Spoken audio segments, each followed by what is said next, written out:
Bracing for Chaos. EMP Collapse Book 5. Written by Christine Kersey. Narration by 11 Labs. Produced by Christine Kersey. Copyright 2024 by Christine Kersey.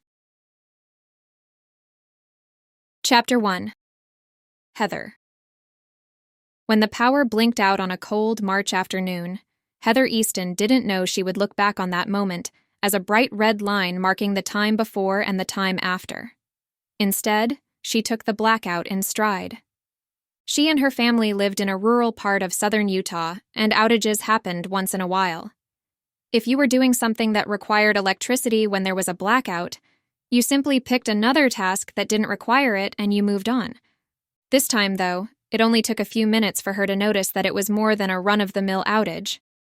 She'd been using her laptop to shop online in search of the perfect birthday present for her husband, Scott. He was turning 37, and he'd been working so hard lately that she wanted to get him something special to show him how much she appreciated him. When the power went out, the modem went down, causing the loss of Wi-Fi, so she turned to her cell phone. She hated to dip into her data, but there was no other way to access the internet. When she picked up her phone, the screen was black. Normally, it displayed her wallpaper, which was an image of her 3 children. She swiped up. Nothing happened. Then, she tapped the screen twice. When there was no response, she pressed the power button for several seconds. Still, nothing. Her forehead wrinkled in puzzlement. What was going on? The battery had been nearly full the last time she'd used her phone, and that had been less than an hour before. Now, though, nothing. Not a blip. Her phone was a few years old, so she couldn't help but wonder if it was dying. She hoped not, because she really didn't want to get a new phone. They had other priorities for their money, not that they had a lot to spend. She stood from the kitchen table and walked into the living room to find her 14-year-old daughter, Katie. That day, their school district was having a professional development day for the teachers, including Scott, who taught math, so there were no classes. "Katie?" she called out. Then she saw her. To Heather's surprise, Katie was not on her phone. Instead, she was stretched out on the couch reading a book. "Be still, my heart," she thought. Sunlight shone in through the 3 oversized living room windows, keeping the room cheery despite the lights being off. Katie turned toward her mother. "Yeah? "Can I borrow your phone? I found a present for Dad and I want to order it right away, but my phone's dead." Katie rested the book on her chest, then picked up her phone from beside her and held it out to Heather. Sure." Heather took it from her and tapped the screen, but nothing happened. She tried the power button. Still, nothing. "That's weird," Heather murmured. Katie looked at her mother over the book in her hands. "What is?" "Your phone's dead too." Katie bolted upright, panic in her eyes. "What?" She held out her hand and Heather placed the phone in her palm. Katie immediately tried to turn it on. "Oh my gosh! What's wrong with it?" Completely focused on her phone, she held down different buttons, but the phone stubbornly refused to turn on. She leapt from the couch and ran upstairs, only to shout, "I can't charge my phone! The power's out!" "I know, honey. That's why I needed to use the phone to order Dad's gift." "When's the power coming back on?" Jake, who was 12, asked as he trotted down the stairs and into the living room. "I was right in the middle of my game." "No idea, sweetie." Heather tossed him a look of regret. Not because she wanted her son to play video games. In fact, she limited him to an hour of screen time per day, but because she was beginning to get a strong sense of unease that this could be more than a typical power outage. Then 9-year-old Ava joined them. She'd been outside playing with their 2 dogs, Storm and Ranger.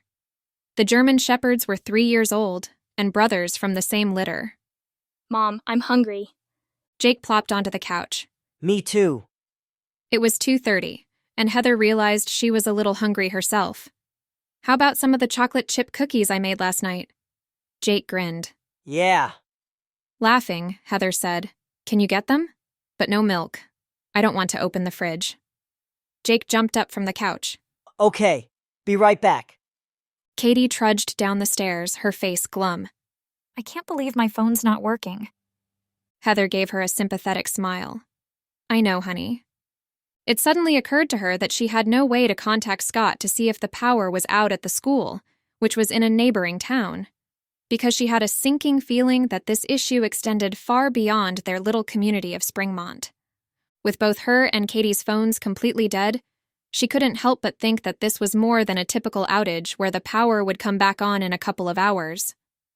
A power outage wouldn't kill their cell phones.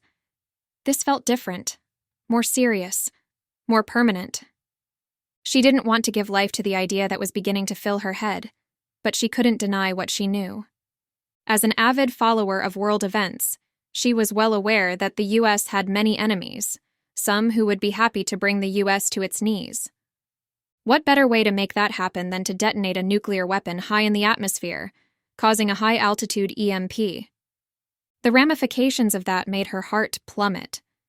Detonating such a weapon high over the middle of the country would wipe out power from coast to coast. No power meant no clean water, no sewer, no fuel, no communication. An EMP also meant most vehicles wouldn't run, which would result in no more deliveries of food or other goods. Society would quickly devolve into chaos. People would die by the thousands. That didn't even include the airplanes full of passengers and crew that would fall from the sky. It would be catastrophic. Trying to calm herself, she softly exhaled. Maybe it was nothing like an EMP. Maybe it was a run-of-the-mill outage. And maybe it was just a coincidence that both her phone and Katie's weren't working. "How full was your battery?" she asked her older daughter, clinging to the hope that she was jumping to conclusions. I don't know. Katie's tone showed her displeasure that the technology that always worked was suddenly unreliable. 60%? Why? Do you think there's something wrong with the battery? "I'm not sure," Cookies! Jake shouted, as he balanced a plate of cookies in one hand held high in the air. Glad for a distraction, Heather turned to Ava. "Could you get us some napkins, please?" Yes, Mom. Ava said with a smile. Then she dashed into the kitchen. As they munched on homemade cookies, Heather considered what else could have caused not only the power to go out, but the cell phones to completely die as well. Nothing came to mind except her original thought. They had been hit with an EMP. Despite that, she wouldn't allow herself to believe it until she had more evidence. When Scott got home, she would discuss it with him. Chapter 2. Heather. When Scott's old truck rumbled up the gravel road to their property 2 hours later, Heather was feeding the chickens. They lived on 20 acres in southern Utah, land that Scott had inherited from his family 12 years earlier. Scott was an only child, and when his parents had died, it had all gone to him. It was a lot to maintain, but they loved it there. Loved the small community, the openness of the area, and the beautiful views of the Red Rock Mountains. Admittedly, it had taken a little while for Heather to adjust to living in such a rural location. She had earned her degree in marketing at Southern Utah University in Cedar City, a city which wasn't all that large itself, but she currently had a remote job, so where they lived didn't matter. Taking full advantage of that, she now loved living in the country with wide-open spaces and a close-knit community. Storm and Ranger raced over to Scott as he got out of his truck, and as he walked over to Heather, who had just finished with the chickens, the pair of German shepherds stayed right on his heels. They adored Scott, and when he was home, they often stayed near him. Heather smiled at her husband. They'd gotten married young, barely out of their teens, and had been married for 15 years. Yet every time she saw him, she still felt the same excitement she'd felt when she'd first met him. "Hey, babe," he said with a strained smile. Immediately alarmed, because he only got that look when he had bad news, Heather closed the door to the chicken coop and went into his arms. His calm strength was a comfort to her, and she savored it. The dogs stretched out in the sunshine, content to be near their people. "How are things here?" he asked as he released her. "Power out?" That he was asking told her it had to be out beyond their immediate area, just as she'd feared. The question was, how far? "Yeah, it's been out for a couple of hours." He lifted his eyes from hers and stared off into the distance. "Is it out at the school?" Her question drew his attention back to her. "Yeah." Then he pinched his chin. "Have you tried your phone?" Not liking the direction of his questions, she slowly nodded. "Yes, and Katie's. Neither one works." She almost didn't want to ask, but she had to. "What about your phone?" Shaking his head, he appraised her. Then he took her hands, his eyes bracketed with worry. Heather, I think there's been an EMP. Although she wanted to deny it, to give reasons why it couldn't be, she'd been quietly suspecting the same thing all along. She'd just been afraid to say it out loud, as if speaking it would make it true. "Why do you think that?" It came out as nearly a whisper, and as she waited for his reply, she clung to the hope that he was somehow wrong, that it was some sort of glitch, something that could be fixed, that their life wasn't about to be turned upside down. With his eyes unwavering from hers, he spoke. At the school, when we were in the meeting, the power went off, but no cell phones worked, not a single one, and nearly every car was dead. He frowned. That's why it took me a little while to get here. I drove several people home first. She shifted her focus to his truck, a 1976 Ford F-250. It was burnt orange, and he loved to tinker with it. Scott had always been unusually handy, a skill that had been a huge blessing to them throughout their marriage, and especially on their little hobby farm. Letting the truth wash over her, truth she had known all along, she squared her shoulders and turned back to him. "What do you think will happen now?" It's not that she wanted to think about the ramifications this would have on the lives of her children, but she was also a practical woman and not one to bury her head in the sand. Rather, she preferred to plan ahead. It gave her a sense of control, even if that was an illusion. Guess we're not as crazy or paranoid, He added with an amused smile. as some might have thought. She knew exactly what he was referring to. Over the last few years, as the world had seemed to go insane, they'd talked a lot about what the future might hold. They had decided to quietly prepare for many types of calamities. Even before the pandemic, they'd been of the mindset that it was wise to be prepared to survive anything from a societal collapse to long-term unemployment. But after the craziness of COVID, it had only solidified their mindset. They'd chosen to forego fancy vacations, and instead sank as much money as they could into being prepared to take care of their family if modern society came crashing down. They also relished the idea of being completely self-sufficient. Not having to depend on anyone but themselves gave them a feeling of peace and security. Although they'd been working toward that goal for a while, they hadn't finished everything they'd wanted to do. Specifically, their solar setup. They'd purchased all the supplies they needed: 24 solar panels, wiring, charge controller, inverter, and a bank of lithium batteries, but they hadn't had a chance to install any of it. Even before they'd begun the solar project, they'd taken on another project. With upheavals and wars between countries with nuclear capabilities, and with other countries and bad actors hating the US, the possibility of an EMP had been on their minds. Consequently, after talking to a like-minded neighbor, they had turned a small portion of their steel-walled barn into a Faraday cage to store all their vulnerable equipment, including their solar supplies. When Scott had first presented the idea of building a Faraday cage, Heather had been reluctant.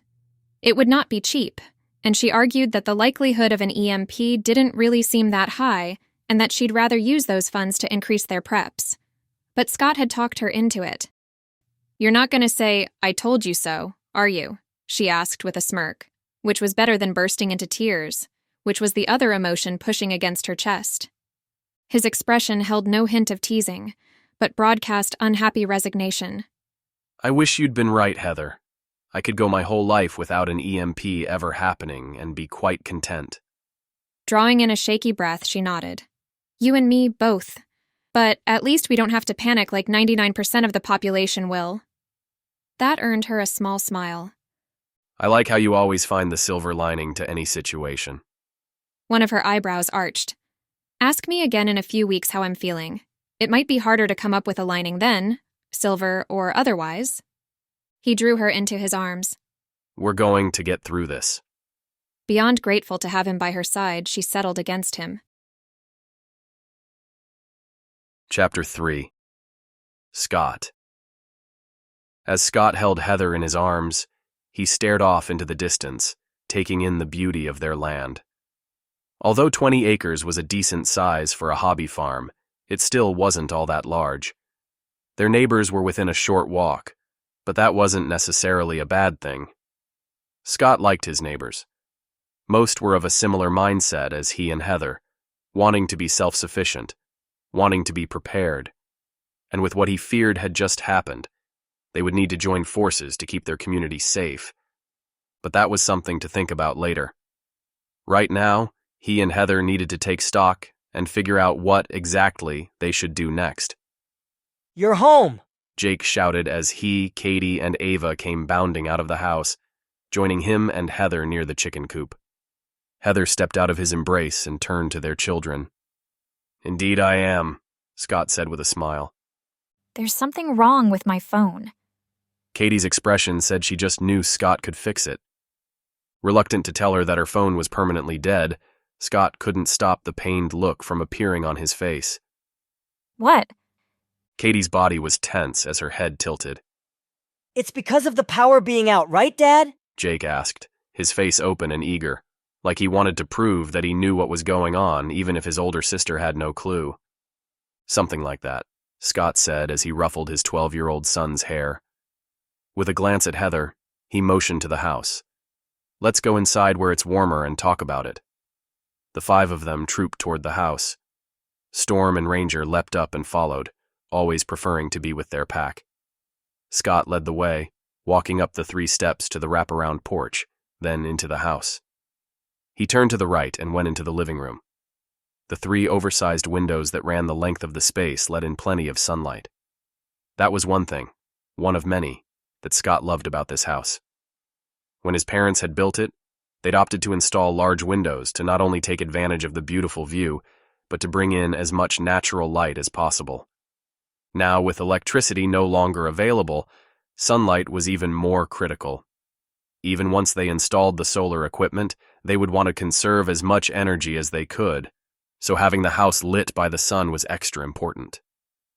The living room was at the front of the house, and as the family settled into their seats and the dogs lay on their pet beds, Scott let the view of the Red Rock Mountains soothe his worried heart. Scott? Heather's tone was soft as she slid her hand into his while sitting beside him on the couch. Brought back to the present, he focused on his children, his eyes going to each one. There's no easy way to say this. With those words, their attention became riveted to him. This isn't a regular power outage, he continued. In fact, I believe it's due to to an EMP. He paused, his gaze sliding over them. Do you know what an EMP is? Ava shook her head, but Jake nodded vigorously, his brow wrinkled. Scott turned to Katie. Her expression was a mix of uncertainty and deep concern, as if she knew what it was, but couldn't bring herself to believe that her life had been turned upside down so unceremoniously. Does that mean Katie began, her tone hesitant. that the power's not coming back on? I'm afraid so, Scott said, his tone gentle. Ava looked between Katie and Scott, her expression growing pinched. What? Like, never? When Scott didn't immediately answer, Ava's face crumpled and her eyes grew shiny. Don't panic, Scott said, the hand not clasped with Heather's raised as if that would slow the emotions racing through his children. He wanted to give them hope, even as he wanted them to understand the seriousness of the situation. Your mom and I have prepared for something like this. I know. Jake said as he looked directly into Scott's eyes. You have that cage thing in the barn. Not able to stop a chuckle, Scott nodded. Yes, a Faraday cage. Heather grinned as well. What's that? Ava asked, her eyes clear now and her nose scrunching up in question. It protects whatever's inside it from the EMP, Scott explained. The kids had shown little interest in the preps he and Heather had worked on, and he and Heather hadn't made a big deal about what they were doing, not only to keep the kids from being worried about what might or might not happen, but because they weren't eager for word to get out about what preps they had. Oh yeah, you put some tools and stuff in there, right? Exactly. Heather said with a smile. And if we did it correctly, they'll be undamaged by the EMP, which means eventually we'll have electricity. When the kids' faces lit up, Scott was quick to add, That doesn't mean everything will work as you're used to. I expect the internet to still be down and your cell phones will still be dead. But we should have enough power to use our lights at night and run the electric cooler stored in the Faraday cage. We'll be able to heat the house too. Their furnace ran on propane, but with the power out, the furnace had shut down. Why won't the internet work? Besides the fact that the modem is kaput, Scott said. Unless the government hardened the infrastructure the internet runs on against an EMP, it's dead too. Huh? Ava's head flinched back slightly. What Dad's saying Katie said, her tone impressively calm. is that this EMP took away the internet, which means no phones, no TV, no online stuff. I don't even know what an EMP is. Not able to stop himself from going into teacher mode, Scott began explaining. An EMP is an electromagnetic pulse. There are a couple of different events that can cause it, but the important thing to know is that an EMP creates a pulse of energy that destroys anything that runs on computer chips or has electronic components. When he truly thought about the implications, it took his breath away. Oh, The reality of the situation seemed to settle into Ava's brain. Katie's fingers went to her forehead. I'm kind of overwhelmed. Scott knew how she felt. He had prepared for this, but even he was overwhelmed by the amount of work that still needed to be done. Dad and I know what we're doing. When Scott met Heather's eyes, he knew she was just saying that for the kids' sake, because they were both fully aware that as much as they might have prepared, that didn't mean they were at all ready for what the future would bring, and they sure as heck didn't know what they were doing. Chapter 4. Scott. What happens now? Katie asked. With another glance at Heather, who he knew well enough to see that she was putting on a confident front that she didn't feel inside, Scott turned to Katie, Jake, and Ava. Now we inspect the tools and other things we stored in the Faraday cage and see if they're working. If they are, then our Faraday cage was a success. He didn't want to think about the other option. Jake stood first, his eyes sparkling. Let's go see. Nervous to find out, Scott stood as well. Let me grab a flashlight. When he and his family reached the barn, Scott opened the pedestrian door to the right of the tall garage-like door and went inside. In this part of the barn, there were windows, and sunshine flooded the interior. The Faraday cage portion would be pitch black, however. They passed a 55-gallon drum of gasoline they had stored. Scott mentally tried to calculate how long it would last before they would have no more fuel, and therefore, no more use of his truck. They would have to conserve or find another source of fuel. Scott reached the sealed door. As he inserted a key into the lock, he silently prayed that the specs he'd followed online had been correct, and that all the time, money, and effort would pay off. If he'd done it right, it would make a major difference in the lifestyle they were about to begin. A lifestyle similar to the early pioneers, except with hopefully some electricity. Here goes nothing, he murmured. Then he unlocked the deadbolt and turned the knob. The door silently swung inward. Flicking on his flashlight, one with an incandescent bulb rather than LED, he pointed it into the interior, then swept the beam around the space. 12 feet square, the room wasn't large, but there was plenty of space to hold the items they wanted to keep safe. Floor-to-ceiling shelving units lined 2 walls. Going directly to one of them, Scott scanned the beam along the items on the shelf until he found what he was looking for. "Can you hold this?" he asked Katie, who had come up beside him. She took the flashlight and pointed it at the item he was focused on. Scott lifted the iPad and pressed the power button. As he waited to see if it would boot up, he considered the books and documents he'd loaded onto the device. Although he and Heather had gathered several physical books that would be useful, there simply wasn't space to store all the books they wanted, so they had downloaded many extra books and articles onto the tablet. A bright apple appeared on the screen. "Holy cow," he whispered, shocked that the tablet and therefore the Faraday cage was working. It's turning on! Heather, Ava, and Jake rushed forward to see for themselves.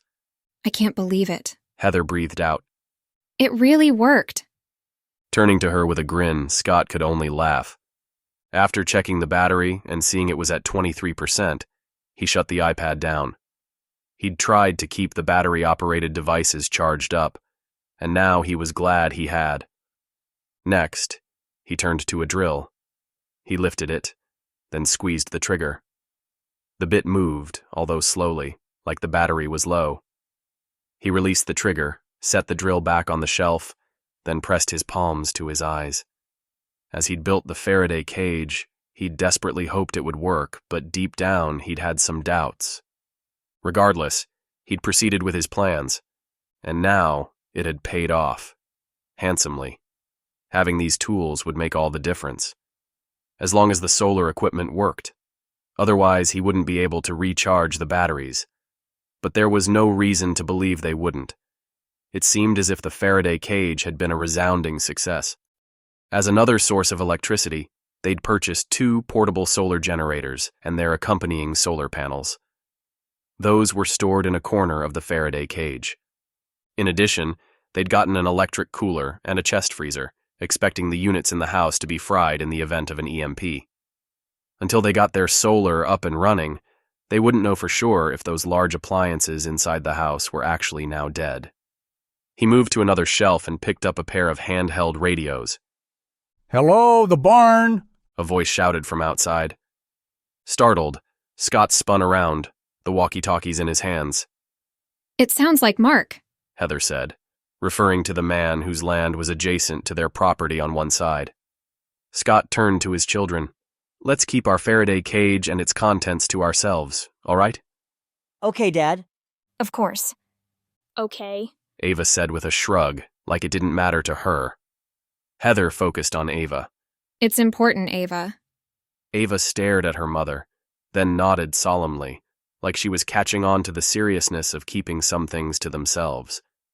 Scott put the handheld radios on the shelf, then led his family out of the Faraday cage. Once they had cleared it, he locked the door. "We're in here, Mark," he called as he strode out of the barn and into the sunlight. Mark stood in the dirt about 10 feet back from the entrance. In his late 50s, Mark had a head of gray hair with a bit of pudginess around his midsection. A pair of rimless glasses perched on his nose. "Good afternoon," he said with a warm smile as he stepped forward. Scott shook his hand. "Afternoon." "Sorry to bother you, Scott, but something strange is going on, and I wanted to see if you're experiencing the same thing." Although most people in his community were knowledgeable about how to be self-sufficient, fewer of them were technically savvy, and many were too busy working to be overly concerned about what was going on in the world, which meant Mark wouldn't be the last person to have questions about what was happening now. "It's no bother," Scott assured his neighbor and friend. Giving Scott a stoic nod, Mark frowned. "The power going off is nothing new, but it's the other things that have me scratching my head." "Like what?" Scott asked as Heather stood beside him. Though Jake stayed nearby to listen, Katie and Ava walked back to the house. Storm and Ranger followed them. "I paid a pretty penny for that new truck last year, but darned if it won't start. It has less than 20,000 miles on it, so I don't know what the problem is." A look of puzzlement came over him. "But the thing that's really throwing me is the fact that Brienne's car won't start either." Scott could feel Heather's eyes on him, but he kept his focus on Mark. "I'm afraid I have some bad news." Mark pinched his chin. "What might that be?" "Are you familiar with an EMP, an electromagnetic pulse?" Mark stiffened, his hand falling to his side. "You don't really think... that can't be it." He paused as the truth of Scott's statement seemed to sink in. "Can it?" "Unfortunately, yes." Scott shook his head. "I wish it was something else, but I can't think of what else could cause the power to go out, newer vehicles to not run, and cell phones to die." "Holy smokes," Mark murmured as he stared at the ground. "How am I going to tell Brienne?" Scott pictured Mark's wife, a delicate woman, but he'd always seen her as a very capable person. "She's stronger than you think, Mark." Mark lifted his eyes to Scott. "I suppose you're right." Sighing heavily, he added, "Guess she'll have to be, won't she?" We all will. Heather said, her expression a mix of regret that it was necessary but confident they were up to the challenge. "True enough." After a brief silence, he added, "Guess I'd better get back and break the news." "Let me know if there's anything you need." You as well. At that, Mark turned and began walking along the gravel road that led off of Scott and Heather's property. Chapter 5. Heather. I wonder how many other people have no idea what's happening, Heather said to Scott, glad they weren't clueless and that they'd done what they could to prepare. Scott shook his head. Don't know, but probably a lot more than you would think. Some people are going to have a real hard time adjusting. Certain that was an understatement, Heather frowned. It's going to be tough for all of us. She turned and looked at the barn where they had hidden the Faraday cage, then faced Scott. When should we get the solar up and running? Yeah, Dad. It would be nice to have electricity. Scott chuckled, but then he sobered. We'll do it soon, but I'm not in a huge hurry. How come? Heather was wondering the same thing, although she thought she knew what Scott was thinking. He rubbed at the middle of his forehead. His eyes closed. Then he opened them and smiled at Jake. I'd like to have electricity too, son, but I want to wait and see how things play out before we jump right into setting things up. Why, though? Heather put her hand on her son's shoulder. Let's see what it's like to live without electricity for a while. She glanced at Scott, who smiled tightly. I guess. Jake turned and walked toward the house. Curious to hear Scott's real reason, Heather asked, "What are you thinking?" Guess I don't want word to get out just yet that we have a Faraday cage and that we have working tools and such. She smiled at him. Makes sense. We want to help our neighbors, but let's take it slow. Exactly. We don't know what we'll be dealing with, and before we can jump in and help the community, we need to figure out exactly where we stand. Scott's cautious and careful nature was one thing that had attracted her to him, and if it wasn't for that tendency, their circumstances would be much more dire. Sure, some might call Scott paranoid, but that so-called paranoia had just paid off. I agree, we can wait. Although they had some food in their fridge and freezer that needed to be dealt with. We can charge up the portable solar generators, Scott said, as if he'd read her mind. and move the food to the electric cooler. That will give us a chance to get a handle on things and set the solar up right. Good point. To install all the solar components, they would have to rely on the instructions and installation videos that they'd downloaded to the iPad that was stored in the Faraday cage. Plus, their neighbor and close friend Jeremy would be an excellent resource. Jeremy was the one who had suggested building a Faraday cage. He had one as well.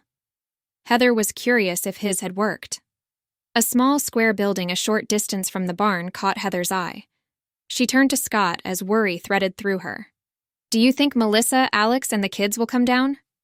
Scott's eyes met hers and he frowned. Hard to say, but I hope so. He did a chin lift toward the building. Think they'll want to stay in the bunkhouse? Heather chuckled. The kids might, but Melissa and Alex would be more comfortable in one of the basement bedrooms. They'd built the 30-foot by 30-foot bunkhouse only recently, with the idea that they would have extra room for guests if needed. Currently, they were using much of the space for extra storage. It was a simple building with room to sleep 8, 4 per bedroom, plus a small bathroom. Scott chuckled. I can see the kids enjoying it. Alex and Melissa, not so much. Heather loved that Scott was so willing to accommodate her sister and her sister's family. With his parents gone and being an only child, he seemed to appreciate her family all the more. Speaking of the basement, I want to do an inventory of the food stored down there. Good idea. First, they laid out the portable solar panels to charge up both generators before they went into the house. Ava was drawing at the dining room table, something she enjoyed doing and an activity for which she had obvious talent. The window nearby let in plenty of light. Where's Katie and Jake? I don't know. Ava said with a shrug, her focus on the drawing pad in front of her, an array of colored pencils spread out on the tabletop. I guess upstairs. All right. We'll be in the basement. Okay, Mom. Heather led the way down the stairs. At the bottom was a spacious room where they had a pool table and a pair of couches. Their family enjoyed hanging out down there. The basement was the same size as the main floor and included 2 small bedrooms, 1 larger bedroom and a full bathroom. There was also an ample storage room and a smaller storage room. The smaller room held Christmas decorations and other odds and ends, but it was the larger storage room where Heather went. That was where they kept the bulk of their food stores. She opened the door and stepped inside. Scott was right behind her. Floor-to-ceiling shelves lined the walls. Rows of shelves also stood in the middle of the room. It was like a fully stocked grocery store. Dozens and dozens of number 10 cans crammed the shelves. Cans of wheat, rice, sugar, oatmeal, dried milk, dried beans, and several other types of staples. Plus freeze-dried meat, freeze-dried eggs, and other assorted freeze-dried foods. It had been easy to stock up on all kinds of food items. That was one tremendous benefit of living in Utah, where communities taught preparedness. Food storage was plentiful if you were willing to spend the money. Not everyone took advantage of those opportunities, though, so Heather knew there would be many people who were nowhere near prepared to ride out this crisis. Besides the number 10 cans, there were multiple cases of canned vegetables, canned chili, canned fruit, and many other items. Enough food for Scott, Heather, and their children, plus Alex, Melissa, and their children, to eat sufficiently for at least a year. On top of that, they had their chickens, which provided fresh eggs. They also had a large greenhouse garden and several fruit trees. In addition, their water came from a well with a solar pump, one that would have to be repaired since the EMP had fried the electronic components. But Scott had insisted on having spare parts on hand. As a backup, they had a large pond on their property. For handling waste, they'd been on a septic system for years, which they'd emptied at the beginning of winter. That would allow them to continue using their sinks, showers, and toilets. They were in good shape, assuming they could keep it all. Chapter 6. Scott. Scott picked up the blue notebook where they kept a running inventory of their food supplies. They kept the notebook on a top shelf of the shelving unit closest to the door. He skimmed through the pages. Although it seemed as if they had plenty, he was realistic enough to know that life would not be getting back to normal anytime soon. From what he'd read, an EMP would significantly damage high-voltage transformers, which were critical to the power grid. And it wasn't like the government could just run to a local warehouse and get another. It took at least a year to build just a single transformer, maybe even 2 years.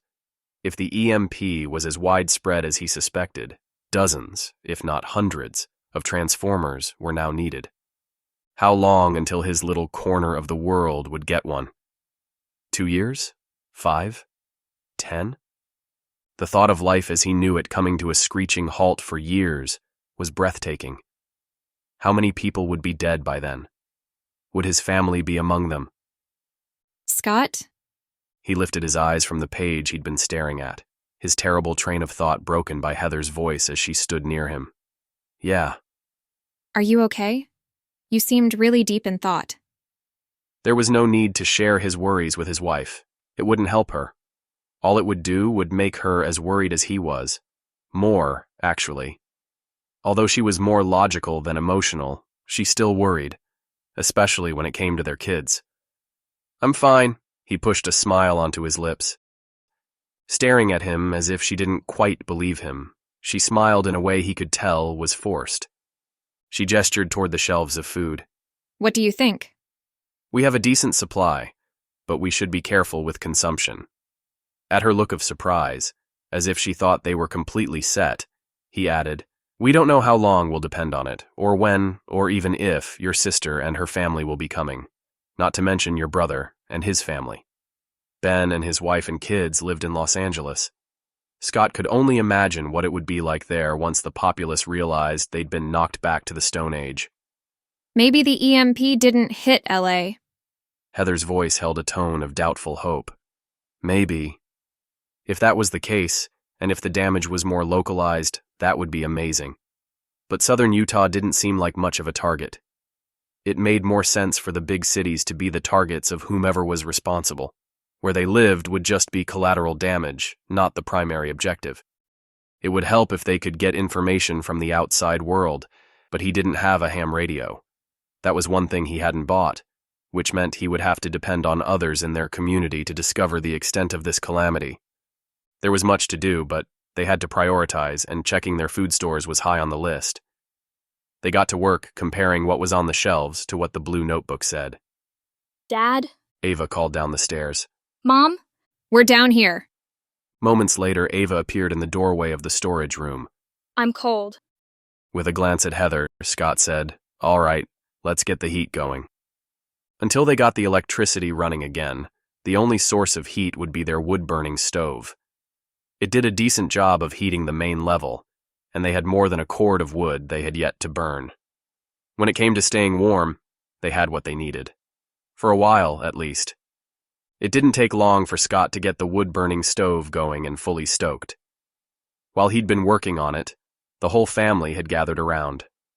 Although it was March and not the middle of winter, it was still relatively cold outside, about 40 degrees Fahrenheit last time he'd checked, which made the interior of the house cool down to an uncomfortable level.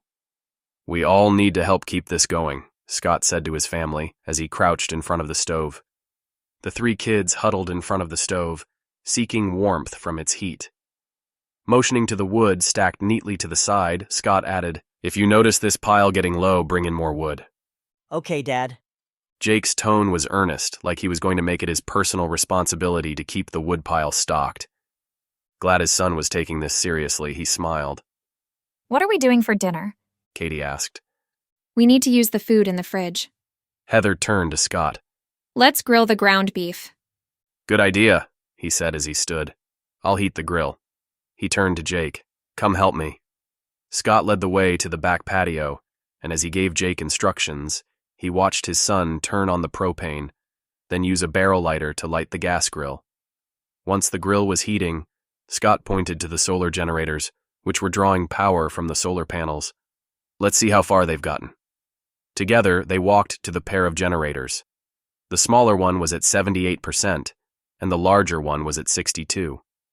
"Once the sun sets, we'll bring them into the house and plug the electric cooler in." I thought all the electric stuff didn't work anymore. Scott chuckled. "Yes, but I stored the cooler in the Faraday cage, so it should still work." That was really smart, Dad. "Thanks. Let's check on the grill." Chapter 7. Heather. After dinner, which consisted of burgers and a salad, Heather asked Jake and Katie to wash the dishes by hand. The well wasn't running yet, so Scott pumped water out of their emergency water storage containers in the basement. The kids carried the water up, pitcher by pitcher. They grumbled at the task, but when Heather pointed out that the well would soon be fixed and that the septic system still worked, which meant they wouldn't have to haul gray water outside, they quieted their complaints. Most people won't have water at all, Heather reminded them. Especially, she thought, with many in their community being on well water but with their pumps no longer working. It was going to be an enormous problem, unless those people had spare parts and some way to run their pumps. Once the dishes were done and the kitchen cleaned up, the 5 of them gathered in the family room. "Let's play a board game." The kids actually seemed enthusiastic about that, much to Heather's surprise, and they ended up playing until the sun began its descent. That was fun. Jake grinned. Can we play again tomorrow night? Or maybe we can do a puzzle? We can do both, Heather said with a smile, glad her kids were trying to make the best of the situation. "Before it gets dark, let's bring in the solar generators and move the chest freezer and electric cooler over from the Faraday cage. Tomorrow, we'll transfer as much food as possible from the broken fridge and freezer to the working ones, once those units are cool." Before long, they'd moved the solar generators, the electric cooler, and the chest freezer into the house. They plugged the cooler into the small generator and the chest freezer into the large one. By the time they'd completed those chores, the sun had completely set. When it was time to go to bed, everyone opted to sleep in their own beds rather than bring sleeping bags into the family room where it was warmer. "You know where the extra blankets are," Heather called after the kids as they headed up the stairs. Once she and Scott were alone, they sat together on the couch near the wood-burning stove and discussed what they were going to work on the next day. "I need to get that well pump working first thing," Scott said with a grimace. Having running water was something Heather would be thrilled about. That would be lovely. "What about you? What's on your priority list?" I want to get the vegetable starts going. I hadn't planned on doing them quite yet, but now that we can't buy produce at the grocery store, there's no time to waste. They'd built the greenhouse the previous year. Now she was glad they had. It would extend their growing season quite a bit, which had become critical to their survival. When she allowed the new reality of their lives to sink in, The reality that she could no longer run to the grocery store and buy whatever she needed. The reality that she could no longer order something online and have it show up at her doorstep. It took her breath away. The cold, hard fact was that if they couldn't rely on themselves 100%, they wouldn't make it. You have enough seeds? Scott's question yanked her out of her somber musings. She blinked a couple of times. Yeah. I got supplies a while back. You okay? He obviously sensed her subdued tone. Just trying to come to grips with the way life is now. His eyebrows pinched together. It kind of hits in waves, doesn't it? She softly sighed. Yeah. Preferring to focus on other things she could control, she said, "What about those 2 shipping containers?" What about them? She pictured the large steel containers sitting on their property. One was blue, the other a brownish red. Recently, someone they knew had wanted to get rid of them, so Scott had snapped them up. He was using one for storage, but the other sat empty. I don't know, just wondering how they could be useful now. Not sure, but I'm positive we'll find a way to utilize them. It's nice to know we have them for when we need them. Grateful they had a variety of resources, she smiled. Then she thought of something else. Can we bring the tablet over from the Faraday cage? It would be a lot more convenient to access the information on there if we had it close by.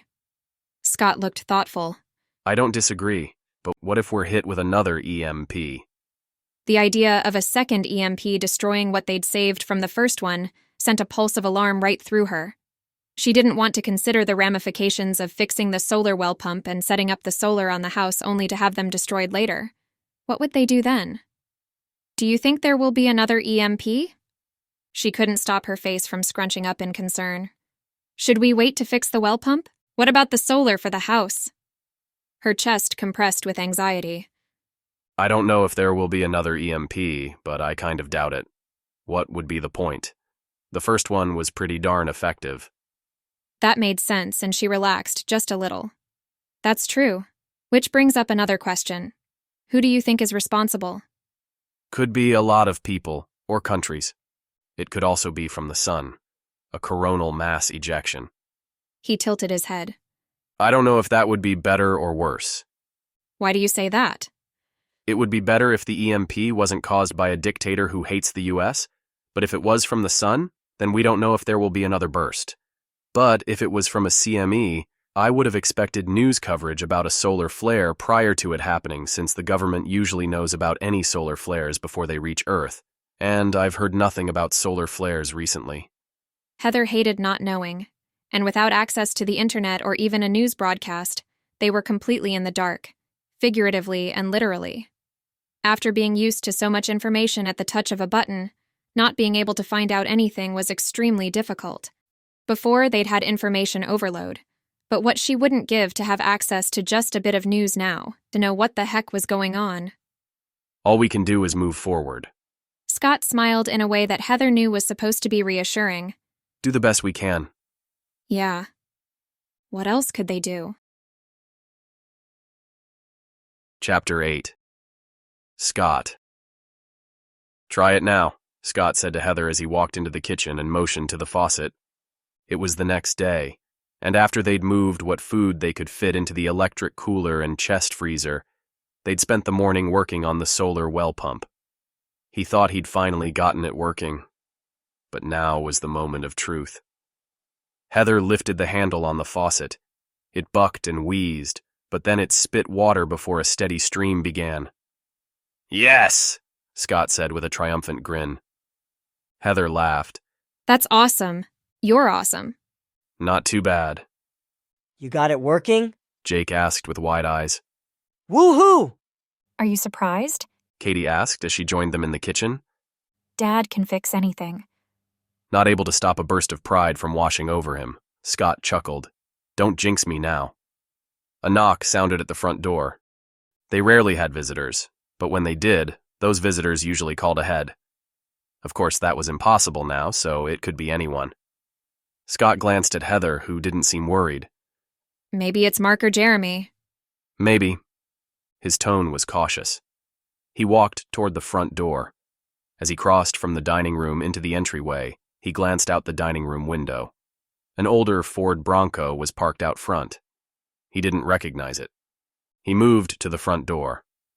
Through the sidelights on either side of the door, he saw Sheriff Clarkson. He'd known John Clarkson for years, had gone to high school with him, and considered him a friend. Wearing a smile, Scott opened the door. "Good morning, Sheriff." He held out his hand, which Sheriff Clarkson shook. Average height, but fit, with short, dark hair and a clean-shaven face, John Clarkson smiled in return. Morning. It wasn't his usual open and friendly smile, though. Instead, his smile was stiff, as if he was stressed and tired. Scott could only imagine the pressure the sheriff was under with society collapsing. Actually, Scott was surprised to see the sheriff in uniform. Shouldn't he be home with his family, making sure they were prepared to survive what was coming?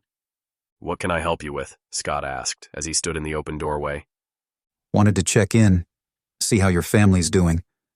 "We're doing all right." He paused. "What about you?" Sheriff Clarkson rubbed the back of his neck. I'm fine.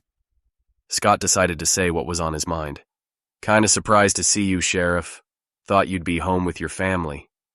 Clarkson grimaced like what he was about to say pained him. Cheryl and the kids, they left 2 weeks ago. Left? Scott was pretty sure what Clarkson meant, but wanted to make sure he understood. Yeah, we're separated. She went to stay with her folks, up in Fillmore. Sorry to hear that. We're trying to work it out, but she said she needed a little space. What a terrible time to have his family so far from him. Fillmore was over 100 miles north. You going to get them? Bring them home? Clarkson looked at the ground before meeting Scott's eyes. I'd like to, but I'm not sure Cheryl would come. Gotta try, right? Heaving a loud sigh, Clarkson nodded. Suppose so. Thanks for checking on us. We're okay for now. Glad to hear it. I also came to tell you that we're holding a community meeting at Crescent Park this afternoon at 2. Eager to get more information about what was happening, Scott smiled. We'll be there. All right. See you then. Sheriff Clarkson turned and strode off the porch, got in the Bronco, and headed down the gravel road that led off of Scott and Heather's property. Scott watched him go, wondering if the sheriff would go after his family. And if he did, would anyone else step up to keep law and order in their community? A meeting, huh? Heather said, after Scott repeated what Clarkson had told him. Should be interesting. Exactly. Let's finish what we can, then we'll head over. At 1:45, Scott pulled his truck to the curb next to the park. He and Heather had decided the kids didn't need to be there, so they'd left them to watch over the house while they went to the meeting.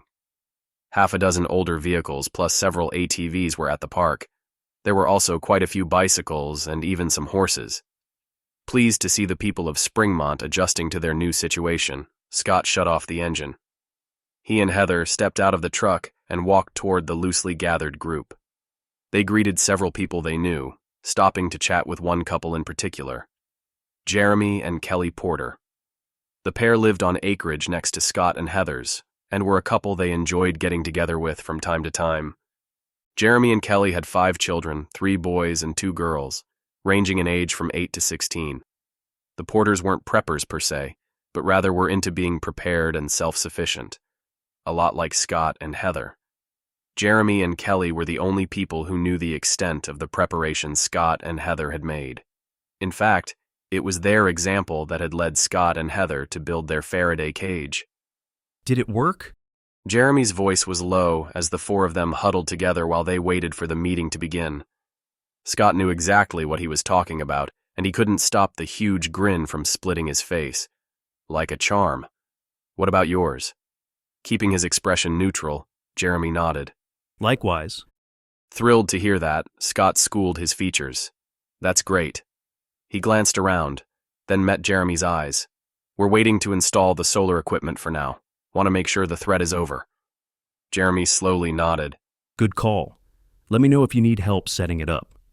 I'll probably take you up on that. Patting Scott's shoulder twice, Jeremy said. I mean it. If I can have your attention, A voice called out, and they turned to face Sheriff Clarkson, who stood at the front of the assembled crowd. Thank you. He added, after everyone had quieted. As you're all aware, We've had some sort of event that's taken down the power grid and even killed most vehicles.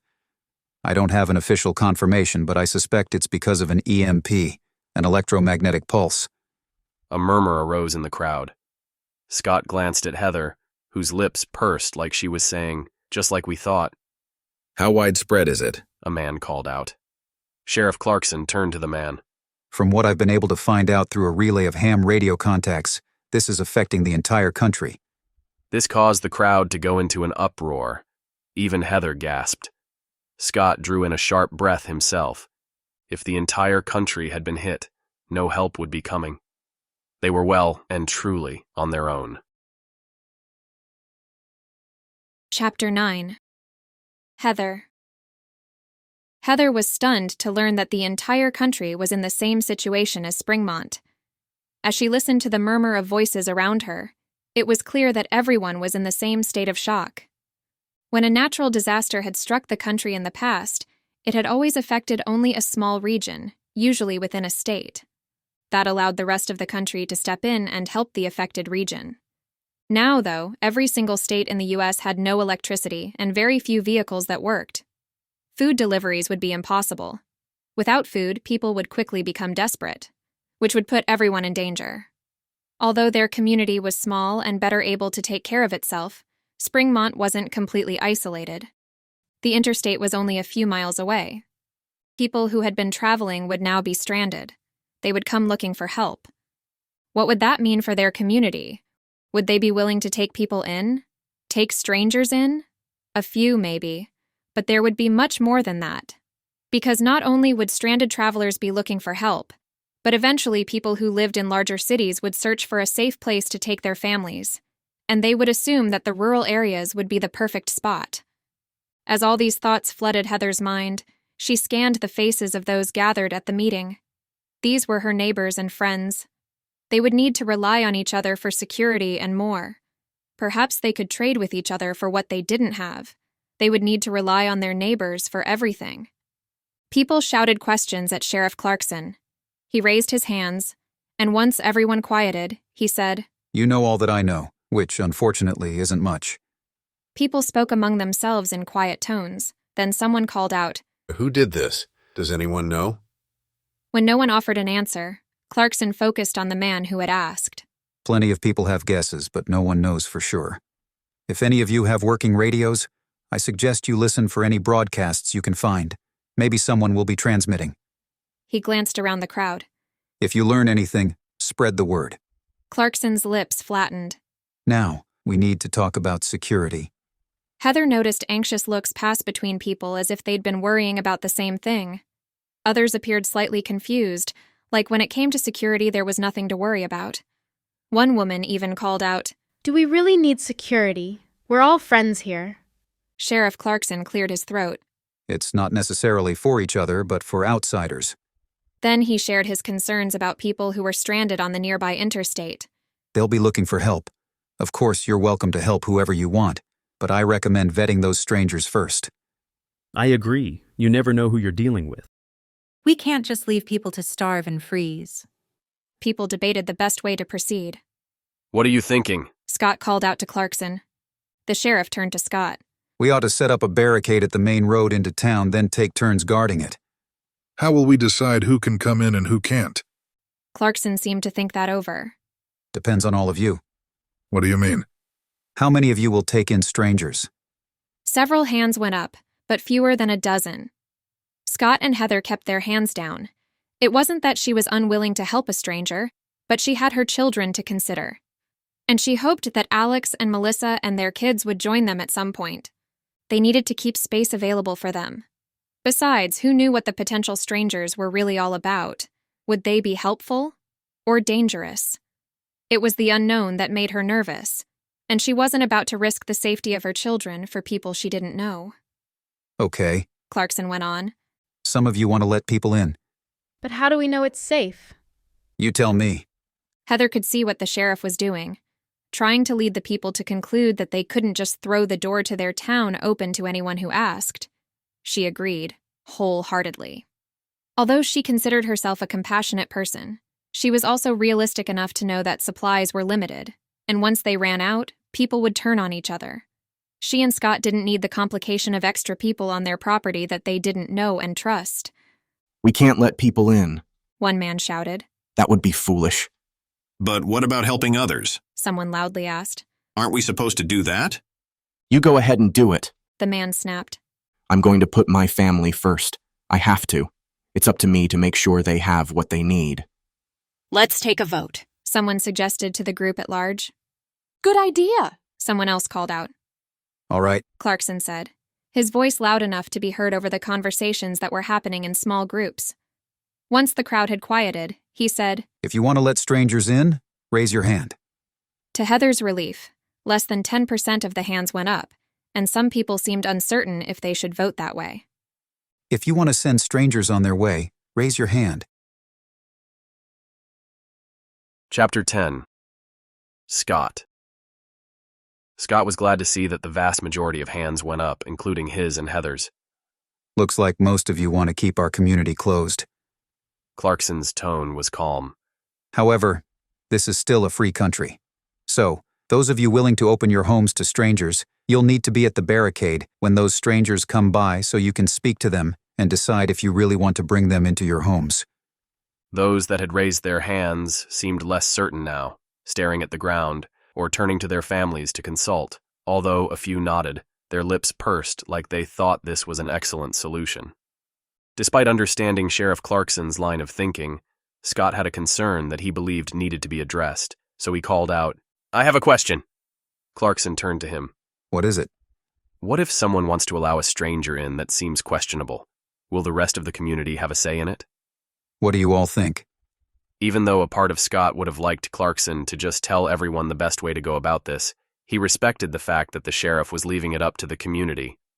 Or was Clarkson just trying to make sure he could absolve himself of blame if things went sideways? Didn't matter. Sheriff Clarkson had stepped up and everyone else was letting him, including Scott.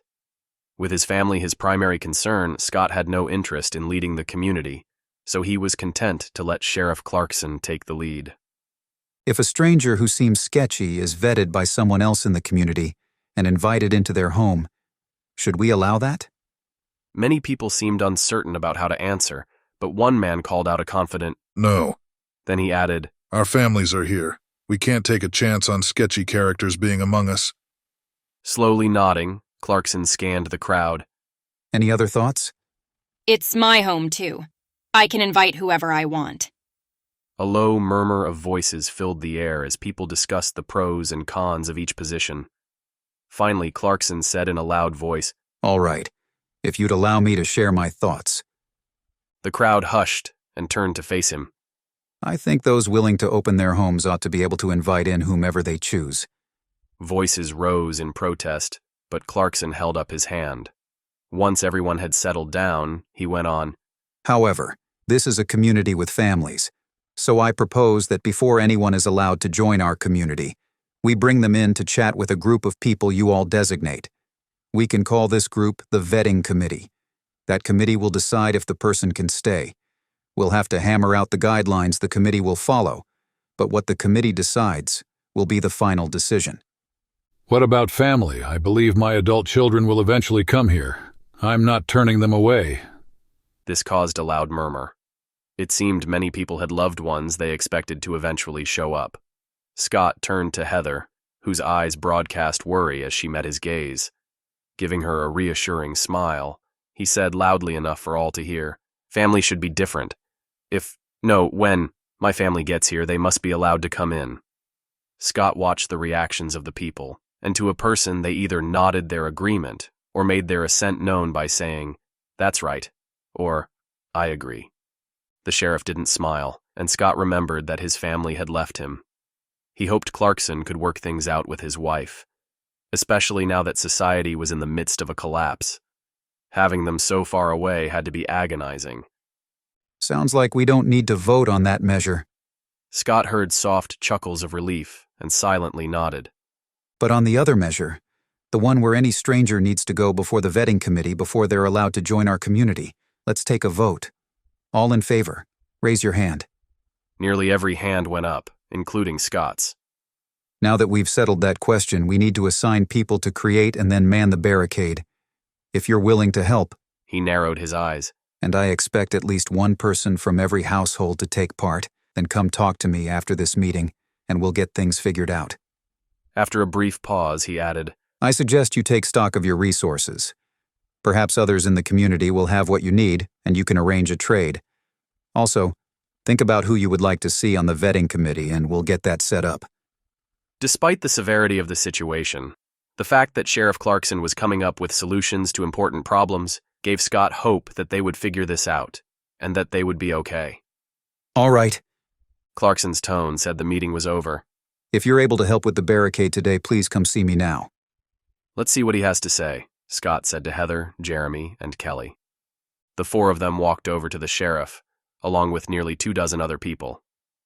Thank you for volunteering, Sheriff Clarkson said to those who gathered in a semicircle around him. Scott looked at the assembled people. There were both men and women, and although the majority were between the ages of 20 and 50, there were a few men who he guessed were in their early 60s or older. It was a good mix, and he was gratified to be part of a community that was so willing to do what was necessary to keep everyone safe. They discussed a rotating schedule to guard the barricade, as well as patrol their community and the open areas separating their town from the interstate. Although Springmont proper had homes closer together, there were many rural properties like Scott and Heather's, which made it more difficult to patrol. They would all do their best to monitor things and work to make their community safe. On the bright side, there was only one road into and out of Springmont. That would make it easier to guard, at least from those who used the road. There was always the possibility that people would bypass the road. We'll assign a team to patrol the areas people might cross if they're trying to avoid the barricade, to stop them before they get very far. Scott noticed that some of the assembled group wore expressions that seemed to ask why such measures were necessary.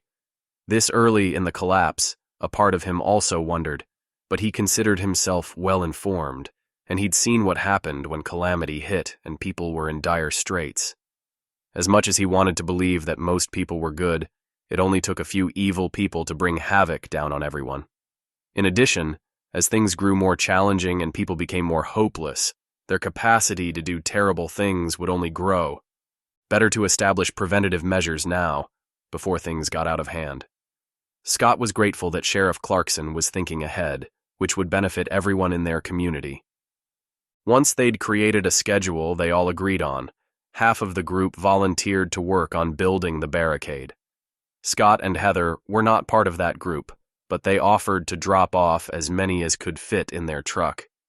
3 others who also had working trucks would bring people to the barricade location as well. They dropped the volunteers off, and as they drove home, Scott said, "Clarkson's really stepping up." Heather smiled. Yeah, I'm impressed. A short time later, they turned up the gravel road that led to their house, and when their house came into view, Scott saw something that made his heart nearly stop beating and adrenaline dump into his veins. Chapter 11. Scott. Katie and Jake stood on the front porch, their hands raised. A man faced them, his back to Scott and Heather in the truck. The man had a pistol in his hands held in the low ready position. Half a beat later, he spun around, evidently hearing the truck. He lifted the gun and pointed it right at Scott and Heather. The man was about 50 yards from the truck. "Get down, Heather," Scott stated, his tone calm, his mind made up. Heather bent over, her forehead nearly touching her knees. Scott stomped on the gas pedal. The truck surged forward, heading right at the man. Gunshots blasted. A bullet pinged off of the truck's hood. Scott kept going, praying no bullets would pierce the windshield and hit him or Heather. When he was 10 yards from the man dove to the side. Without thinking twice, Scott veered in the same direction. The front of the truck bounced up as if it had encountered an overly large speed bump. Then the back of the truck did the same. With his heart kicking in his chest, Scott glanced in the rearview mirror. The man was lying on the ground, not moving. Scott stopped the truck, his mind going 1,000 miles an hour. "What was that?" Heather shouted as she bolted upright in her seat. He turned to her, his legs shaking as the adrenaline receded from his body. Did you Her eyes were wide with disbelief. Did you run him over? Barely able to process what had just happened, he blinked rapidly as his mouth hung open. Wait. Her forehead creased. He was shooting at us. Her head jerked toward the house where Katie and Jake were standing, slack-jawed, hands still in the air as they stared at the, probably, dead man. The kids! We need to get to the kids! The image of Katie and Jake held at gunpoint helped to shake Scott out of his stupor. He'd had to stop that man, hadn't had any other choice, and hitting him with the truck had been the fastest, most efficient way to get the job done. Yeah, he whispered as he pulled the door handle on his truck and stepped to the dirt. Mom! Katie shouted, tears in her voice. Dad! By the time Scott reached Heather, Katie and Jake had sprinted to them and thrown themselves into their arms. Scott held them close while his focus slid to the man he'd run over. He noted that the gun was well out of the man's reach. He also couldn't help but observe the complete stillness of the man and the unnatural angle of his left arm and leg, not to mention the splash of blood near the man's nose and mouth. I need to, check on... He let his words trail off. His family released him, and as he trudged over to the intruder, Scott could feel the eyes of his family on him. Then he heard Heather asking Katie and Jake where Ava and the dogs were. Last I saw, Ava was drawing in her room. Storm and Ranger were hanging out with her. Jake and I came outside to do some chores when that man showed up. Scott knelt beside the man. Trying not to look at his lifeless face, he pressed 2 fingers to the man's neck to find a pulse. There was none. Swallowing over the tightness in his throat, he stood, met Heather's inquiring eyes, and shook his head. He picked up the man's gun and tucked it into a pocket of his jacket. Then he stood in such a way as to block the body from the kid's view. Is he... Jake's voice was strained. Dead? I'm afraid so, son, although a large part of him was glad because the man was no longer a threat. What did he want? When we saw him. Jake's voice trembled like he was trying not to cry. We tried to run into the house, but he shot at us and told us to stop. He shot at you? Heather's tone said she would run him over herself if he was still breathing. I don't think he was trying to hit us, or he was a terrible shot. Katie turned and pointed to the porch. He hit Mom's flower pot.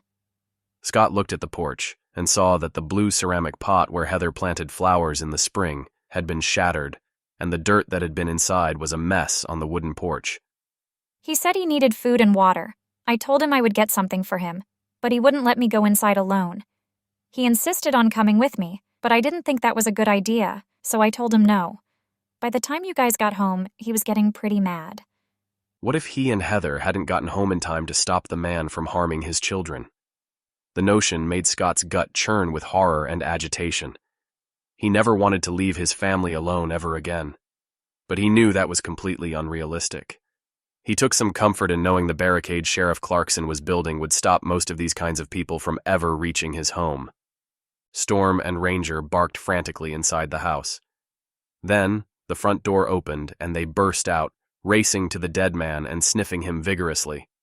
Ava stood just inside the front door. Scott glanced at Heather, who said to Katie and Jake, Let's go inside. Scott hustled to Ava to prevent her from seeing the dead man, then called Storm and Ranger back into the house. Chapter 12. Scott. For the next 30 minutes, Scott and Heather talked with the kids about what had happened, but his mind was elsewhere, thinking about what to do with the body. Once he believed his family would be all right on their own, he went outside to dispose of the body. His first thought had been to bring the body to Sheriff Clarkson and explain what had happened, but it didn't take long for him to discard that idea. Even though society was falling apart, and even though he believed what he had done had been 100% justified, he couldn't shake the image of the sheriff arresting him and throwing him into jail while he investigated the situation. That was something Scott could not allow, because if that happened and he wasn't able to protect his family, they would be in danger. Even though he knew Heather was a very capable woman, and even though he knew she could handle most any situation, he couldn't shake the need to be there to protect his family at all costs. Rotting in jail wouldn't allow that. His second thought was to bury the man somewhere on his property, but it only took a moment to chuck that idea right out the window. Why would he want to have the body of this man who had threatened his family buried within the 20 acres of his home? In the end, he decided to bury the body somewhere far from his property. Living in such a rural area, he knew plenty of wide open spaces that were on Bureau of Land Management land. And he knew just the spot to do it. First, he got a shovel and a tarp out of the barn. He dropped the tarp next to the body, then tossed the shovel into the bed of his truck. He backed his truck up so that the bed was near the man. Next, he spread the tarp out next to the body, planning to roll the body onto the tarp before wrapping it and placing it in the bed of his truck.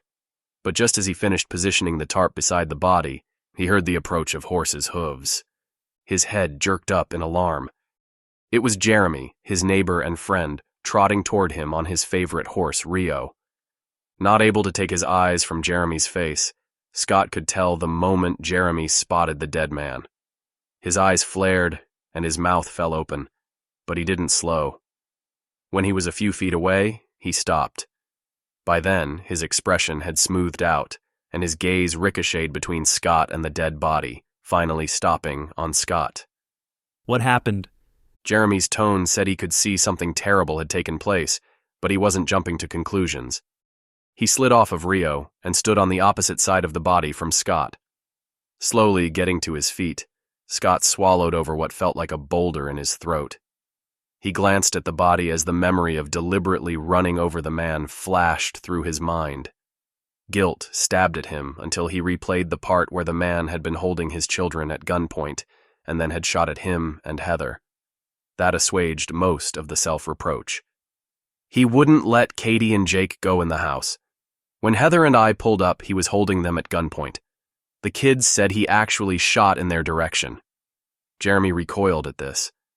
Scott swallowed again, then calmly added, "So I ran him over." Jeremy's jaw set. I would have done the same thing. Now, let me help you take care of this. Equal parts relieved and stunned, Scott stared at Jeremy. Then he blinked before nodding. "Yeah, okay." He told him the area he was planning on burying the man. With his lips pursed, Jeremy nodded. Good plan. He knelt beside the body and slid his hands under it to roll it onto the tarp. Scott came around the body and knelt as well. They got the body onto the tarp, then they rolled the tarp around it and wrapped it in duct tape. Together, they lifted the load into the bed of the truck and slid it all the way in. Scott closed the tailgate, then turned to Jeremy. "Thanks for your help. I can take it from here." Don't be ridiculous, Jeremy said with a grin. It'll be dark before you finish digging a hole. With two of us, it'll be quick. Grateful for his friend, and also still rather shocked that Jeremy was willing to jump in and help with something that would have been a felony 2 days earlier, Scott said, "All right, I'd appreciate the help." Then he asked himself if killing someone with his car and disposing of the body would still be considered a serious crime.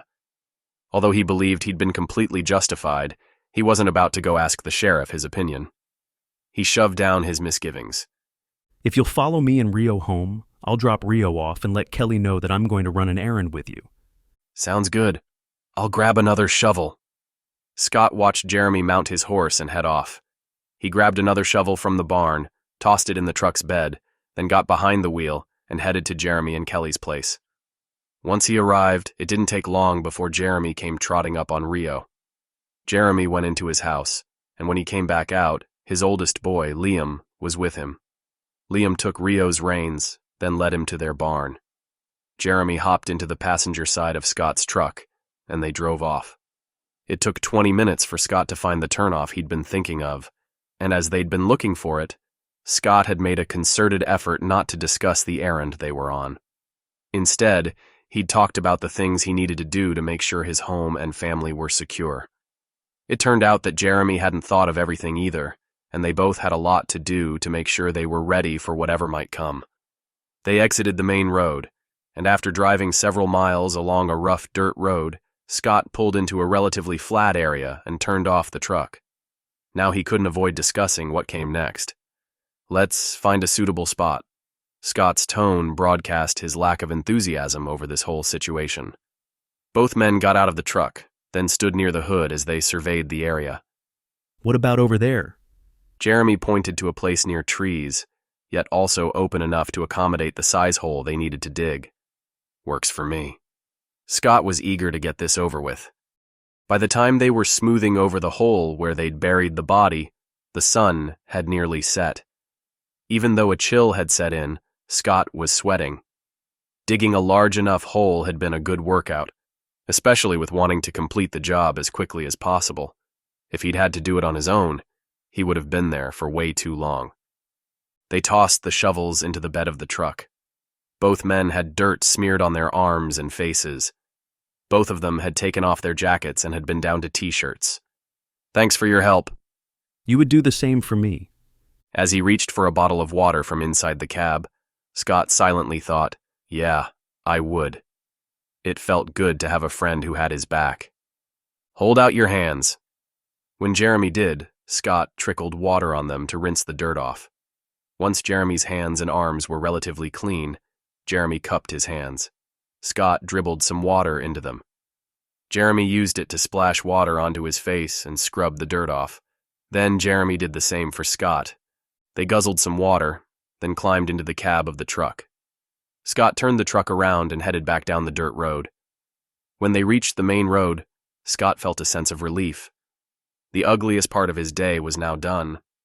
He turned toward home, but less than a minute later, headlights came up behind him. Then flashing blue and red lights appeared, but they weren't across the top of the vehicle. Instead, they were just on one side, like someone had attached a magnetic strobe to the hood. We have company, Scott said, but skeptical about who it was, and not about to pull over for any random person, he kept going. Jeremy squinted at the vehicle, which had pulled into the opposing lane and was coming up beside them. It was an older Ford Bronco. It's Sheriff Clarkson. Chapter 13. Scott. Scott peered at the driver. Clarkson was looking right at him. The sheriff motioned for them to pull over. He'd always considered John Clarkson to be a friend, but this was different. He and Jeremy had just buried the body of the man Scott had killed. That was something the sheriff could never know about. Not now that they'd tried to cover up the death, even if it was justified. You'd better pull over. As much as he didn't want to, Scott agreed. Sheriff Clarkson could see who was driving, and he knew where Scott lived. Better to deal with this now.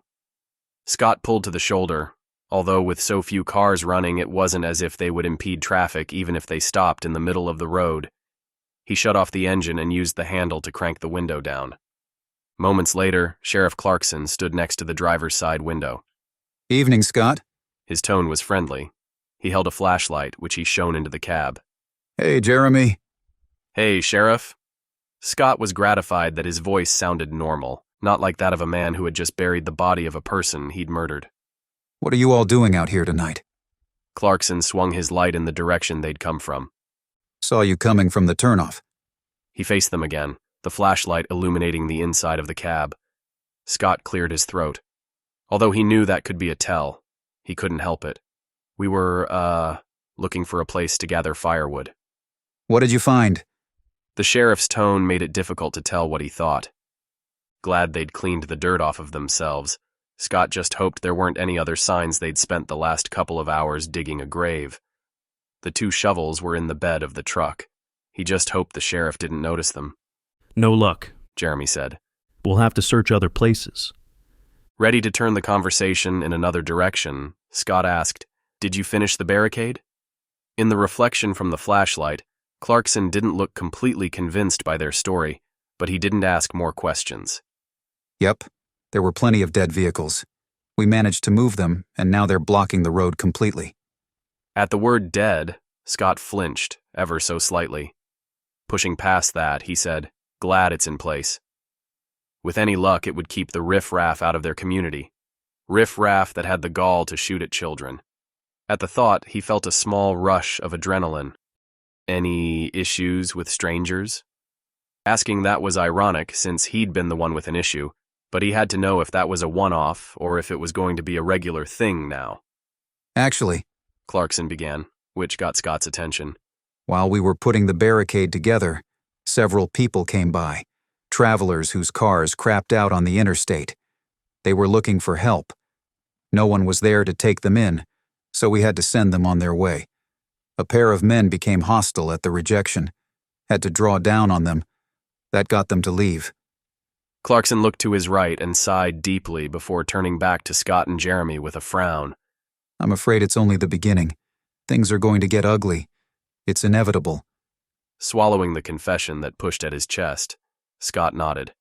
What should we do? Jeremy asked from the passenger seat. If trouble comes to us, to our homes, what if people threaten our families? He paused half a beat. Are we justified in taking things into our own hands to protect our loved ones? The sheriff pinched the bridge of his nose with the hand not holding the flashlight and squeezed his eyes closed. After a moment, he removed his hand and opened his eyes. I don't like it, but with no easy way to call law enforcement for help, there aren't a lot of options. He looked thoughtful. Even before, people had to take things into their own hands from time to time. It's just going to be different now. Everyone will have to step up, won't they? He shook his head. It's going to be mayhem. Scott didn't envy the sheriff. As a law enforcement officer, he had the responsibility of keeping chaos at bay. But what could one man do against the apocalypse? Was it even reasonable to expect him to continue doing his job at all? It wasn't like anyone was going to pay him. If the sheriff's family hadn't left him, would he have abandoned his post to care for them instead? Was he only acting as sheriff because he had no one to protect? But Clarkson's family still needed protecting. Just not here. What did you decide? Scott asked. About your family? You going after them? A faraway look came into Clarkson's eyes. Then he lifted his chin as his eyes came into focus. Yes. Even if Cheryl doesn't want to have anything to do with me, I have to make sure she and our kids are all right. A tentative smile lifted the corners of his mouth. Maybe I'll even be able to convince her to come home. Scott hoped he would succeed. When are you going? Clarkson's jaw set. Tomorrow. Although he was glad Clarkson had made a decision, the right one as far as Scott was concerned, he was worried about who would oversee the security of Springmont. He voiced his thoughts. What about security? Who's going to oversee it? Clarkson rested his free hand on the open window frame. You and the rest of Springmont will have to figure that out. He patted the window frame twice, then straightened. You boys stay safe now. You too, Sheriff. Good luck. With a single nod, Clarkson turned and walked to his Bronco. Scott glanced at Jeremy, who grinned. Then he rolled up his window, turned on his truck, and pulled back onto the road. Chapter 14. Scott. At 1:45 the next morning, Scott rolled out of bed, threw on his clothes, kissed Heather, even though she was still sound asleep, then drove to the barricade for his early morning shift. Although he didn't want to leave his family, he didn't feel he had a choice. This was the time he'd agreed to guard the barricade, and if everyone did their part, the entire community would be safer. It wasn't ideal, but he couldn't expect others to do all the work to keep Springmont safe. The man who had threatened his children the day before had come into their community before they'd put the barricade into place. Now that it was there, he expected it would do its job and keep the majority of people out.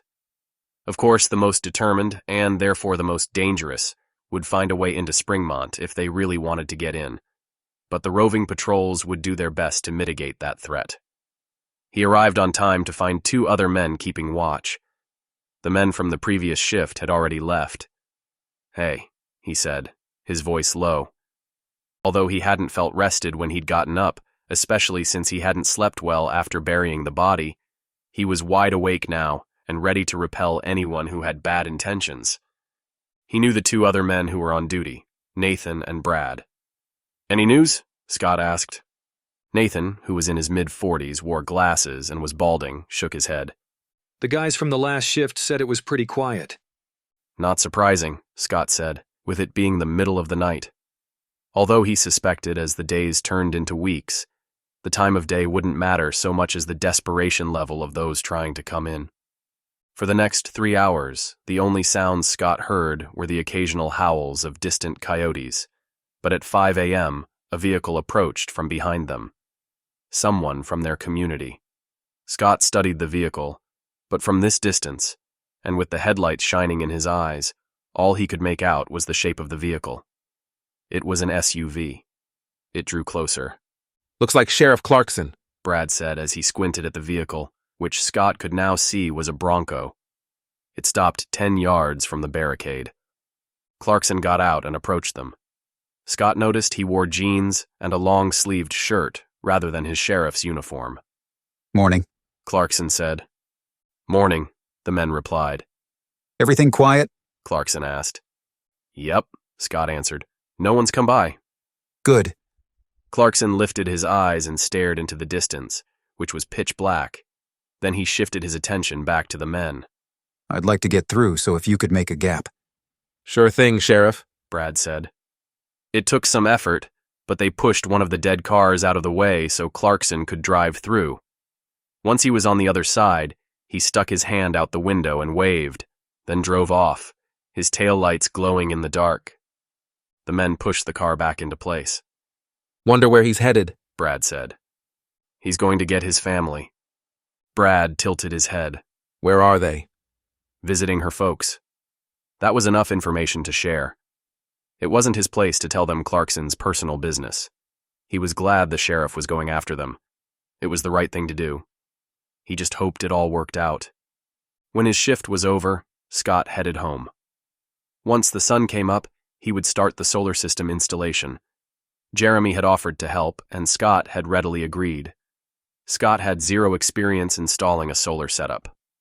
Jeremy, however, did.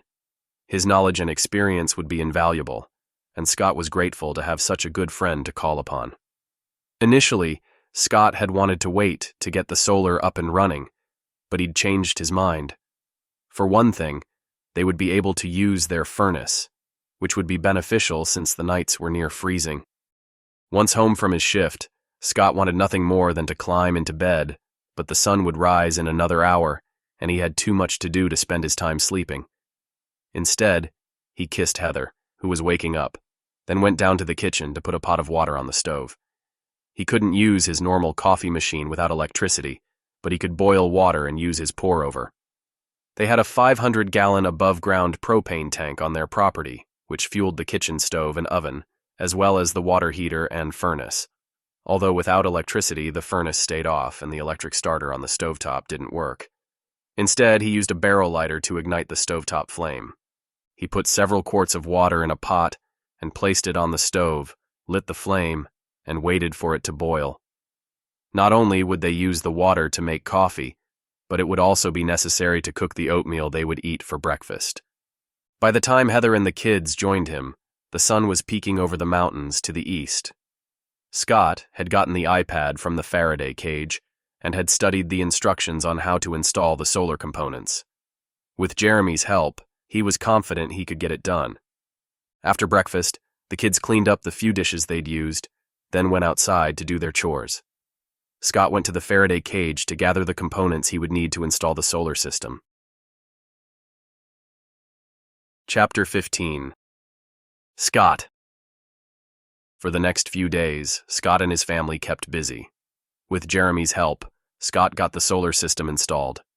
The entire family was ecstatic to have the power back.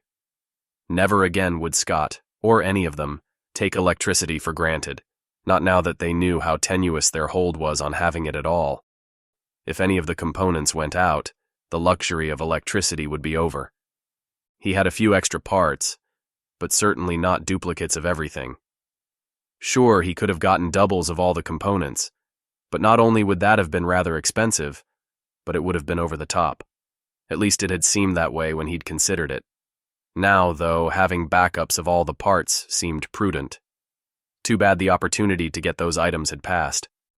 It had been a week since the EMP, and 4 days since Sheriff Clarkson had left, when a teenage boy on horseback rode up to Scott and Heather's house shortly after lunch.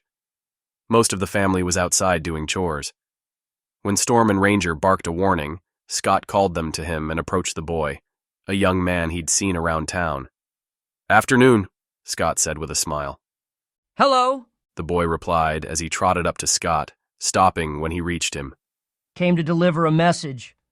Scott looked up at the boy. "Oh yeah? What's that?" "There's a community meeting at Crescent Park at 4 o'clock this afternoon." Wondering if Clarkson had returned, Scott asked, "Who called the meeting?" The boy shrugged. No idea.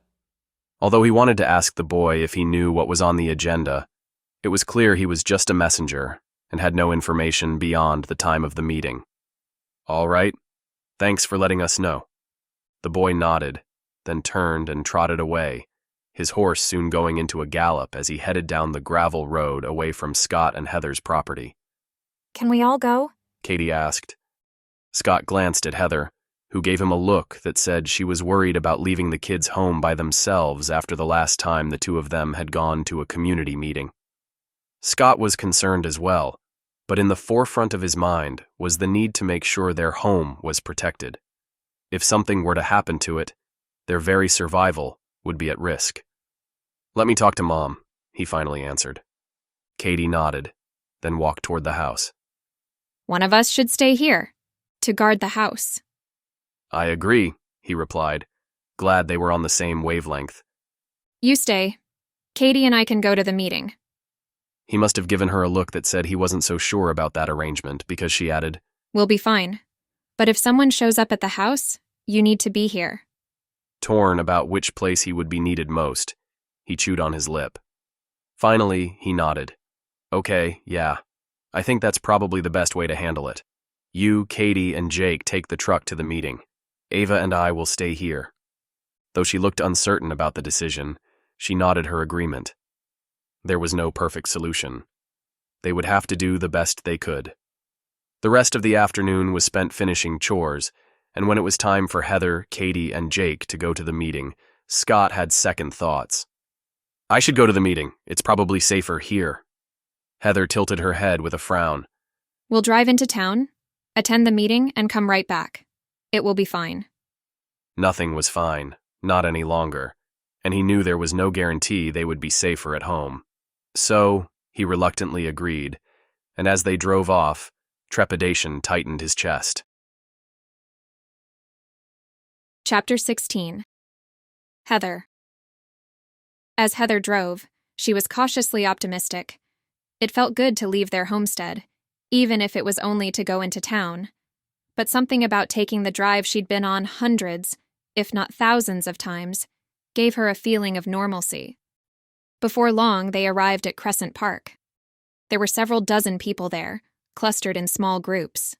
There's Jeremy, she said, pointing to their neighbor. His wife Kelly wasn't within sight. Had she stayed home to protect their property? Heather and the kids got out of the truck and strode directly to Jeremy. Hello, she said with a smile. Afternoon, He replied. Then he looked past her, obviously trying to find Scott. He stayed home to watch over things there. Jeremy nodded. That's Kelly's job too.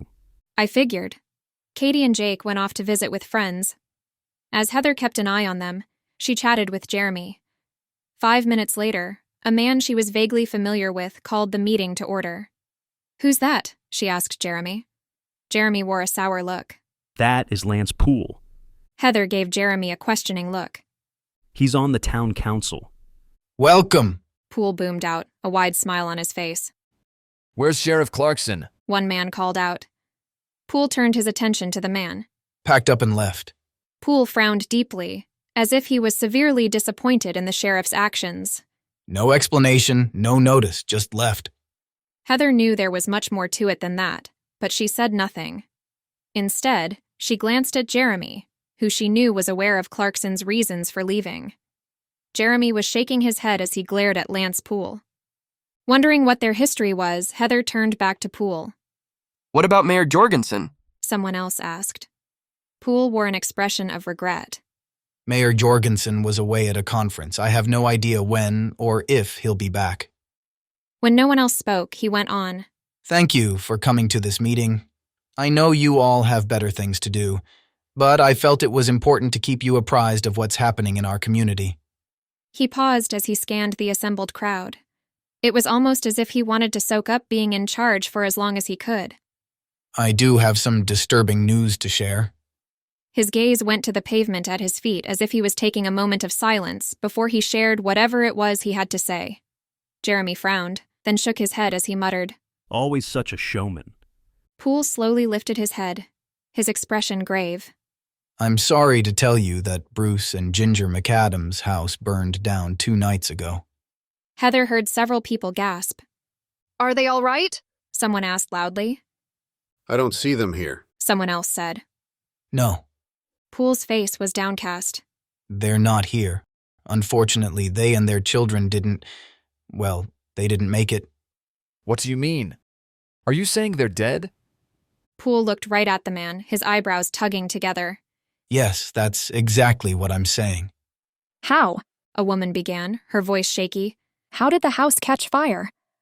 Poole turned his attention to her. Even though the fire department can't do much without their trucks and without water pressure in the hydrants, they did what they could to extinguish the blaze. Poole looked toward a man, then gestured for him to come forward. Chief Whitehall, if you wouldn't mind filling these folks in on what you know. With streaks of gray in his brown hair, Chief Whitehall appeared to be somewhere in his early 50s. About 6 feet tall and fit, he walked with his shoulders back and his head held high. A man confident in who he was. Good afternoon. In normal times, we would do a full investigation, but these are not normal times. Voices murmured around Heather, and she nodded in agreement. Regardless, we're doing the best we can with what we have, and my department is no exception. When we learned of the fire, we got there as fast as we could, but with communications down and the McAdams home being on the outskirts, and with only one working vehicle among our ranks, by the time we arrived on scene, there was little we could do. No one faults you or your men, Chief. Poole was quick to say. Chief Whitehall nodded his thanks, but he still wore a pained expression. By the time we could safely enter the structure, it was too late to save any of the... He clenched his jaw and shook his head before going on. At that point, all we could do was recover the bodies. He paused, longer this time. Unfortunately, they were so badly burned that we were unable to tell if they died from smoke inhalation, from the flames, or from something else. Like what? A woman cried out. What else would have killed them if not the fire? Chief Whitehall looked to Poole, who stepped forward. Thank you, Chief. Whitehall went back to where he'd been standing before being called forward. Poole studied the crowd. We found bullet casings on the ground in several places near the house. What does that mean? Are you saying someone shot them? No way to know for sure, Poole said. He glanced at Chief Whitehall before shifting his attention back to the crowd. From what we could tell, there didn't appear to be any bullet holes in the remains. Heather shifted her attention to where her children were standing with their friends. Both children looked horrified by the conversation. She was horrified as well. Wishing she'd left them at home, all she could do was try to get as much useful information as possible.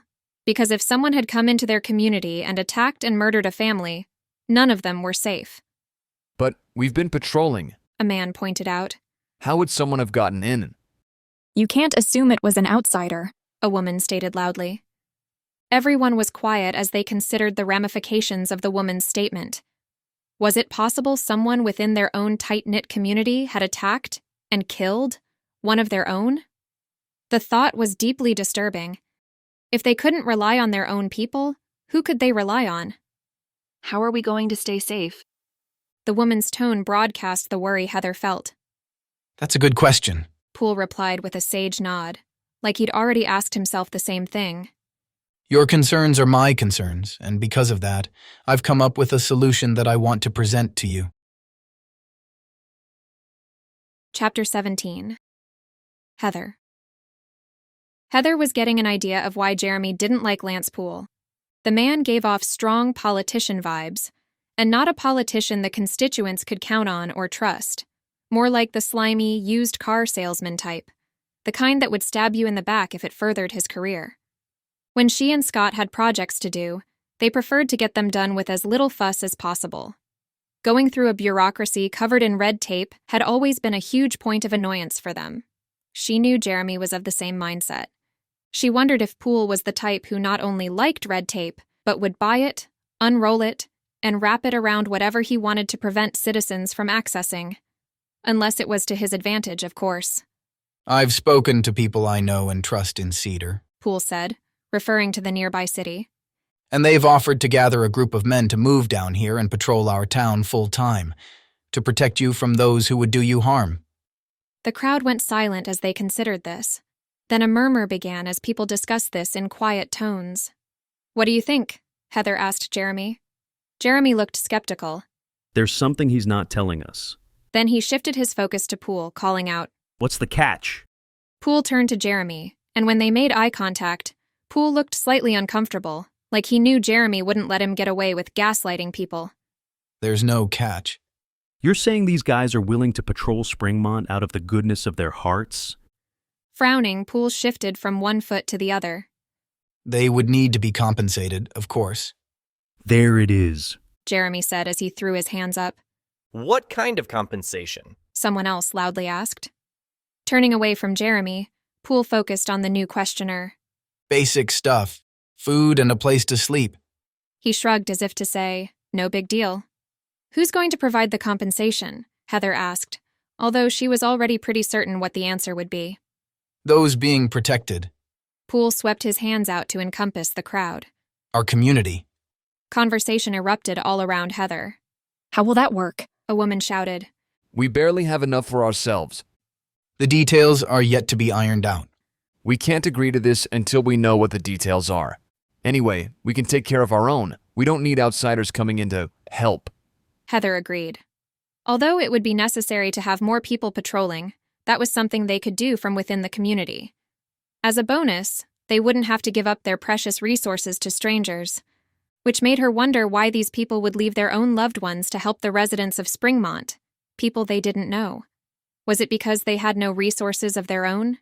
And if that was their motivation, what would stop them from attacking the people of Springmont and taking what they wanted? The more she thought about it, the more she was against the idea of bringing in outsiders to do what they could do for themselves. I vote no, she shouted, surprising herself with the vehemence in her tone. Everyone's attention switched to her, but she kept her chin high as she met the eyes of those around her. I also vote no, someone called out from the crowd. More hands went up as shouts of, no, filled the air. Poole wore a pinched expression, and as more people yelled, no, he crossed his arms over his chest and shook his head. Let's take a vote, Jeremy shouted over the din of voices. Everyone settled down. If you're against bringing in outsiders to patrol our town, raise your hand. The vast majority of hands went up. If you want to bring in outsiders, raise your hand. A smattering of hands rose, but they were clearly in the minority. Jeremy turned to Lance Poole. Looks like it's a no. With his nostrils flaring, Poole narrowed his eyes at Jeremy, but then he seemed to remember that everyone was watching him. His expression smoothed out, and he faced the crowd. Okay. If you don't want help, then how do you propose we keep Springmont safe? Soft murmurs arose as people spoke among themselves. We increase the number of people patrolling, Jeremy said, his tone reasonable. I agree, someone shouted. Another person yelled, Me too, in a tone bordering on belligerent, expressing anger that any other option had been considered. Okay. Poole raised his hands like he was surrendering to the majority opinion. Now that Sheriff Clarkson is gone, who's going to head that up? I will, Jeremy said. Heather regarded him. Although she was slightly surprised that he wanted to take that on with all he must have on his plate, she was glad he'd volunteered. She had confidence that he would do everything within his power to keep their community safe. A crease formed between Poole's eyes as if he felt disappointed that someone had stepped forward, because if no one had, his original idea might be back on the docket. Heather had to wonder why Poole had reacted that way. What was most important to him? Protecting the community? Or did he have some other agenda? If the community had agreed to his suggestion to have outsiders patrol, what was in it for him? I'll leave it to you then, Jeremy. Poole smiled in a way that seemed forced. He turned back to the crowd. Any other concerns or questions that we need to address today? A woman raised her hand. Poole pointed to her. Has anyone learned anything more about what happened, or how widespread it is? This got everyone's attention, and everyone went silent as they waited to hear the answer. Unfortunately, I don't have any new information beyond what we learned last week. That the EMP seems to have affected the entire country. He scanned the crowd. Does anyone know of anything more? One man raised a single finger. I got my ham radio working. All eyes shifted to the man who would surely have news. The big cities are in full chaos. The man's tone was solemn. Most of the people I've heard from are fearful that the chaos is coming to them. He scanned the crowd. Everyone's attention was riveted to him. No one and nowhere is safe. That was the last thing Heather wanted to hear, although she was savvy enough to know he was speaking the truth. She'd never been one to bury her head in the sand. What about Utah? Any word on Utah specifically? The man turned to her. Yeah.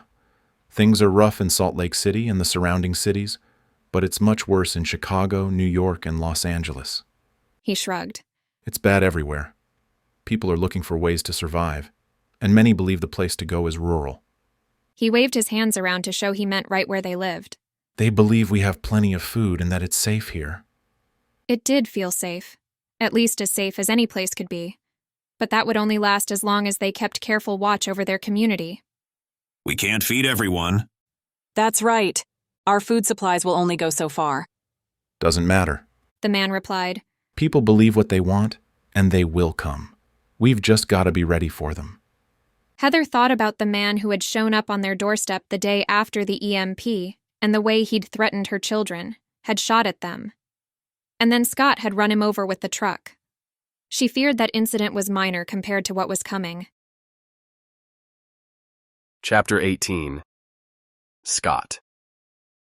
The entire time Heather, Jake, and Katie were gone, Scott was worried. He hated that he'd had to let them go off on their own, but that's how life was now. Hard choices had to be made. That was the only way to survive. He was working on the solar, making a few tweaks to the system, when he heard the truck rumble up the gravel drive. He stopped what he was doing in the garage and hurried out to meet them. When he saw they were safe and sound, he breathed a tremendous sigh of relief. Wearing a broad smile, he strode to the truck, pausing as Heather opened the door and hopped out. Jake and Katie got out of the passenger side. Storm and Ranger raced up to the kids, their tails wagging hard and their tongues hanging out as they panted. The kids knelt beside the German shepherds, giving them the attention they craved. "How was it?" Scott asked Heather after giving her a quick kiss hello. The expression she wore, like the news was all bad, sent a blast of unease coursing through his body. "What is it?" "Trouble's coming, Scott," she started. Then she briefed him on all the discussions. With every bit of news she shared, the level of his internal alarm rose. Imagining a horde of people rolling into their community expecting to be saved was bad enough, but the thought that someone might have attacked and murdered the entire McAdams family was horrifying. "Do you think it was outsiders? Or someone right here, within Springmont?" Scott didn't know the McAdams family. They lived on the opposite side of town. Did they have enemies within the community who would want to hurt them now that law and order had broken down? Or were they innocent and their property just happened to be in the path of outsiders who came across an easy target? "I have no idea." Heather's brow furrowed. "What should we do?" "We need to keep watch here, 24/7. His tone was confident, his decision sure. Heather's shoulders slumped as if she was already exhausted. "Yeah, I know." Katie and Jake had joined them by then. "I can help." As much as it grieved him, Scott knew everyone would have to help. Well, maybe not Ava. She was only 9 after all. But he would definitely need Jake and Katie to do their part, which meant weapons practice. Although his kids already knew a lot about firearm safety and usage, Scott thought they could benefit from more target practice, as could he and Heather. With a glance at Heather, he said, "Who's up for target practice?" The faces of both Katie and Jake lit up. Heather seemed worn out, but she nodded as well. 20 minutes later, Scott had set up an area for target practice. The kids, including Ava, gathered around. Scott had locked up the dogs for the duration. After reviewing gun safety, they spent the next hour practicing their aim and shooting. He even had Ava take a turn. This was her first time handling a pistol. When she said she didn't like it, Scott wasn't surprised. He didn't push it, letting her sit back and watch the rest of the family target practice. Katie and Jake, on the other hand, did well. It took them a minute to adjust to the recoil on the guns they were using, but once they did, their aims were impressive. His gut reaction to the image of any of his children having to point a gun at anyone, let alone shoot at them, was to recoil. But they were in the apocalypse now, and the more each member of the family could do to protect themselves, the safer they would be. Once Scott felt like they'd practiced enough for the day, and before they'd used too much ammo, he inspected the targets they'd been shooting at. "Nice job," he smiled broadly. Although there weren't any bull's eyes, they had all done remarkably well. Feeling better about their skill at hitting a target, he worried about them being able to actually shoot at a human being. With any luck, if there was a need to defend their home, he and Heather could deal with it. "Let's set up a schedule for keeping watch," he said, as they finished putting away their gear. They went into the house and gathered around the kitchen table, working together to create a schedule they could all live with. "If anyone approaches the house, or if anything out of the ordinary happens, you're to call me on the handheld radio immediately. Understood?" Heads nodded all around. This might actually work, he thought, unless he was gone protecting the community. Then what? Trying not to worry about the what-ifs, he focused on what he could control, until Jake asked that very question. "What if we can't get a hold of you, Dad? What if someone dangerous comes and you're too far to get here in time?" He glanced at Heather, who made steady eye contact with him as she lifted her chin. Then she turned to Jake. "If Dad's not available, call me. Or," she glanced at Scott, before facing Jake again, "you take care of it yourself." Distress shone from Jake's eyes. "When you say, take care of it, what do you mean?" "It means you kill the guy." Katie's tone was matter of fact. Startled to hear his 14-year-old daughter talk like that, Scott jerked his head in her direction. "That's right. Heather's jaw was set. We have to protect our family. She visibly swallowed. No matter what." She was right, of course, but only a week ago he never would have considered such a thing. "Your mother's right," he admitted, remembering how he'd run down that man only the week before, killing him, and then burying his body in the woods. "If someone comes to our home and threatens us, we have to protect our family." "But what if they just need help and they're not threatening to hurt us?" That was the dilemma. Shoot first and ask questions later, or try to talk to the person.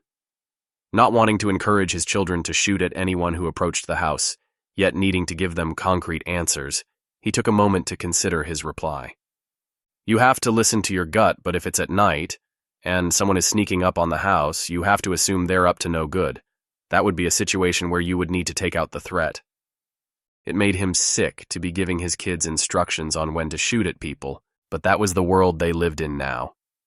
He gave some other examples, and by the time they finished their discussion, he believed his children were better prepared to face what might happen. "With the community patrols, I don't expect anyone to come to our house." He glanced at Heather, who smiled tightly. It was a hope they both shared, but there were no guarantees. Once they finished the discussion, they walked around the interior of the house while Scott pointed out the best vantage points from which to observe the outside space. He demonstrated how to stay out of view while keeping watch. This was useful for Ava as well. Wanting to give her instructions without scaring her, Scott turned to her. "I don't expect any trouble at our house, but if there is, you can hide in whichever of these spots is closest, okay?" She nodded, her eyes wide with uncertainty. He gave her what he hoped was a reassuring smile. Then he told the group, "Once everyone's gone to bed, we'll keep all the lights off. Not only will that help your eyes adjust to the darkness, but it will also make it difficult, if not impossible, for anyone to see inside." "How will we be able to see them?" "Good question," he replied. He didn't have night vision goggles, something he wished he'd spent money on. They would have to go old school. "We'll primarily rely on the moon to give us light, but we also have working motion sensor lights mounted on the barn and house. If someone approaches, they'll kick on. Plus, we have the dogs. If anyone comes around, they'll let us know." As the sun began to set, Scott grew more nervous. Having his children on watch was not ideal, but what else could he do? Jeremy and his family would do something similar at their house, no doubt, so he couldn't ask them for help. Not only that, but the two families lived too far from each other to help each other out. They would just have to do the best that they could. Chapter 19. Scott. 2 days later, Scott had the middle-of-the-night shift on the community patrol. His family would be on their own while he was gone, making it more critical than ever that strangers were prevented from getting inside Springmont. "My shift will be done at 6 in the morning," he told his family. "We'll be fine." Heather smiled at him. She glanced at Katie and Jake. "We've got this." "Yeah, Dad," Jake said with a confident nod. Then he held up a handheld radio. "Plus, we can call you if we need you." Right. Without knowing exactly where he would be, Scott couldn't be 100% certain that the range of their radios would be sufficient. "I'll check in with you every hour on the hour." At 1:45 in the morning, there was a knock at the front door. Scott was already up, having gotten a few hours of sleep before his shift. He opened the door to find Jeremy standing on his porch. Jeremy had scheduled them to be on the same shift so they could patrol together. "Jasper's ready for you." Jeremy motioned to a pair of horses loosely tethered to the porch railing. Great. He'd decided to leave the truck for his family. That way they could leave in a hurry or come get him if the need arose. Scott mounted Jasper, while Jeremy hopped onto his horse, Rio. They trotted off to the gathering point where they would be assigned their positions. When they arrived, the others who would patrol that night were there, waiting to be told where to go. Jeremy directed the men and women to their assigned locations, then turned to Scott. "You and I will roam the open area east of town." That was the wide open space that separated Springmont from the interstate. When they reached their zone, Jeremy came to a stop. "Whoa," Scott said to Jasper as he gently pulled on the reins. Jasper halted beside Rio and Jeremy. Jeremy shrugged a pack from his back, reached inside, and pulled something out before holding it up to Scott. "Night vision goggles." "Nice," Scott said as he took the NVGs and looked them over. With only a quarter moon for light, he couldn't examine them too closely, so he slipped them onto his head and flipped the eyepieces over his eyes. The expansive meadow surrounding him was suddenly easy to see. "This is awesome, Jeremy." Jeremy chuckled. "I only have 2 pair, but this is the perfect time to use them." He put the other set on his head. Scott stared into the distance, the outline of the mountains coated in green, yet surprisingly clear. "I'm really regretting that I didn't invest in some of these when I could have easily bought them online." "Yeah, but you got a lot of what your family needs. You can't think of everything." As true as that was, it didn't stop him from coming up with a few other things he wished he'd thought of getting when he could have easily purchased them. He lifted the eyepieces and turned to Jeremy. "Where do you want to go first?" Jeremy did a chin lift toward the space they would patrol. "Let's split up. We'll be able to patrol a wider area that way." He motioned to one of the 2 radios on Scott's hip. One was for Scott to keep in touch with his family. The community provided the other for those on patrol. The community radio operated on a different channel than the one Scott and his family used. "We should be able to keep in touch easily in this open space." "Sounds good." Jeremy went one way, while Scott went the other. For nearly 3.5 hours, everything was quiet, and as promised, Scott checked with his family every hour on the hour. All was quiet there as well, but it felt good to touch base. It calmed his nerves. Scott settled into a groove of riding Jasper for 10 minutes as he watched the area, then pausing and doing a slow scan for a couple of minutes before moving to another spot. Besides a coyote or 2, there was no movement that he could see. The NVGs made a tremendous difference. "Movement to the northeast," Jeremy said over the radio. Scott snatched the radio from his hip and lifted it to his mouth before pressing the send button. "Copy." He hooked it back on his hip, then visually scoured the northeast sector with the NVGs. There. He saw movement, but the person or animal was too far away for him to make out clearly. The NVGs didn't have magnification, so he removed them and lifted a pair of binoculars to his eyes. The moonlight aided somewhat, but it wasn't like he could see as well as he did with the NVGs. Regardless, he knew exactly where to look, which enabled him to make out the shapes of 4 men hustling across the sagebrush-covered field. Chapter 20. Scott. 4 men, Scott murmured into the radio. "Headed this way. Looks like they're in a hurry. Armed? Jeremy asked. Can't tell. Too far away. We have to assume they are.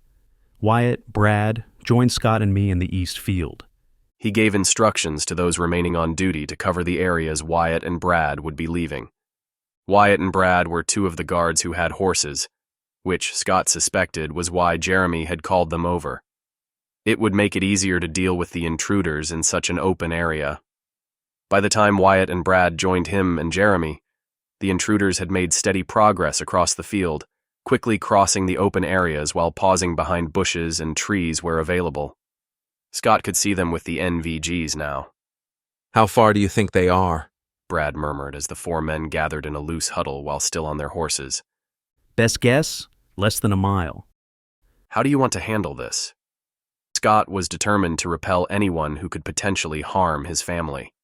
Since the intruders were crossing the field in the dead of night using any available cover they found, Scott had to assume they had ill intent. Jeremy scanned the space, then turned to Scott and the other two men. Scott will stay with me. We'll circle north. You two circle south. He gave a few other instructions. Then he nodded to Scott. Let's go. Scott wheeled Jasper around and rode north with Jeremy, all the while monitoring the four men heading in the direction that would take them toward Springmont proper. When Scott and Jeremy reached a stout tree with thick branches, they stopped, checking their vantage point before taking their horses to a bush a short distance away. After tethering the horses to the bush, they trotted back to the tree. You stay here, Jeremy said to Scott. I'll take cover over there. He pointed to a tree about 20 yards away. Scott gave him a single nod, then, as Jeremy headed to his position, Scott turned his attention back to the intruders. The four men stayed in a loose cluster. That would make it easier to corral them. Scott glanced in Jeremy's direction to make sure his friend was in position. Wyatt, Brad? Jeremy murmured over the radio. Check in. We're in position, Brad replied. Scott watched the intruders, saw them dash behind trees and duck behind bushes, obviously trying to remain unseen. Almost there, Scott heard Jeremy mutter over the radio. The night was silent except for the sound of chirping crickets. Stop right there, Jeremy shouted, startling Scott. Scott glanced in Jeremy's direction, saw he was still behind cover, then Scott shifted his attention to the intruders, who were about 20 yards away and in an open space with nowhere to hide. The four men stopped, their heads swinging from side to side as they searched for the man behind the voice.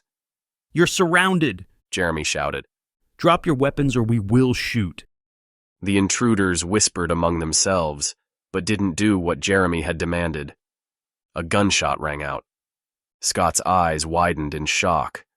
Had Jeremy shot one of the intruders?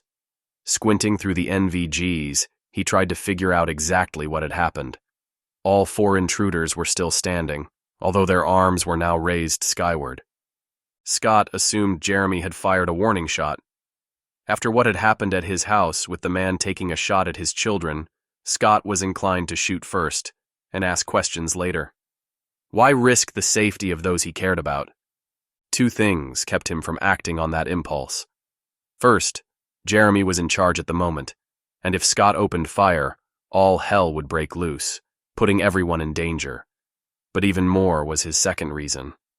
It had been a week and a half since the EMP, and although he knew society was falling apart, he wasn't ready to completely toss his civility just yet. Yes, he'd run over a man, killing him, and then had buried his body in the woods. But that had been in self-defense. Killing these guys without provocation would go a step beyond what he was ready to do.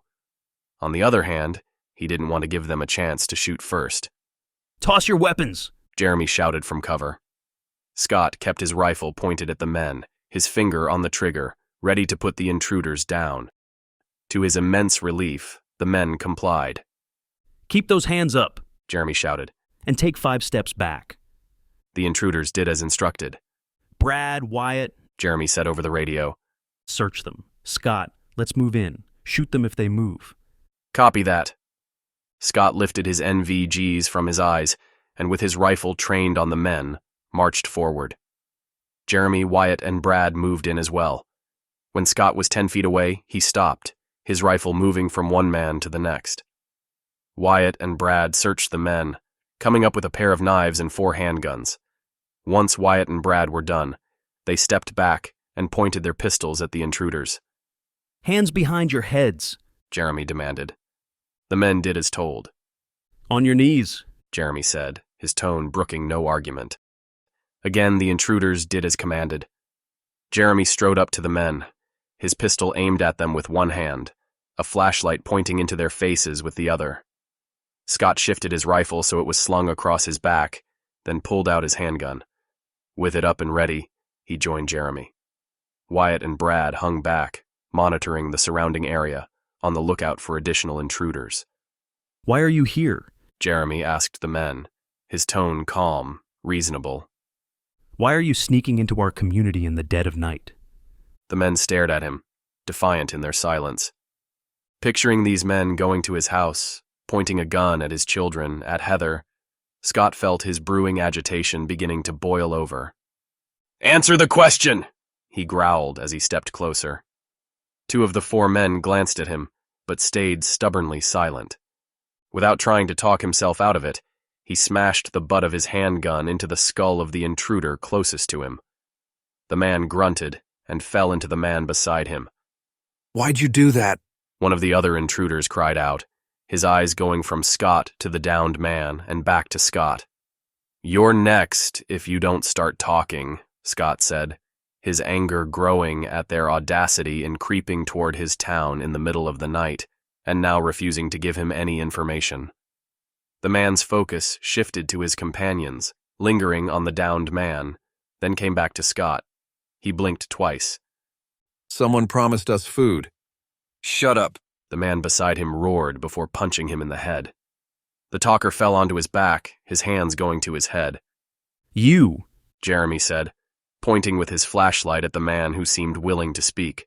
On your feet. You'd better not say anything, the man who'd punched him snarled. Quiet, Scott said, aiming straight at the man who seemed concerned information would flow. The man glared at Scott. The talker stood. Jeremy instructed him to walk over to a tree about 20 feet away. He motioned for Brad to accompany the talker, which he did. Scott kept his gun trained on the 3 remaining men, with special focus on the man who had punched his companion. Jeremy switched places with Brad, then called Scott to join him. Chapter 21. Scott. Wyatt took Scott's place, leaving Brad and Wyatt to stand guard over the 3 intruders. Scott strode over to Jeremy and the man they were about to question. What's your name? Jeremy asked the man in a firm, yet quiet voice. The man licked his lips, looking from Jeremy to Scott. After more hesitation, he spoke. Rob. Okay, Rob. Jeremy's tone was calm, reasonable. Tell me what you and your buddies are up to. Rob shifted his eyes to his companions. Scott looked as well, noticing that the man who had told Rob not to talk was glaring at Rob. Wyatt stepped in front of the man, blocking his view of Rob. Rob turned his focus to Jeremy. They're not my buddies. Scott found that interesting, which prompted him to ask, Then why are you with them? Rob visibly swallowed. His eyes slid to the men held at gunpoint, then came back to Scott. They made promises. What promises? Jeremy asked, his voice smooth, friendly. He shifted his attention to Jeremy. Food and shelter. In exchange for what? The sound of an approaching ATV shattered the quiet night. Scott turned to see who it was, but couldn't tell in the dark. The ATV stopped about 15 yards away, then a voice called out, What's going on? Squinting into the darkness, Scott saw Lance Poole striding toward them. He heard Jeremy audibly sigh, and although he couldn't see Jeremy's face well in the dark, he just knew he was rolling his eyes. It was nearly 6 o'clock in the morning. What was Poole doing there? As if the man had read Scott's mind, Poole said, Couldn't sleep, so I decided to see how things are going out here. He paused as he scanned the scene. Looks like you've run into some trouble. Nothing we can't handle. Jeremy's tone didn't hide his contempt for the man. Who are they? Poole asked as he walked up to Jeremy, Scott, and Rob, stopping only a few feet from them. That's what we aim to find out. Poole slowly nodded like he was trying to come up with a solution. Finally, he said, Your shift's nearly over. Why don't you bring them into town? We can lock them up and question them once it's daylight. It wasn't a bad idea. Their shift was wrapping up. The only other option was to let the men go, and they certainly weren't going to do that. Regardless, Scott still wanted answers. We'll bring them in after we finish questioning them. Jeremy nodded his agreement. Poole frowned. I'll have someone meet you at town hall to guard them. He appraised the intruders kneeling on the ground before walking back to his ATV, getting on, and driving away. Now, Jeremy said as he stared at Rob. Where were we? Scott frowned. He was about to tell us what he and his buddies promised to do in exchange for food and shelter. You'd better not talk, the mouthy intruder kneeling on the dirt shouted. With impatience and fury building in his chest, Scott turned, strode over to the man, and slammed the butt of his pistol into the side of the man's head. The man grunted and fell to the ground, then swore violently at Scott.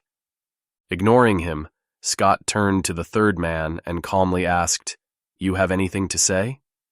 The man stared at Scott, obviously uncertain if he was supposed to confess or stay silent.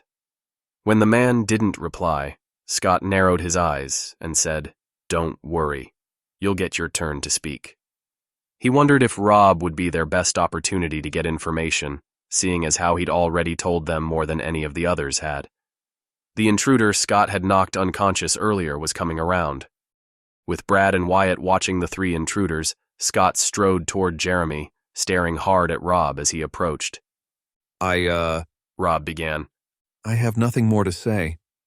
Scott leaned close to Rob, getting into his space. You sure about that? Even as he posed the question, he asked himself how much pressure he was willing to put on this man and the other intruders to get answers. How far was he actually willing to go? Although he desperately wanted to know their plans, he couldn't bring himself to torture them. If Jeremy was ready to take that step, Scott wouldn't stop him, but it was hard to picture his friend doing that. Rob licked his lips. I'm sure. Scott glanced at Jeremy, who was frowning. Do you know Poole? Jeremy did a head tilt in the direction Lance Poole had gone. Who? Had the man answered too quickly, like he wanted to convince them he didn't know Poole? Or had his answer been authentic?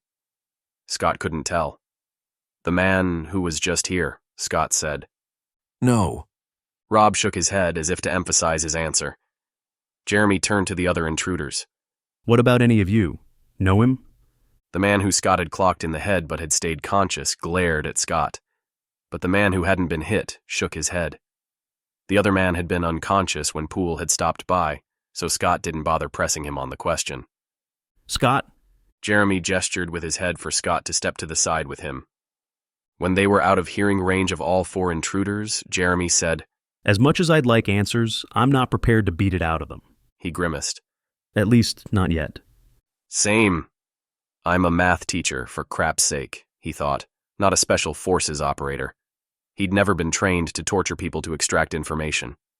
His training was on teaching children how to do math, even if some kids considered that to be torture. He suppressed a wry smile at the thought.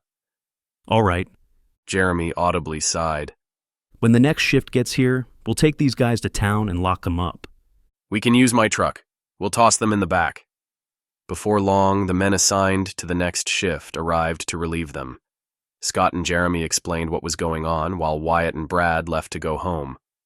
We'll guard these losers, one of the new arrivals said as he turned to the intruders before facing Scott.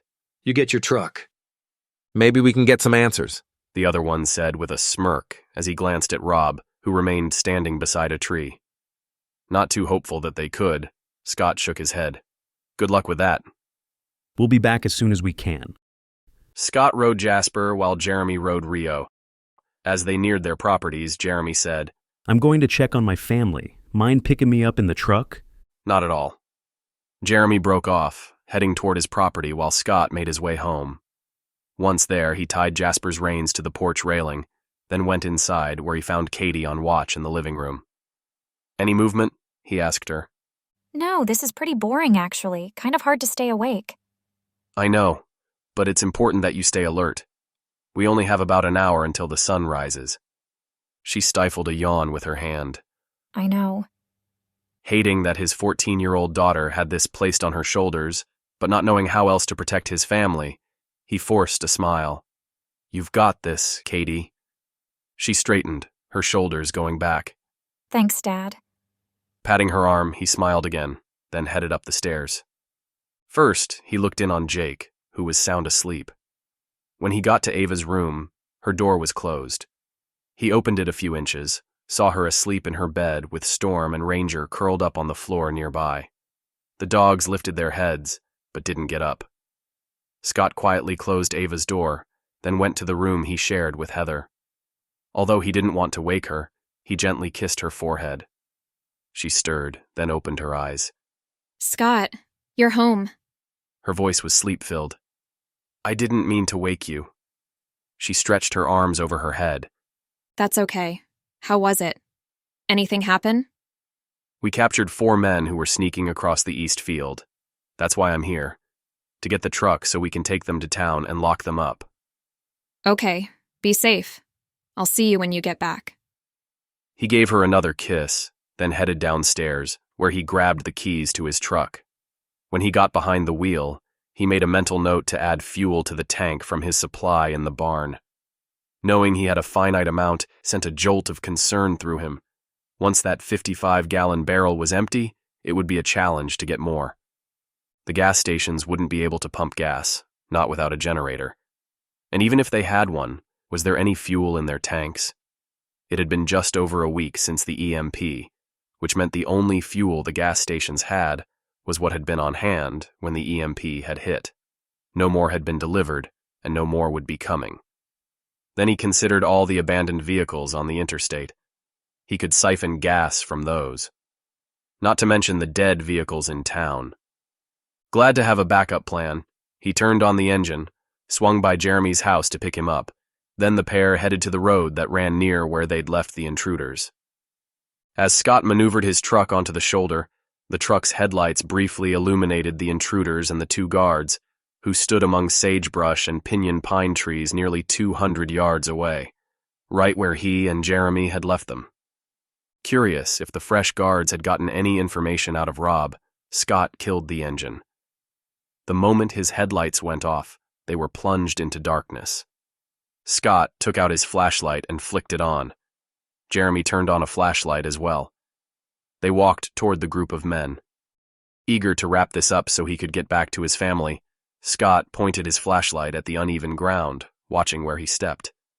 It wouldn't help anyone for him to twist an ankle. "This night's turned out to be longer than we planned," Jeremy said. "Yeah, let's make this next part quick. Get these guys, take them to town, and turn them over to a fresh set of guards." "Sounds good to me."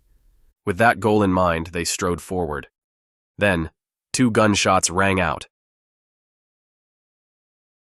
Chapter 22. Heather. The night had been quiet, much to Heather's relief, especially with the kids taking turns being on watch. They'd each taken a shift.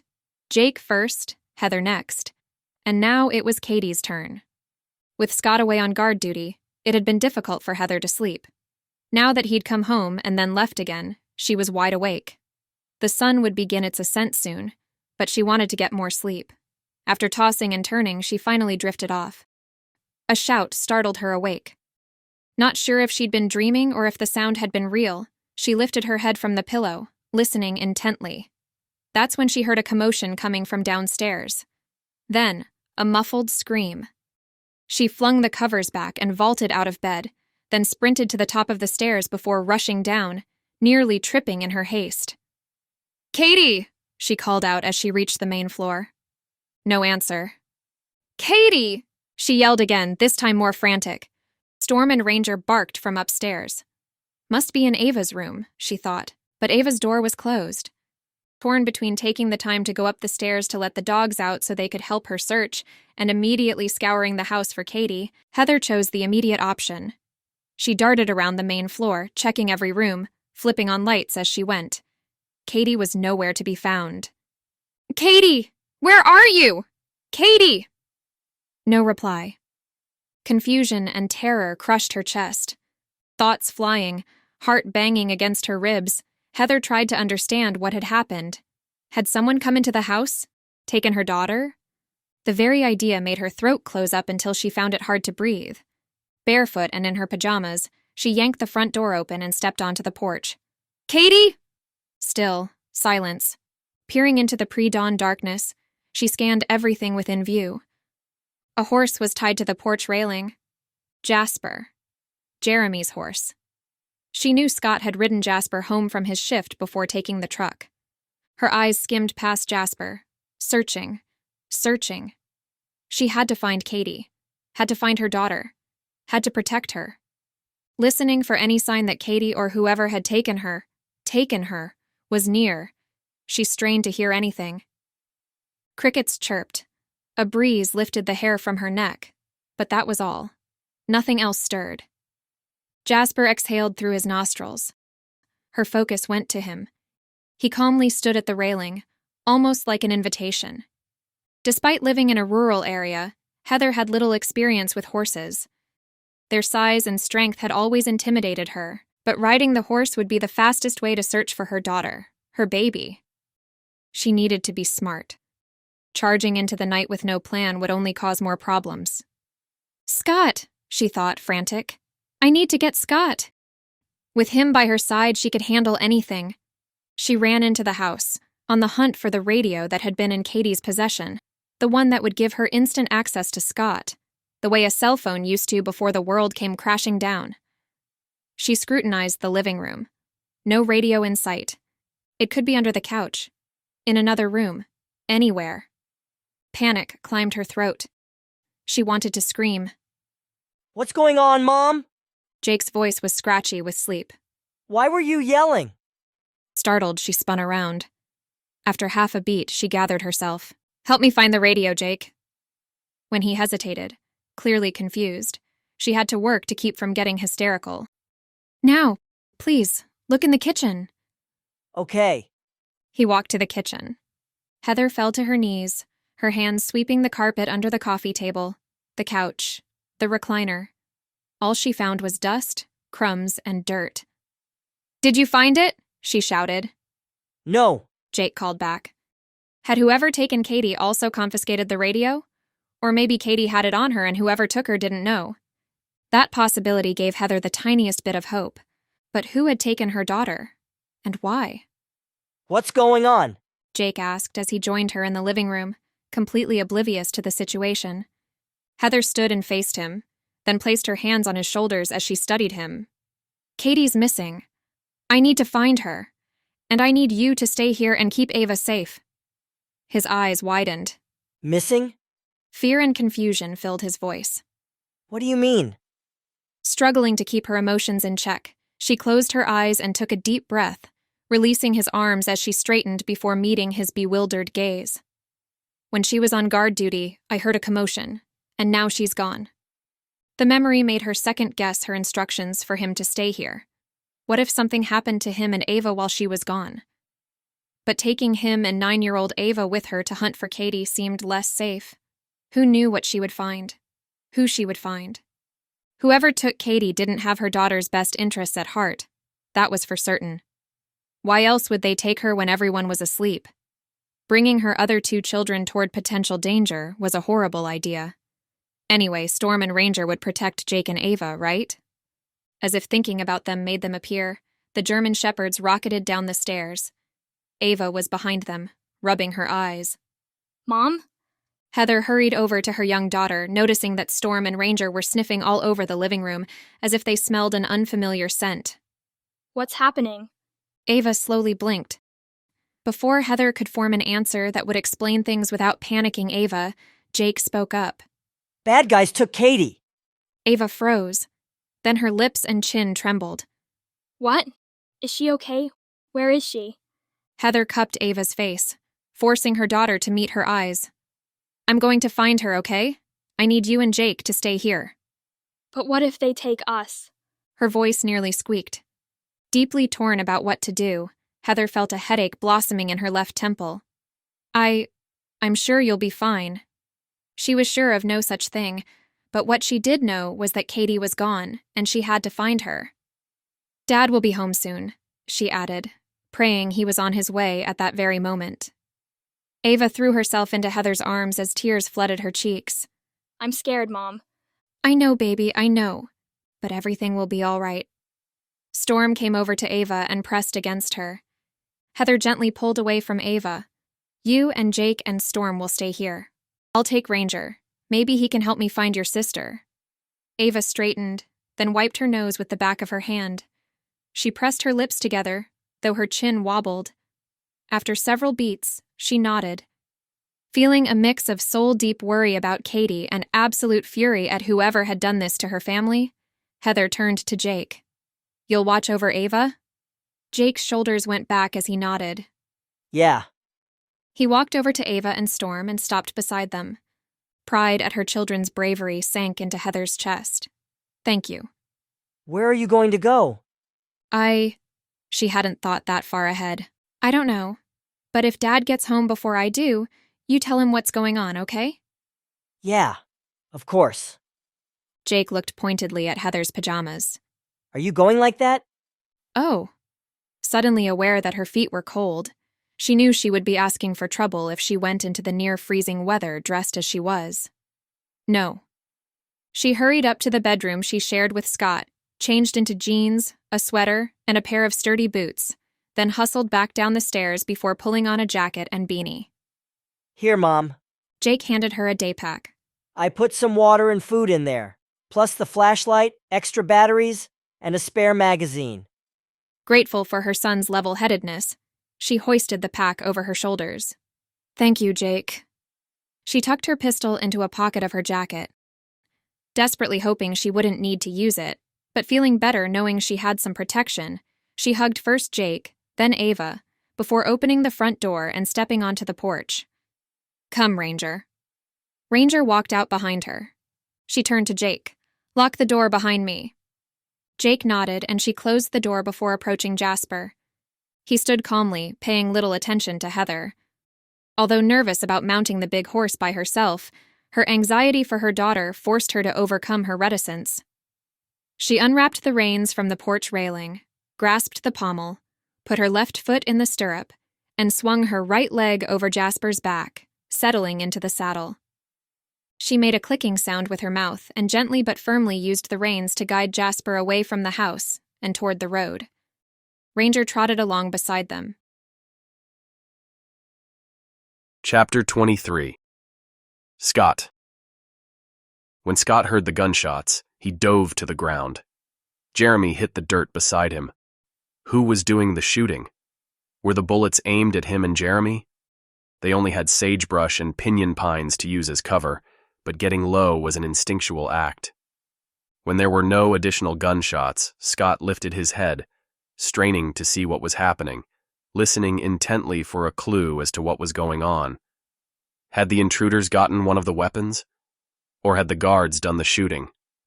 The group of men were less than 100 yards away, but the moon cast little light. Peering into the dark, Scott could see the outline of the 3 intruders kneeling, their heads turned toward someone who was bent over, scrutinizing something on the ground. One man stood near the intruders. Since the intruders were still kneeling in the dirt, Scott assumed the man standing and the man studying something on the ground were guards. What or who was on the ground? And where was Rob, the man who had been the most willing to talk? Had he been shot? I think it's over, Jeremy said. Scott concurred. He and Jeremy got to their feet and strode toward the cluster of men, moving as fast as they could in the darkness across the uneven ground. What's going on? Jeremy called out when they were about 10 yards away. Scott could now see that the guard was bent over a man lying in the dirt, and Rob was no longer standing near the tree where Scott had left him. The man tried to run, the guard said as he straightened and turned to Scott and Jeremy. Had to shoot him. Is he dead? Scott asked, frustrated that the one man who could tell them why the intruders had been sneaking toward town in the dead of night might now be silenced. Afraid so. Well, crap. Jeremy shook his head, his lips flat. All right. Scott's tone was filled with resignation. Let's haul these guys to town. Jeremy nodded. Yep. Stand up, the guard watching over the kneeling men demanded. The 3 intruders slowly got to their feet. Turn around, Scott told them. They did so. You on the far left, walk backwards toward me and keep your hands behind your back. Once the man reached him, Scott bound the man's wrists with twine. He did the same for the other 2 men. Then he tied a length of twine between the 3, which would make it nearly impossible for any of them to make a break for it. He motioned with his head toward the road, where he'd parked the truck. Get moving. He shone his flashlight on the ground to light a path, and the men stumbled into motion. Scott stayed slightly behind and to the side of the men. Jeremy did the same on their other side. Don't do anything stupid. You gonna shoot us if we do? One man asked. It was the man who'd been mouthy, who had told Rob he'd better not talk. Yeah, maybe I will. The man frowned, then shook his head and faced the front, his feet still moving across the sagebrush-covered dirt. They reached Scott's truck. Scott lowered the tailgate, then pointed to the bed of the truck. Get in. The mouthy one turned sideways to show his bound wrists. Kinda hard without our hands. Yeah, but I'm confident you can figure out a way. He gestured with his pistol toward the 3 men. Move it. When they managed to climb in by hopping up backwards onto the tailgate and scooting back into the truck bed, Scott smirked. Knew you could do it. The mouthy one glowered at him, but the other 2 just sat glumly. I'll ride in back with him, Jeremy said, then deftly hopped in. Scott closed the tailgate. It didn't take long to reach town, and once they did, Scott drove straight to Town Hall, the small building where the city conducted its business. He parked his truck as a soft, pre-dawn glow filled the sky. Scott and Jeremy ushered the men inside where a guard was waiting, just as Poole had promised. What's your name? Scott asked the guard, not familiar with the man, although he'd seen him around town a few times. Dawson, the guard said with a broad smile, his hand held out in greeting. Andy Dawson. Scott and Jeremy each shook his hand. You gonna be okay watching these guys on your own? Jeremy asked. His eyes narrowed like he wasn't sure one person should be responsible for the job. Dawson chuckled. Oh yeah, we have a special place all ready for them. He motioned for the group to follow him. Then he turned and started down a hallway. Scott and Jeremy followed the prisoners, keeping a close watch on them to make sure they didn't try anything that would cause a problem. Dawson opened a door, revealing a small room. In one corner sat a 5-gallon bucket and a roll of toilet paper, and against the far wall rested a single cot with a folded blanket on top. Located close to the ceiling was a narrow, rectangular window, too small for any of the men to crawl through, even if they figured out a way to reach it. Used to be a storage room. We moved everything out so we'd have a place to lock up the lawbreakers. Go on, Scott said to the prisoners, motioning to the interior of the room. The mouthy one gave Scott a murderous glare, but he went inside. You gonna undo our wrists? One of the other men asked, his tone conciliatory. What's the magic word? Dawson asked with a smug glance at Scott and Jeremy. Please, the man said through clenched teeth. Dawson used a knife to cut the twine at the man's wrists, then shoved him into the room. You can untie your buddies. He laughed. Or not. It's up to you. Then he closed the door and turned a deadbolt. Scott noticed a peephole at eye level. He looked inside, and though the room was fairly dark, enough light trickled in through the window to allow him to see that the untied man was working to undo the twine on one of the other men. Scott turned to Dawson and Jeremy. Dawson grinned. We swapped the original door for an external door. There's no way to open the deadbolt from their side without a key. Glad that it seemed less likely for the men to escape, Scott asked, when did you change out the door? And whose idea was it? It was Poole's idea. As soon as he found out that the McAdams house burned down with the family in it. He frowned. Just in case, in case we captured who did it. Surprised at Poole's foresight, Scott grunted a reply, then turned to Jeremy. I'm beat. Let's go home. He was eager to be with his family again. Chapter 24. Heather. With no idea who had taken Katie or where they had gone, Heather forced herself to go slow and to breathe. She had to think, had to decide which way to go. The pre-dawn sky didn't cast much light, and with 20 acres of wild land on her property, plus additional land all around, it was overwhelming. If I were to take a teenage girl, she thought, where would I go? She looked at Ranger, who easily kept pace with Jasper, although the German shepherd kept stopping to sniff the ground. Where are they, boy? Can you find them? With no better option, she let Ranger take the lead. He headed down the gravel road that led away from the house and toward the main road. As she and Jasper followed, she swept the ground with the flashlight's bright beam. There were slight indentations, probably from shoes, but that didn't mean much. Her own family went this way all the time. She reached the entrance to her property, the place where the gravel road leading to her house ended, and the paved road began. Ranger seemed interested in the dirt shoulder right outside her property. Tugging on the reins, Heather brought Jasper to a halt, then slid off of his back. Using the flashlight to scan the area that had caught Ranger's attention, she searched for clues. That's when she saw tire tracks.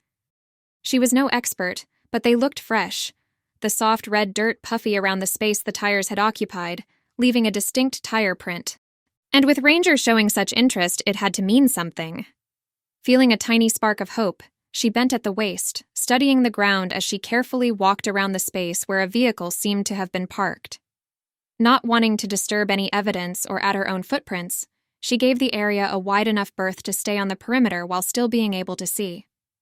That's when she saw a disturbance in the dirt, like someone had struggled while being forced into a vehicle. "Katie!" her mind screamed. "Where are you? Are you all right?" Terrified for her daughter, she imagined being there, at this spot, fighting whoever took Katie, preventing them from completing their task. Adrenaline flooded her body at the thought, and she had to take several slow, deep breaths to get her thrashing heart to slow. "I'm going to find you, Katie," she whispered. Jasper blew out a breath as if he agreed. Ranger came to Heather's side. Turning her focus back to where there was evidence of a vehicle, she scanned the ground with the flashlight beam as she slowly walked all the way around the space. She stopped back where she'd started, the spot where it looked like there had been a struggle. The beam of light caught on a tiny object. She took 2 steps to reach it, then bent to pick it up. An earring. She examined it in the flashlight beam. A small gold heart. It was Katie's. There was no doubt. Heather had given her the earrings on her last birthday. Grasping the earring in her palm, Heather squeezed her eyes closed, her heart going out to her daughter, her thoughts broadcasting into the ether as she desperately tried to send the message to Katie that she loved her and that she would find her. Exhaling a shaky breath, Heather opened her eyes, stared at the earring, then tucked it into her pocket. Determined to find her baby girl, she peered into the distance, scanning every direction. Where had they gone? She turned to Ranger. "Where did they go, boy? Can you tell?" He looked up at her, his brown eyes soft like he felt for her but had done all he could. Heaving a loud sigh, Heather used the beam of her flashlight to follow the tire imprints in the red dirt, trying to figure out which way the vehicle had gone. The imprints ended at the asphalt road. Then she noticed a dusty trail on the black asphalt, a trail that emerged directly from the imprints in the dirt where the vehicle had been parked. Carefully following the dusty path, she walked along the road, in pursuit of any hint that the vehicle had turned around. It didn't take long for the dusty trail to fade, but it never turned, which meant whoever had taken Katie had headed toward town. With hope erupting inside her, Heather dashed back to Jasper, hoisted herself into the saddle, and guided him onto the asphalt road and toward town. Ranger loped along beside her. As she trotted along, she considered what she would do once she reached Springmont proper. Where would she go? How would she know where to look?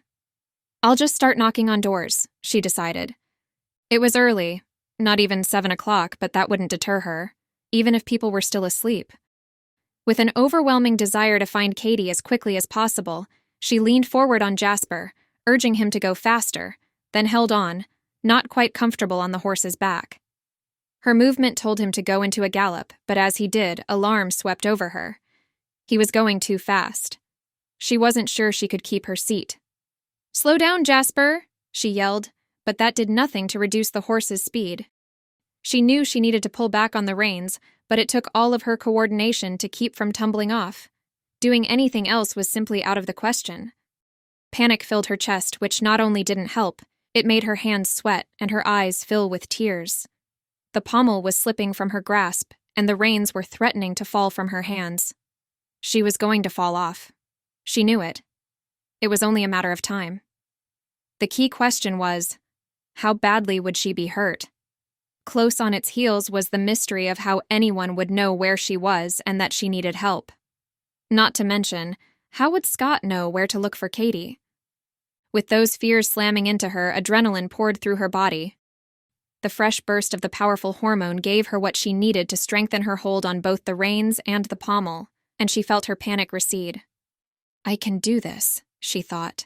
Then slowly, carefully, she moved her body so that she was no longer leaning so far forward.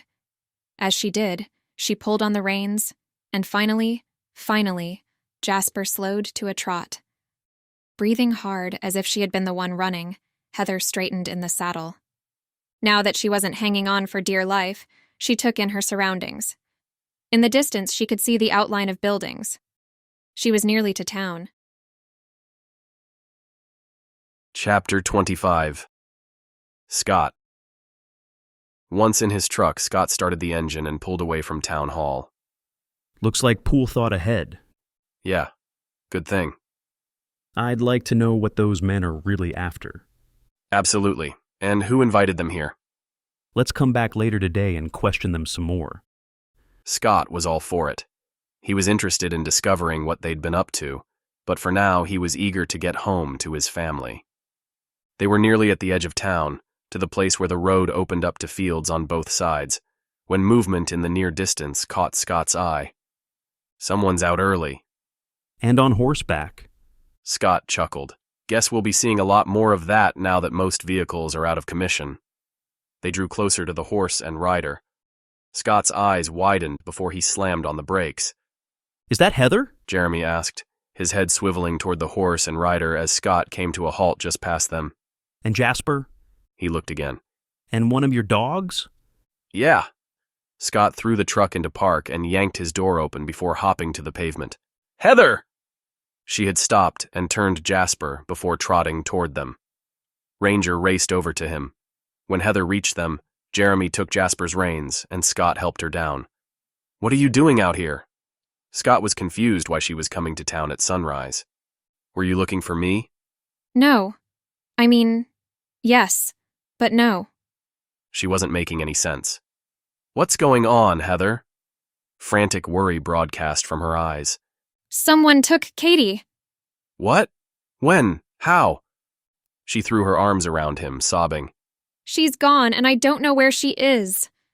Thoughts tumbled around his head as he held her. He gently pulled away and locked eyes with her. Take a deep breath, then tell me exactly what happened. She squeezed her eyes closed, inhaled deeply through her nose, then slowly exhaled through her mouth. She opened her eyes. Katie was on watch and I was asleep upstairs. A noise woke me up. I heard a scuffle before Katie cried out. I rushed downstairs, but she was already gone. Stunned that something like that had happened, especially inside his house, Scott stared at Heather, at a loss for words. What made you come this way? That was a good question, and Scott was glad to have the support of his friend and neighbor. When I ran outside, I saw Jasper. She focused on Jeremy. Horses make me nervous, but I knew he was the fastest way to find Katie. She shifted her attention back to Scott, telling him how Ranger had tracked a scent that led to tire tracks that seemed to lead toward town. That's why I'm headed this way. She reached into her pocket and pulled something out. I found one of Katie's earrings. Scott examined the earring in her palm. He lifted his eyes to Heather. Where'd you find it? On the ground, next to the tire tracks. It's hers. I gave it to her for her birthday. That seemed to confirm that the tire tracks belonged to whoever had taken Katie. Heather looked toward town, a worried frown pulling down her mouth. Then she turned back to Scott. I have no idea where to look. We'll go together. He realized Jeremy might not want to delay getting back to his family. He shifted his eyes to Jeremy in question. Let me check on my family, then I'll come back to help. I'd appreciate that.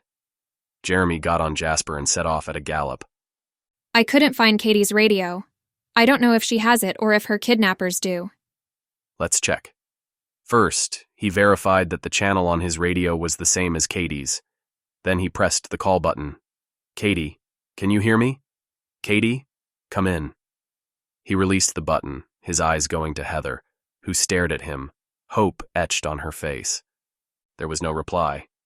He tried again, this time saying, Can anyone hear me? Over. Still, silence. Clenching his jaw, he shook his head.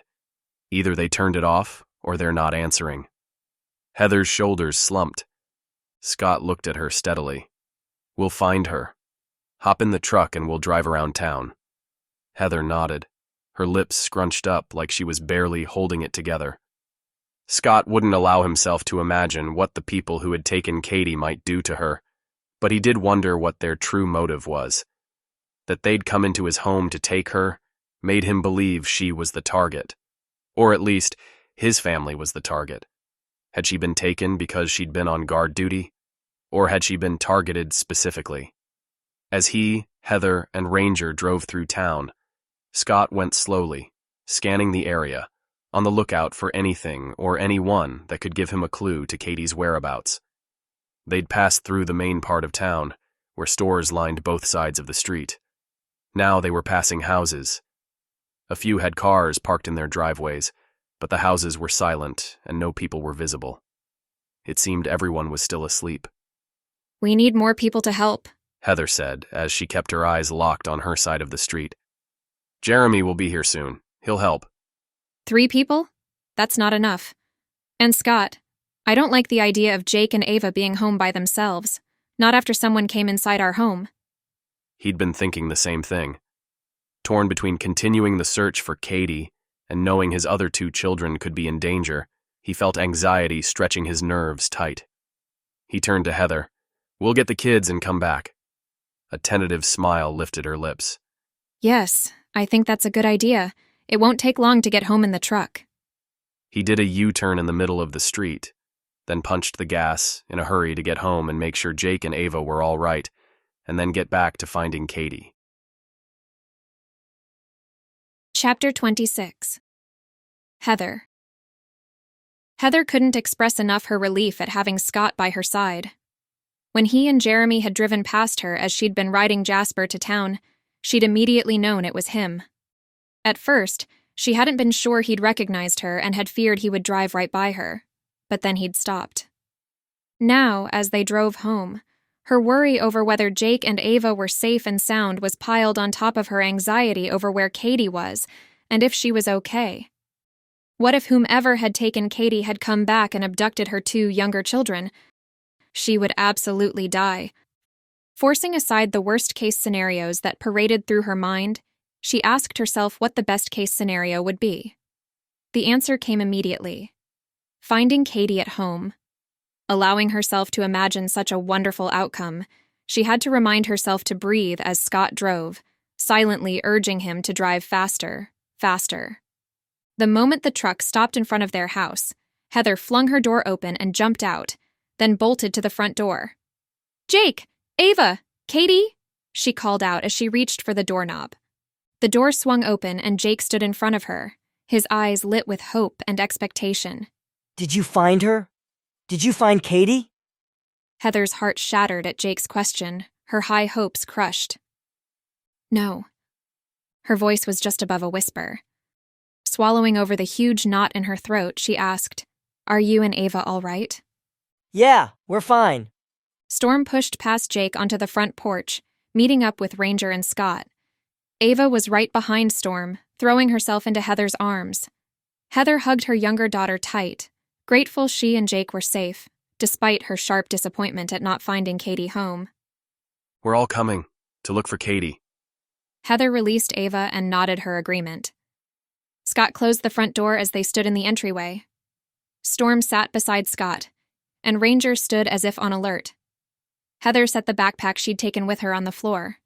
Scott reached down to scratch Storm's head. We'll bring both dogs. Ranger's already been helpful. What if Katie comes home while we're gone? I'll leave a note for her. Heather swallowed the tears that threatened to erupt. Let me grab a couple of things. And you kids grab jackets. It's chilly outside. Heather hurried to the kitchen, then jotted a note to Katie, hoping deep inside that her older daughter would come home on her own. She wrote, Katie, we're all out looking for you. Stay here. But if you don't feel safe being on your own, go to Jeremy and Kelly's house. Just leave a note letting me know that's where you are. I love you. Mom. Although she wasn't thrilled with the idea of Katie walking to Jeremy and Kelly's on her own after being taken, the sun had risen, so it was light enough for Katie to walk to the Porter's house in relative safety. I'm ready to go, Heather announced as she strode into the entry, eager to get back to town and look for Katie. The kids had put on their jackets and put leashes on the dogs. Scott came trotting down the stairs. I just spoke to Jeremy on the radio. We'll swing by and pick him up. Having another adult to help them search sounded great to Heather. They all walked out the front door. Scott locked it behind them. Katie knows to use the mudroom door. I left it unlocked. An image of Katie using that very door popped into Heather's mind, and her heart hitched with desperate hope. The dogs jumped into the bed of the truck. The kids climbed into the back seat, and Heather and Scott got in front. It didn't take long to reach Jeremy and Kelly Porter's property. In the end, they left Jake and Ava with Kelly and her kids. It seemed safer than bringing them on this hunt where they didn't know what they would run into. They left the Porter's property, with Heather sitting next to Scott as he drove and Jeremy in the passenger seat. The dogs were in the truck's bed. When they reached the spot just outside the entrance to Heather and Scott's property where Heather had found evidence of a vehicle, Scott stopped in the middle of the road and they all got out, although they left Storm and Ranger in the truck bed. The sun had risen, and the vehicle's tire tracks were clear. The tires look oversized, Jeremy said as he studied the tracks. Must be a truck. Jeremy nodded. I agree. That hardly narrows it down, Heather said. Then she smiled as a realization hit her. Except it has to be an older truck, otherwise it wouldn't run. Exactly, Jeremy said with an answering smile. An older truck with oversized tires. Pleased that they might be getting somewhere, Heather said. Let's find that truck. They got back in Scott's truck and headed to town. As they drove, Heather scanned their surroundings, her concentration sharp as she searched for any sign of Katie or a truck that fit the description they were hunting for. This stretch of road primarily had open meadows, and she didn't see any people or vehicles. They reached the outskirts of town. It was early, and no one was out. Probably inside their houses trying to stay warm as it was near freezing, and not everyone had a way to heat their homes now that society had collapsed. In fact, as they drove along Springmont's Main Street, Heather silently acknowledged that not everyone in their community was as well prepared as she and her family or the Porters were. Many people lived in small houses with not much storage and probably hadn't had the means to stock up in case of an emergency. Many had just been getting by even before the EMP, which meant at this point there had to be quite a few people in their community who were in dire straits, desperate to feed their starving families, eager for any kind of help they could get. How far would those people go to get what they needed?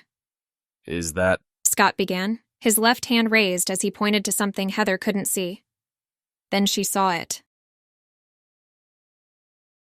Chapter 27. Scott. Excitement streamed through Scott as he steered toward a house where an older truck with oversized tires sat in the driveway. What were the odds that Katie was here? After all, there were more than a few people in Springmont with older trucks, but how many had such big tires? The owner of this truck could have nothing to do with Katie's abduction. Regardless, they would check it out. Scott parked several houses beyond the subject property, and everyone got out of the truck. He opened the tailgate, and Storm and Ranger jumped to the pavement. With the dog's leashes in his hand, Scott turned to Heather, gave her a hopeful smile, then nodded once at Jeremy. The five of them moved toward the house, their footsteps silent, their heads swiveling in all directions. Scott scrutinized the area around them, on high alert for any movement, any danger that threatened their safety. The dogs trotted along, stopping to sniff the ground from time to time. Scott paused each instance. Did they smell the scent the abductors had left in the house? The dogs weren't trained to sniff out suspects, so Scott had to trust his own instincts. They reached the house next to the one with the truck. Scott handed the leashes to Heather. Stay here. Then he crept toward the truck with the oversized tires, using it as cover so no one inside the house would see him approaching if they were to look out the window. When he reached the truck, he crouched beside it, then slipped forward, bent at the waist, stopping when he reached the hood. Still crouched, he stretched his arm up and placed a bare palm on the hood. Warmth flooded his skin. This truck had been driven recently. Since it was barely past sunrise, it was unlikely the driver had been out for a random drive. No, this had to be the vehicle that was used to kidnap Katie. Rather shocked that he'd found the right vehicle and the right house, he pulled his hand away, then hurried back to Heather and Jeremy. "This is the one," he said, as adrenaline pulsed through his veins. "They took Katie." Heather's eyes widened and her mouth fell open. Then her mouth clamped shut and her jaw set. How do you want to do it? Indecision gripped Scott as he realized the way they approached this would have a massive impact on Katie's safety. He was not a military man. He was a high school math teacher. Didn't matter. It was up to him. Shoving down all emotions, he worked to think in a calm and logical manner. Why had these people taken Katie? Did they target her because she was a teenage girl? Or could it have something to do with him? A way to get something out of him? He thought about the men they'd captured only a few hours earlier. Could it have anything to do with that? If so, his face and Jeremy's face would be known. But would they recognize Heather? Where was he going with that? He wasn't about to send his wife knocking on the front door of someone who could harm her. No. He had to think of another way. "I'm going to look in the window." Jeremy nodded. Although nervous that he would be caught peering through the window, his resolve to rescue his daughter pushed aside any hesitation. Creeping forward, he listened intently for any sound showing someone was near. All was silent in the cold, early morning. He reached the garage, which was closed. Keeping close to the house, he silently slid along until he reached the front porch. The living room window was less than 10 feet away. With the sun up, he could easily see that there were blinds in the front window. Blinds that were down, but about a third of the way up, the blinds were bent, as if a pet had pressed its head through the blinds so many times that the slats had become permanently angled downward in places. Smiling to himself, Scott hinged at the hips and crept forward, stopping on one side of the window. Straightening, he pressed his back against the house, then drew in a breath as he tried to calm his pounding heart before quietly exhaling. He withdrew his pistol and held it in the low, ready position. Praying no one would see him, he leaned toward the gap in the blinds, straining to see inside, but the bright morning sun turned the window into a mirror. All he saw was his reflection. He ducked and held his breath, certain someone inside had seen him. When nothing happened, he convinced himself he was in the clear, which gave him the courage to take another look. Only this time, he would get close to the glass and use his hand to shade his eyes. It was the only way to see inside, and it was critical that he see inside. He stood again, gathered his courage, then pressed his face to the glass with his hand cupped over his eyes. What he saw made his eyes widen in shock. It was Katie, lying on a beat-up couch. Her hands were bound in front of her, her ankles were tied, and a gag was wrapped around her head, rendering her mute. Her eyes were open, but she wasn't looking toward the window. And then she did. Her eyes met Scott's. They flared, then she struggled against her restraints. Scott pressed a finger to his lips and shook his head. She stopped moving, seeming to understand his message. Act like nothing has changed. He scanned the rest of the small living room. In addition to the couch where Katie lay, was a recliner, a side table between the couch and recliner, and a TV mounted to the wall. There were no people. He looked toward Katie again. Her attention was riveted to him. He mouthed, "How many?" With her hands bound, it took her a moment to respond, but she formed a fist with one hand, then held up what looked like 4 fingers with the other. Scott held up 4 fingers in reply. She nodded. He gave her a thumbs up, then ducked back out of sight before hurrying back to Heather and Jeremy. Chapter 28. Heather. Heather's nerves were stretched so tight she wanted to scream. Was her daughter in that house? Or was that just wishful thinking on Scott's part? If she was, Heather was prepared to do anything to get her back. Anything. She imagined herself rushing into the house, shooting anyone that moved, rescuing her daughter, and racing home. Adrenaline pumped through her at the imagery.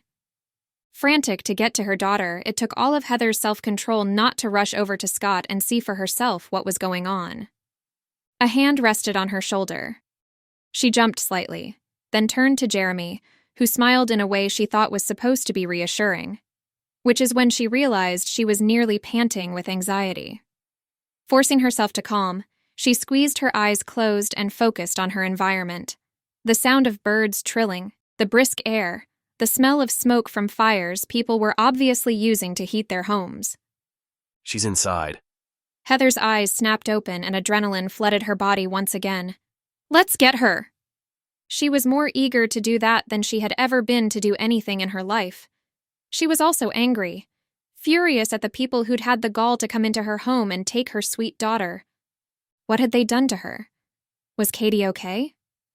You saw her? Scott relayed what he'd observed. It sounded like Katie was all right.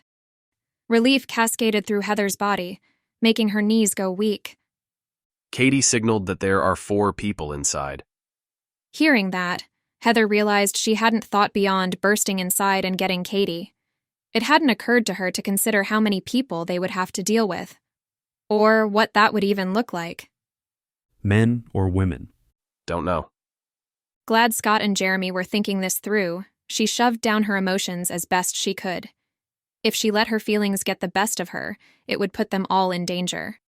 She couldn't allow that. We need a plan. Scott nodded. There are 3 of us and the dogs. He paused and studied Heather. Do you think you'd be able to shoot someone? Yes, she immediately replied, certain that in this situation she most definitely could. Scott stared at her, then nodded. Okay, here's what we're going to do. Heather listened intently to Scott's plan, picturing her part, searing it into her mind. She didn't want to mess this up, couldn't mess this up. They were about to turn and head to the house when they heard voices coming from that direction. They ducked beside the car they'd been standing next to, which was 2 houses away from the subject property. Scott wrapped his arms around Ranger to keep him quiet. Heather did the same with Storm. The voices were deep, coming from men, but Heather couldn't tell how many there were or if Katie was with them. Distressed that these people would move Katie now that they'd found her, Heather couldn't stop herself. From her squat, she rose just enough to see through the car window. Expecting Scott to yank her down, when he didn't, she knew she was doing the right thing. With her eyes barely above the bottom of the car window, she stared with a laser-like intensity toward the house. She saw 2 men. Katie was not with them. The men climbed into the truck with the big tires. The engine started. The truck backed out of the driveway, then drove off, away from where they crouched. Heather squatted back down and turned to Scott and Jeremy and said, 2 men, alone. Katie must still be inside. And only 2 people with her now. A smile slowly curved Scott's lips. I have a new plan. He explained what he had in mind, then studied Heather. Are you okay with that? Can you do it? Commitment to do whatever was necessary to get her baby girl back roared through her. I'm in. The 3 of them, along with Storm and Ranger, crept toward the house. Keeping away from the front window, they moved smoothly, silently. When they neared the porch, Jeremy, holding the dog's leashes, hung back. Heather stepped onto the porch. Scott wasn't far behind, but he stayed out of sight as Heather, whose heart was a jackhammer in her chest, stopped in front of the door. Keeping her mind on the mission, she worked to project confidence and resisted the temptation to glance Scott's way. Instead, she shifted her eyes to the right to make sure he was near. Exhaling sharply, she lifted her fist and knocked briskly. As she waited for someone to answer, every second seemed to stretch to an hour. Forcing herself to relax, she told herself she was a neighbor coming to borrow a cup of sugar. Footfalls sounded as someone came to the door. Adrenaline rocketed through her. The deadbolt slid. She was going to throw up. The doorknob turned. You can do this. You have to do this. For Katie. The door opened a crack. A large man peered at her through the gap. What do you want? His voice was gruff. This man had taken her baby girl. The reminder melted all of her fear as outrage boiled inside her. Needing to project helplessness, she tamped down her fury. "I was hoping you could help me?" He frowned. "No, can't help you." "Oh." Her tone broadcast deep disappointment. Biting her lip, she looked down, then to the side. Scott made eye contact with her, and when he took a step toward the front door, Heather moved back and to her left. Scott filled the space she'd stood in a moment before, his handgun up and ready, his legs swinging, and as his foot slammed into the door flew inward, and the man stumbled back. Heather watched in stunned fascination as her husband pointed his gun at the man and pulled the trigger. Once, twice, 3 times. Though she'd known from target shooting that it would be loud, when they'd practiced, they'd worn ear protection. There was no protection now, and it was ear-piercing. She wanted to clap her hands over her ears, but there wasn't time. Not when Katie was inside, and one more bad guy was as well. Heather's gun was at the ready as she followed Scott inside. Jeremy and the dogs were right behind her. When she entered, her gaze shot to Katie, who was lying on the couch, just as Scott had described. Heather flew to her, then knelt beside her and removed the gag from her mouth and the ropes from around her wrists and ankles. Chapter 29. Scott. One man down, Scott thought. Ignoring the disbelief that he'd just shot a man dead, he moved through the living room where Heather was taking care of Katie, and into the adjacent room, a kitchen. He swept the space, his pistol at the ready. He checked behind the counter. No one was there. He looked in the walk-in pantry. Empty. And no food either. He spotted a handheld radio on the counter and knew it was the one Katie had been using when these people had taken her. Pocketing it, he heard Storm and Ranger barking. They were with Jeremy, who was checking the bedrooms. It sounded like Jeremy had found someone. He hustled toward the hallway to back Jeremy up. When he turned the corner to the hallway, he saw Jeremy pointing his gun into the first bedroom. Storm and Ranger were beside him, barking. Scott reached Jeremy, and when he looked over his shoulder, he saw a woman standing across the room with her hands raised. "Don't shoot!" she cried out, her face scrunched up, clearly near tears. Scott commanded Storm and Ranger to stop barking. They obeyed. Scott turned to Jeremy, whose focus remained on the woman. "Did you clear the other rooms?" "Negative." "I'll check." Scott signaled for Storm and Ranger to accompany him.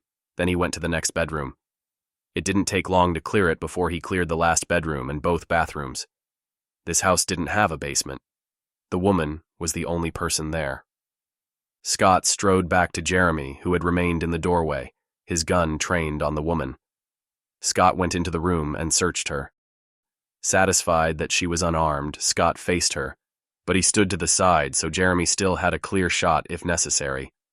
"Where did the 2 other men go, and when do you expect them back?" She stammered. "I don't know." "I don't believe you." Her eyes widened, like she didn't know how to respond, which only confirmed that she was lying. "Tell me now, and I won't hurt you." Tears filled her eyes, and Scott felt a bit of remorse, until he remembered that she and her friends had come into his home and abducted his daughter. "Talk," he growled. She shook her raised hands. Okay. When she didn't continue, Scott stared at her. "Well?" They went to get food." "Where?" Her eyes shifted to the side, and she chewed her lower lip as if she was trying to come up with a suitable answer. "Where?" Scott asked again, his voice low and sharp. Her eyes snapped to his face. "I don't know." "You're lying." Then he knew. They'd gone to his house. Lured them out by taking Katie, knowing they'd come looking for her, leaving their house undefended. Swearing under his breath, he turned to Jeremy. "We've got to go." Jeremy nodded like he'd figured out the same thing. "What do you want to do with her?" Eager to stop the men who were about to steal the food his family needed to survive, but not willing to hurt a woman who couldn't defend herself, he gritted his teeth and exhaled through his nose. "Tie her up. We'll deal with her later." Jeremy moved into the room, went over to a lamp sitting on a side table, used his knife to slice the cord away from the lamp, then tied the woman's hands behind her back. Scott left him to it and hustled into the living room to see how Katie was doing. He found Heather sitting beside their daughter, their arms wrapped around each other. The ropes that had been used to bind Katie lay on the floor. Deciding they would work better than a lamp cord, Scott picked them up and brought them to Jeremy, and together they bound the woman to make it difficult for her to escape before they could come back and take her to what authorities the town had. Once Scott was confident the woman wouldn't be going anywhere, he and his group, including the dogs, hurried out to his truck. As they drove toward home, Scott told Heather where he thought the two men had gone. I think you're right. Katie said from the back seat, where she sat beside Heather. I heard them talking about replenishing their food supply, but they never said exactly where they'd be getting the food. At least not in front of me. Did they hurt you? The thought of them doing anything to harm his baby girl sent adrenaline pouring through him. No. She rubbed her wrists. I mean, my wrists and ankles are a little sore, but other than that, I'm fine. Relieved to hear that, though livid that they had come into the sanctity of his home and stolen his little girl, Scott turned his mind to what needed to happen next. How do you want to handle this? Jeremy asked from the passenger seat. Glad for something concrete to focus on, he said. We'll go directly to my house. If they're looting our supplies, we'll catch them in the act and stop them. There's no way we'll let them get away with this. I agree. Jeremy's expression was grim. But you realize they're desperate. They wouldn't have done this otherwise. If they're armed, and I'm sure they are, they won't hesitate to fire on us. They were brazen enough to take Katie right out of your house. They'll do whatever they feel is necessary to get what they want. I'm aware. Scott's voice was firm as righteous indignation pounded through him. But we don't have a choice. We can't let them take our supplies. Not only because we need those things to survive, but with what they've shown they're willing to do, there's no doubt they're dangerous. If we don't put a stop to them, we won't be the only ones they harm. He paused as the seriousness of what they were about to face washed over him. Any one of his group could be injured or killed. Not wanting to consider that, he said, "We have to be ready for anything." Then he glanced at Heather and Katie in the back seat. "I want you both out of the line of fire, but you can keep watch and make sure they don't run off before we can stop them." What can we do? Because I want to help. Proud that Katie, who was only 14, was willing to fight rather than cower in fear, Scott nodded. "You and Mom take Storm and Ranger and watch from the barn while I get close to the house." He turned to Jeremy. "You'll circle around the back of the property. Go to the tree line and cover the back of the house." Sounds good. Several scenarios of the way this would go flashed through Scott's mind. Not wanting to think about all that could go wrong, he squared his shoulders. Once we have them in our sights, we can't hesitate. If we have the chance to take them out, we will. Jeremy nodded. Agreed. Chapter 30. Scott. The turnoff to their house was just ahead. Scott pulled onto the shoulder and shut off the engine, then faced the others, looking each person in the eye. As important as those supplies are, our lives are more valuable. It's possible to replace our stuff, but if anyone gets hurt or... He had to swallow over the sorrow that swept over him at the thought of losing anyone he loved. He shook his head. Don't take any unnecessary risks. Same goes for you, Heather said, her eyes steady on him. He didn't plan to, but things didn't always go to plan. Wanting to assuage her worries, he nodded, then went over the plan once more before doing a radio check. Between them, they had 3 handheld radios. He, Heather, and Jeremy would each have one.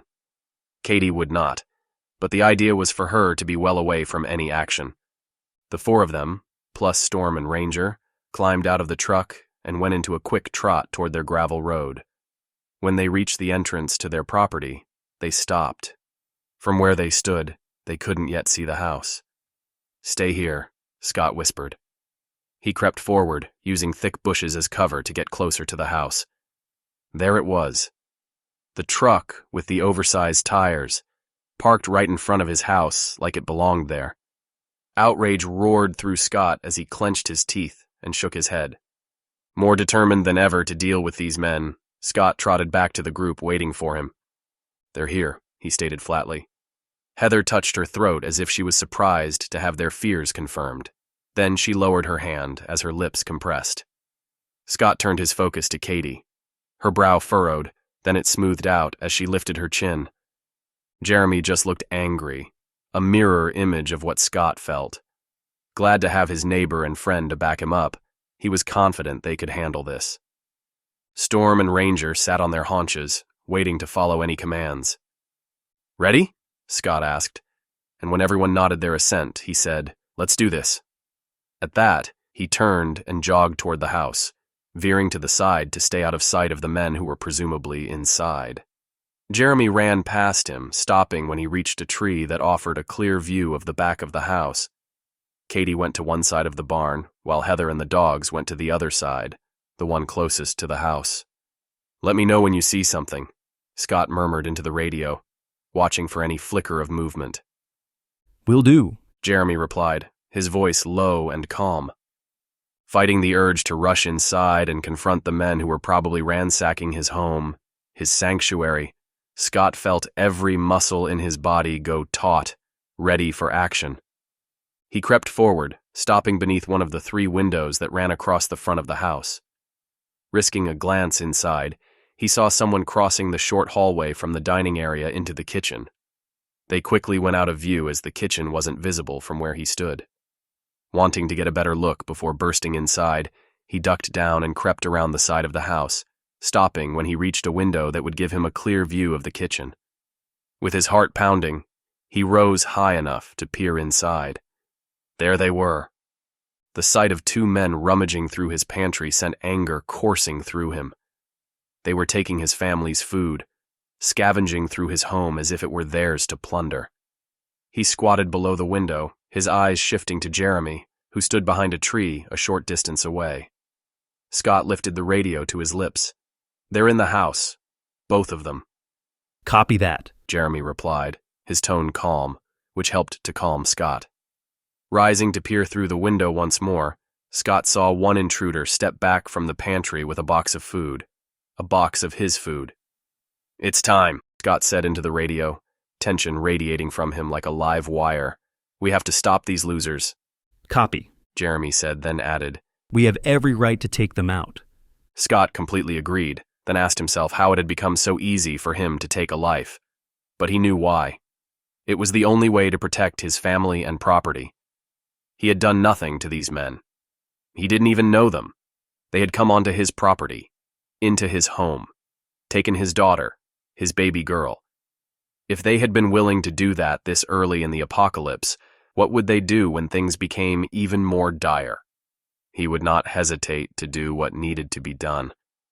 Jeremy slipped quietly forward, taking up position near the door that led into the mudroom, which then led into the kitchen. Scott joined him.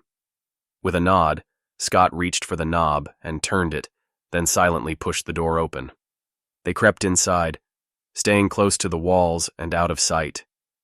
Scott could hear the men rummaging through the pantry, loading food, his food, into boxes. "This is going to keep us going for a while," one man said in a self-satisfied tone. "We still need to search the rest of the house. This guy's got to have a bigger stash somewhere else." The other man chuckled. "What a score." Scott's fury built until he couldn't take it any longer. His nostrils flared, and with his gun at the ready, he gestured with his head toward the kitchen. Jeremy nodded his understanding. Chapter 31. Scott. Scott burst into the kitchen, his gun up and ready. Jeremy was right behind him. "Don't move!" Scott shouted, aiming at one man before shifting to the other. The men froze, one holding a box full of food. The other fumbled at his waistband, clearly reaching for a weapon. With no other choice, and knowing he was in the right, Scott aimed his pistol at the man's chest and pulled the trigger. The man's mouth formed an O as red blossomed on his chest.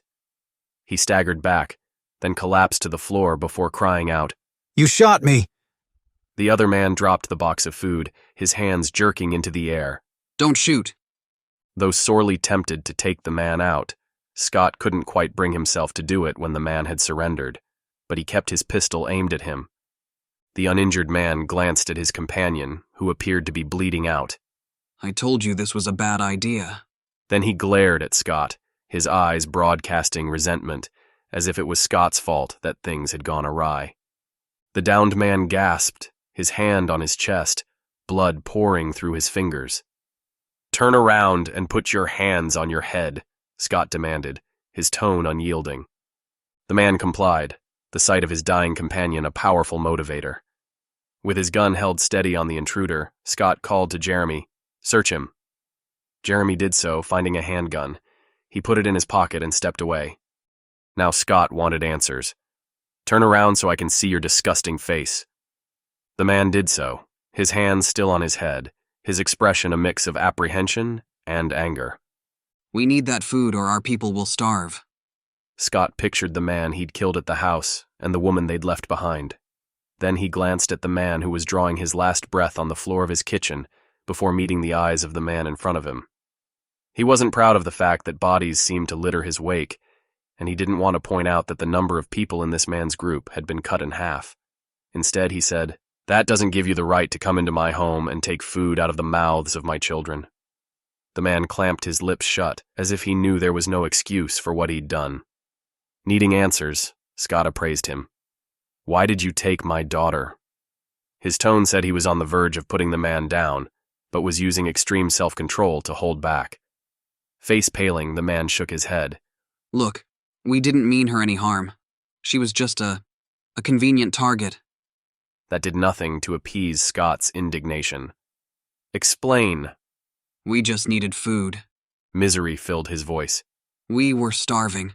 He shook his head. Things are rough now, and we thought... The man paused, like he knew his excuses wouldn't cut it. Thought what? Jeremy stepped up beside Scott. That you could just come in here and take someone else's food? We didn't take anything yet, the man insisted, lifting his hands from his head and waving them in a placating gesture. We're just trying to survive. I'm sure we can work something out. Debating his next move, Scott frowned. If this man had been willing to take a teenaged girl in order to steal someone else's food at this point in the apocalypse, what would he do when things became even worse? "You're not in a position to negotiate." His voice hardened. "Tell me why you targeted my family." Pool, the man blurted out. It was Pool. He said you had a good setup and plenty of food. He said you wouldn't be difficult. I knew it, Jeremy said under his breath. Pool? Scott echoed, incredulous. Even though he'd had his suspicions about Pool, to learn he'd directly targeted Scott and his family was shocking. He needed to learn more. What else did he say?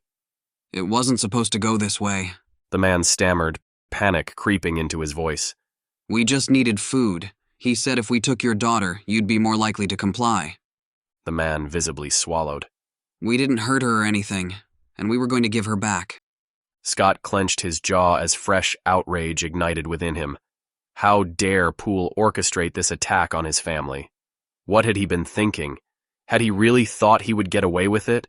That there would be no consequences? If so, he had badly miscalculated. Now that he knew what kind of a man Poole was, Scott had no choice but to do something about it.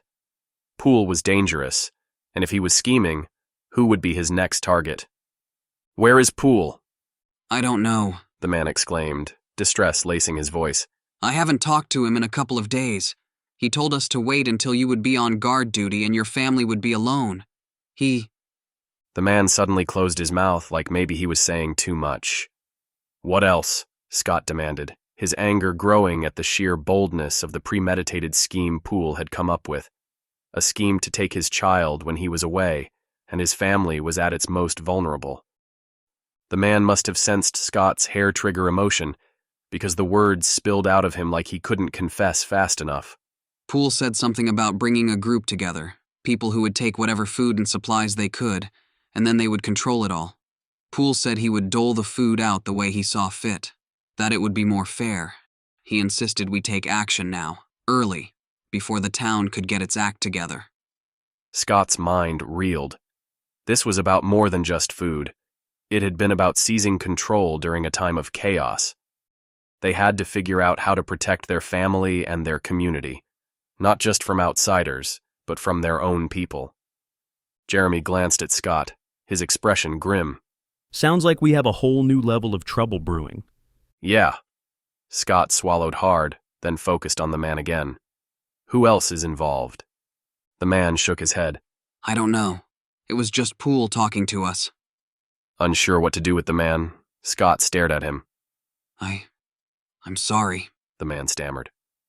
The apology sounded hollow, like if the man had gotten away with it, he would have been fine with the entire thing. Chapter 32. Heather. Stomach churning with worry, Heather waited just outside the barn with Storm and Ranger, her eyes fixed on the house. She could see the side of the house, but not where Scott and Jeremy had gone in. She'd heard them talking over the radio and knew they were about to confront the intruders. The anxiety and fear of something happening to her husband was almost more than she could abide. The beauty of the early morning sun illuminating the Red Rock Mountains momentarily distracted her from the dread gnawing at her gut. She reminded herself that Katie was safe now, and that Jake and Ava were safe too. As the seconds ticked by, the sun rose higher, casting shadows across their property. All the while, she kept her ears attuned to any sounds coming from the house. Picturing the men rifling through her kitchen pantry as if what was inside was free for the taking made her stomach twist into knots. She wanted to charge inside and do something about it, but she knew Scott wanted to keep her safe, keep her away from danger. Even so, she couldn't shake the feeling that she needed to be part of whatever was happening. Yet here she was, waiting, and every moment felt like an eternity. At the thought of Scott and Jeremy facing off with armed intruders, she felt the knots in her stomach tighten. She was desperate to know what was happening. Despite straining her ears, all she heard was silence. A shout pierced the quiet. It came from the direction of the house. The urgency in the voice, Scott's voice, sent a pulse of adrenaline racing through Heather's veins. Although she had heard Scott's loud and commanding tone, she couldn't make out the words. The dogs perked up, sensing her tension, and she whispered to them to keep quiet. Then it happened. A gunshot echoed through the brisk morning air. Heather's breath caught in her throat, a cold shock cascading down her spine. "Oh no," she murmured under her breath, panic gripping her heart. The weight of her fear pressed down heavily as her thoughts swirled wildly. What had just happened? Had Scott been shot?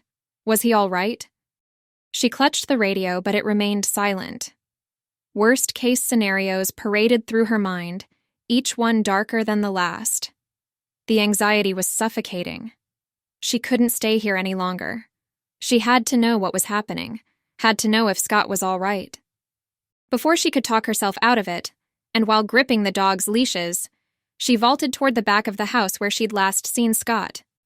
There was an entrance there that led into the mudroom, which then led into the kitchen. She assumed that was the path Scott had taken to confront the men. The open mudroom door came into view, and as she reached it, she hesitated, anxiety spinning inside her. She couldn't see into the kitchen or tell what was happening. Had Scott and Jeremy already dealt with the intruders? What if there were more than the two they were expecting to find? What if the intruders were still armed? What if they'd overpowered Scott and Jeremy? If she burst inside, she would put herself, and Katie, in danger. But she had to know. She would be smart. She would approach cautiously, silently. Taking a deep breath, Heather released the dog's leashes and whispered a command for them to stay. She took her pistol out of its holster, before slipping inside the mudroom. Voices drifted from the kitchen. Scott's voice. Relief nearly swamped her, but she remained on high alert. Just because Scott was speaking didn't mean he wasn't in danger. She crept forward, staying close to the wall. As she neared the kitchen entrance, she could make out more of the conversation. Who else is involved? I don't know, a man replied. It was just Poole talking to us. A pause. I'm sorry. Heather peered around the corner. Scott and Jeremy stood with their backs to her, guns trained on a man whose hands were on his head. Another man lay on the floor, blood pooling beneath him. The man who was standing looked toward her. Scott must have noticed his eyes shifting her way, because his head swiveled in her direction. The man lunged toward Scott, but before he could reach him, Jeremy pulled the trigger on the gun in his hand. The man jerked, then fell. Shocked by what she had just witnessed, Heather stood there, her mouth hanging open, her heart hammering so hard she thought it might come right out of her chest. At the sound of the gunshot, Scott had spun back around, but once he saw that the man was down, he came directly to Heather, who put her gun away. Are you all right? Scott's eyes were steady on her. Extremely shaken, all Heather could do was nod. He drew her into his arms, which helped to settle her nerves. When he released her, she couldn't help herself. She patted his arms and chest. Are you all right? Yeah. He nodded, but his eyes broadcast worry. What is it? Scott frowned. Lance Poole. He's behind this. Heather stared at Scott, her mouth falling open with shock. Then she said, Lance Poole was behind Katie's kidnapping? He was trying to steal our food? Her voice was a mere whisper as she tried to wrap her mind around the revelation. Scott nodded grimly. Yes, according to that man. He pointed to the dead man lying on their kitchen floor. Poole's forming a group to take control of all the food and supplies in Springmont. He saw us as either a threat or a resource, which is why he targeted us. Heather's shock morphed into anger. I can't believe this. Someone from our own community. Someone who wanted to lead Springmont. She stared at the tile floor as the news sunk in. Then she lifted her eyes to Scott. We have to stop Poole. Jeremy stepped forward, his face equally grim. Poole's dangerous. If he's gone rogue, who knows what he'll do next? Katie walked into the room. Mom? Dad? Not wanting her daughter to see the carnage, Heather hurried to her side, attempting to block her view of the dead men. It's okay. We're all okay. Where are the dogs? Just outside. Despite Heather's attempt to keep Katie from seeing the death and destruction in their kitchen, Katie craned her head around and took a peek. Her face paled, and she pulled back. Heather put an arm around her and tugged her close. Katie rested her head on Heather's shoulder for several moments, then straightened. I know I'm not an adult yet, but the world is different now. I have to see this stuff. To deal with it. As much as Heather wanted to deny it, she knew it was true. I want to protect myself, to fight back if someone tries to take me again. The memory of the panic Heather had felt when she'd discovered Katie missing crashed over her, making her even more adamant about finding Lance Poole and dealing with him. As long as he was on the loose, he would try again. She was sure of it. I agree, Scott said to Katie. And we'll work on that. But right now we need to find Poole, especially since our family's a target. That's right. But how do we find him? Do you think he's at the town office or his house? As soon as he discovers his plan failed, he'll go into hiding. We need to find him before that happens. We'll check both places. Maybe we'll get lucky. Then he frowned. Whether or not we find him, we need to have a meeting. Alert the community. Let them know any of them could be his next target or the target of whoever else is in on this. Poole might have allies we don't know about, people who would be at this meeting. True, but that's a chance we'll have to take. We can't do this alone. Heather bit her lip, thinking, when we're not home, our supplies will be vulnerable to theft. We need to secure them or have someone here at all times to guard them. I need to do the same at my place. Jeremy paused, looking thoughtful. If Poole hasn't fled yet, maybe we can stop him from getting away. I'll talk to people I trust, have them keep an eye out and make sure Poole doesn't sneak out. Good idea. Heather turned to Scott. What about the woman we tied up? What should we do with her? Scott sighed. I would suggest taking her to that new town jail. Except it's under Poole's control. He'd probably let her go. He frowned again. We'll have to bring her back here and keep her under watch until we can find Poole. Besides, she might have information that could help us track him down. Makes sense. Let's find out. Chapter 33. Scott. Not wanting to leave their house and supplies unguarded, after a discussion, Heather agreed that she and Katie would stay behind and watch over the property, while Scott and Jeremy went out to look for Poole. Although Scott didn't love the idea of Heather having to defend their home, especially now that he knew Poole was after their supplies, there was no other way. Besides, if he and Jeremy could find Poole, they could put a stop to what he was doing. Before they left, He and Jeremy hauled the two bodies out of the kitchen and tossed them into the bed of his truck.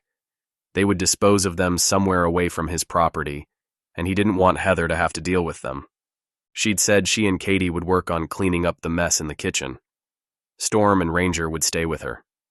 Even if the dogs could be a help in finding Pool, Scott felt better knowing Heather and Katie had extra security with the pair of German shepherds. Scott pulled the truck away from his house, his eyes going to the rearview mirror to reassure himself that everything was quiet. We'll find Pool and deal with him. Scott grunted a reply and focused on driving. First, they went to the area where he and Jeremy had buried the man he'd run over the day after the EMP and dumped the bodies without bothering to bury them. Then they headed to Jeremy's house so he could check on his family and tell his wife what was going on. As they arrived at Jeremy's property, Scott spotted Kelly through the large kitchen window. It looked like she was kneading dough. When she saw them, she stopped what she was doing, wiped her hands on a towel, and rushed toward the door as Scott and Jeremy climbed out of the truck and walked toward the front porch. Did you find Katie? Kelly asked, her voice tinged with worry as she opened the front door. The men stepped into the house. Jeremy closed the door behind them. Good news is, Jeremy began, we found Katie and she's fine, but there's bad news as well. A grim look crossed his face. Lance Poole is up to no good. Looks like he's the one who orchestrated Katie's abduction. What? Why would he do that? Jeremy shared all that had happened that morning, finishing with, It looks like he's trying to build a network to take from those who are more prepared so he can control all the resources. We don't know what else he's up to. We need to find him and stop him before he makes things worse. Kelly shook her head. I can't believe that. I mean, I do, but... Her words trailed off, and she frowned. What can we do? First, we need to alert everyone in Springmont and make sure they're prepared to protect themselves. Jeremy and I are heading out to find Poole now. We're hoping to catch him before he can slip away. Kelly nodded. Be careful. Who knows what he'll do if he's feeling cornered. We'll be careful, Jeremy said before giving her a hug. I'll keep Jake and Ava here until you get back. Scott smiled. I appreciate that. Scott and Jeremy went out front and got in the truck before heading toward town. As they drove through Springmont, Scott felt a sense of unease. How many friends of Poole's were lurking out there, and how much time did they have before he struck again? Where should we check first? Let's check his house. We have to be careful, though, because if he has other allies besides the men we took out, they could be guarding the place. But it also might be the most logical spot to catch him. He may not be aware that things went sideways for the men who took Katie and broke into your house. Jeremy's voice was steady, but Scott could tell his friend was just as worried as he was. True, but if he knows he's been compromised, he may have gone to ground with his buddies. Scott tightened his jaw. Either way, we have to check.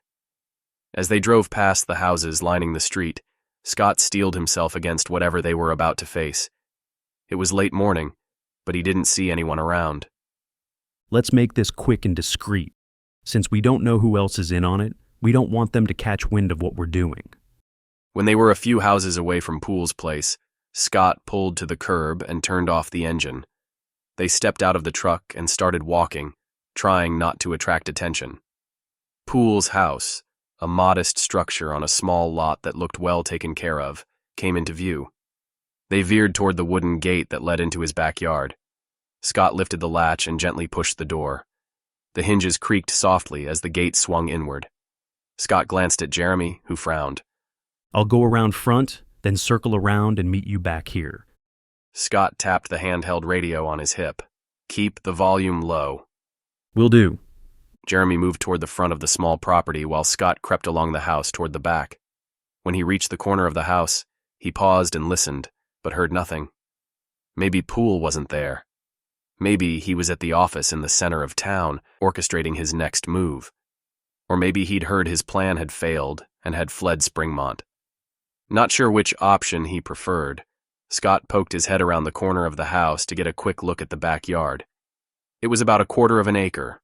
Several fruit trees with bare branches stood in the back third of the yard. A large covered patio was against the house, and a play set stood off to one side.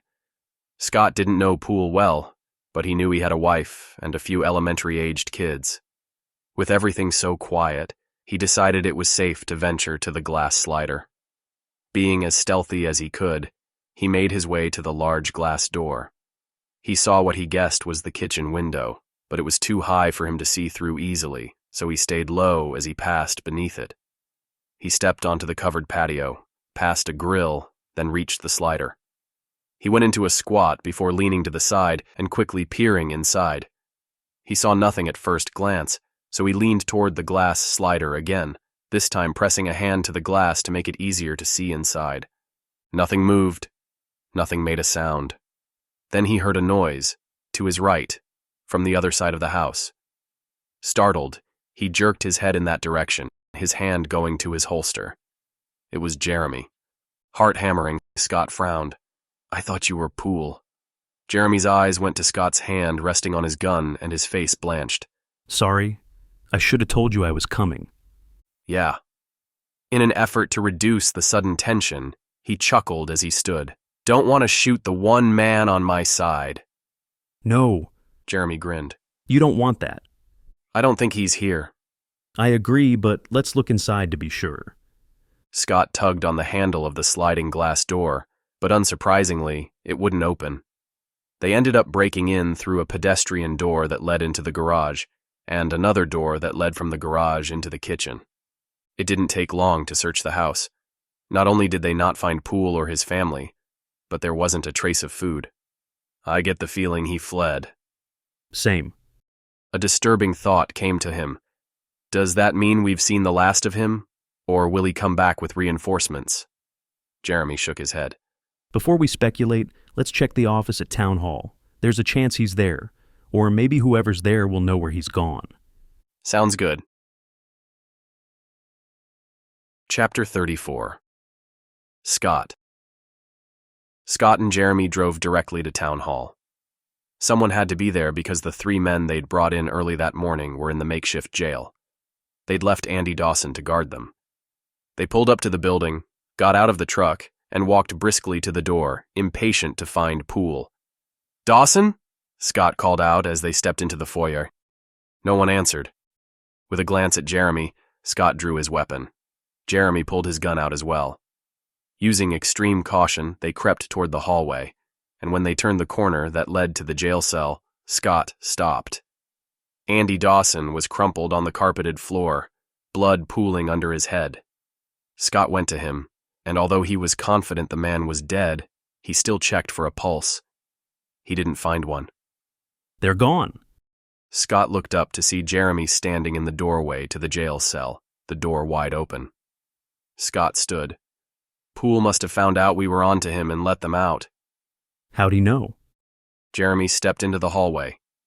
"That woman," Scott said as he took a peek inside the empty jail cell. Then he frowned at Jeremy. "I'll bet she's gone too. Poole went to that house to see if the men who'd taken Katie had gotten my food and supplies and instead found the woman tied up. She told him what happened and now he's gone." Jeremy swore under his breath. "You're probably right, but let's go to that house and make sure." 5 minutes later, they stood inside the house. The 2 dead bodies were still there, but the woman had vanished. The sight of the corpses with blood splattered near them nearly made Scott gag, but he swallowed the urge and focused on what they needed to do next. Turning away from the dead men, Scott ran a hand through his hair in frustration. "Looks like Poole is 1 step ahead of us, as he has been the whole time." Jeremy nodded, his face somber. "Yeah, his disappearance complicates things. We have no idea where he might have gone or how many people are working with him." Scott silently shook his head as he tried to figure out the best way to proceed. "We need to get the word out. Let everyone know what Poole is up to and make sure they know he's dangerous. Maybe someone's seen or heard something that could help us track him down." "Let's call an emergency town meeting, but we need to be careful. Poole's got to have allies in town, and you can be sure they won't reveal themselves. Yet if they have a way to communicate with Poole, they'll let him know exactly what's going on." Scott frowned as he considered their next move. "You're right. Instead of a town meeting, let's start with people we trust absolutely and build from there." "What about Sheriff Clarkson? Has anyone heard from him since he left to find his family?" Scott shook his head. "Not that I know of." They left the house, careful to step around the bodies, then walked back to Scott's truck. I'll drop you off at home and pick up Jake and Ava. Then I want to check on Heather and Katie and make sure everything's still secure at my place. Then we can start reaching out to people we trust to help spread the word quietly." "Sounds good," Jeremy said as he climbed into the truck. As Scott started the engine, he couldn't shake the feeling that this was only the beginning. Poole was still out there somewhere, likely gathering more allies and resources. Scott doubted Poole would give up easily, not when he'd been so close to winning the prize of food and supplies that would sustain him and his group. The drive back to Jeremy's property was quiet, both men lost in their own thoughts about what they might be facing. When they reached Jeremy's house, they hopped out of the truck and went inside. Scott collected Jake and Ava, happy to see that they were fine, and drove back to his place. As he and the kids drove up the gravel road and the house came into view, Heather came onto the porch and waved, a smile on her face. Relief, sharp and sweet, swept over him, and he smiled in return. He pulled up to the house and shut off the engine. Heather came to greet him and the kids as they jumped out of the truck. First, she hugged Ava and Jake. Then, as the kids went up the porch steps, she turned to Scott with hope in her eyes. "Any luck finding Poole?" Wishing he had better news, Scott shook his head. "He's gone, freed his men from the jail and the woman from that house and disappeared. We think he might have more allies in town that we don't know about." Heather's face fell. "What do we do now?" "We need to get the word out, but carefully. We're going to contact people we trust to help spread the news about Poole. Then we'll call a town meeting once we've vetted who we can rely on." As they walked into the house, Scott couldn't help but feel the weight of responsibility settling on his shoulders. The safety of his family and their entire community now hinged on their ability to outsmart Poole and whoever was working with him. But since they didn't know who was on Poole's side, what his ultimate plan was, or what resources he had, they were fighting blind. Regardless, they had to press forward as best they could. Their survival depended on it. Chapter 35. Heather. Heather paced the living room as Scott cleaned up in the bathroom, her thoughts flying. The knowledge that Lance Poole, someone she had considered a neighbor and community leader, was behind Katie's kidnapping and the attempt to steal her family's food was deeply unsettling. What else did he have planned? Even more frightening, would he want revenge for his failure? Would he come after her family? They couldn't let their guard down, not for a minute. The notion that Poole, or a group of people working with him, was targeting their little family terrified her. What would they do? How far would they go? As her imagination ran wild, she spiraled, panic climbing her throat. She had to stop. Had to focus on what could go right rather than all the bad things that could happen. She knew what would help. Shutting down the emotions trying to take over and instead turning on her logical side, the side that enjoyed making lists, enjoyed being in control. Stopping her pacing, she turned to face Scott as he joined her in the living room. "We need to make a list. Who can we absolutely trust to help us spread the word about Poole? To be on the lookout for him?" Scott ran a hand through his hair. "Right. Let's start with the families we know well." They spent the next hour sitting at the kitchen table, compiling a carefully curated list of trusted neighbors and friends. It wasn't a long list, which was sobering in itself. It was impossible to be sure who might be working with Poole, especially since they didn't know who was getting desperate enough to join him. "We need to share this list with Jeremy, see if he and Kelly have anyone they can add. Then he and I can split the list and start reaching out to these families." "Good idea. I'll stay here with the kids and watch over things while you check in with Jeremy." He placed his hand over hers. "I appreciate that. I'd rather have you come with me, but we can't risk leaving our supplies unguarded." "I know," she said, then smiled. "Don't be too long. It seems we hardly see each other anymore." Scott chuckled. "True. And when we're here, it seems like there's always a crisis." The mention of all the things they'd faced in the short time since the EMP only reminded Heather of all they had yet to face. It was still so early in the apocalypse. She didn't want to think about how dangerous the world would become once people became truly hopeless. Scott gave her a quick kiss, then walked out the front door. Once he left, Heather gathered the kids. I need your help to do a thorough inventory of our supplies. We need to know exactly what we have and organize it better in case we need to, well, to move quickly. A crease of concern formed between Jake's eyes. Why would we need to move things quickly? I don't think we will, honey. It's just a precaution. It's because someone took Katie, right, Mom? Ava asked, concern filling her eyes. Then her face scrunched up. Are they going to take me? At the thought of her 9-year-old daughter being taken by men with bad intentions, Heather felt adrenaline rush through her body. She grabbed Ava in a tight hug. No, baby. Her voice was fierce. I will not let that happen. Ava burrowed against Heather's chest, and Heather had to blink to keep the tears at bay. She lifted her eyes to meet Katie's and saw Katie's lips flattened. Katie stepped forward and placed a hand on Ava's back. I won't let that happen either. Me either. Jake stood tall with his shoulders back. Proud of her children, Heather struggled to keep her emotions under control. Finally, she released Ava. Okay, let's get busy, guys. As they worked their way through the storage room, Heather couldn't shake the feeling of unease that kept worming its way into her chest. As determined as they all were to protect one another, that didn't change the fact that the world they knew was gone, and now even their small community didn't feel safe. Mom, Katie said hesitantly as they sorted through medical supplies. Do you think things will ever go back to normal? Heather paused, weighing her reply. I don't have the answer to that, honey, but what I do know is that we're strong and that we'll adapt to whatever comes our way. Seeming to draw strength from her mother's words, Katie nodded. They continued their inventory in companionable silence, lost in their own thoughts. As the afternoon wore on, Heather constantly checked the windows, listening for any unusual sounds. The dogs, sensing her tension, stayed close by. She wondered how Scott and Jeremy were faring in their efforts to spread the word about Poole. How many people would believe them?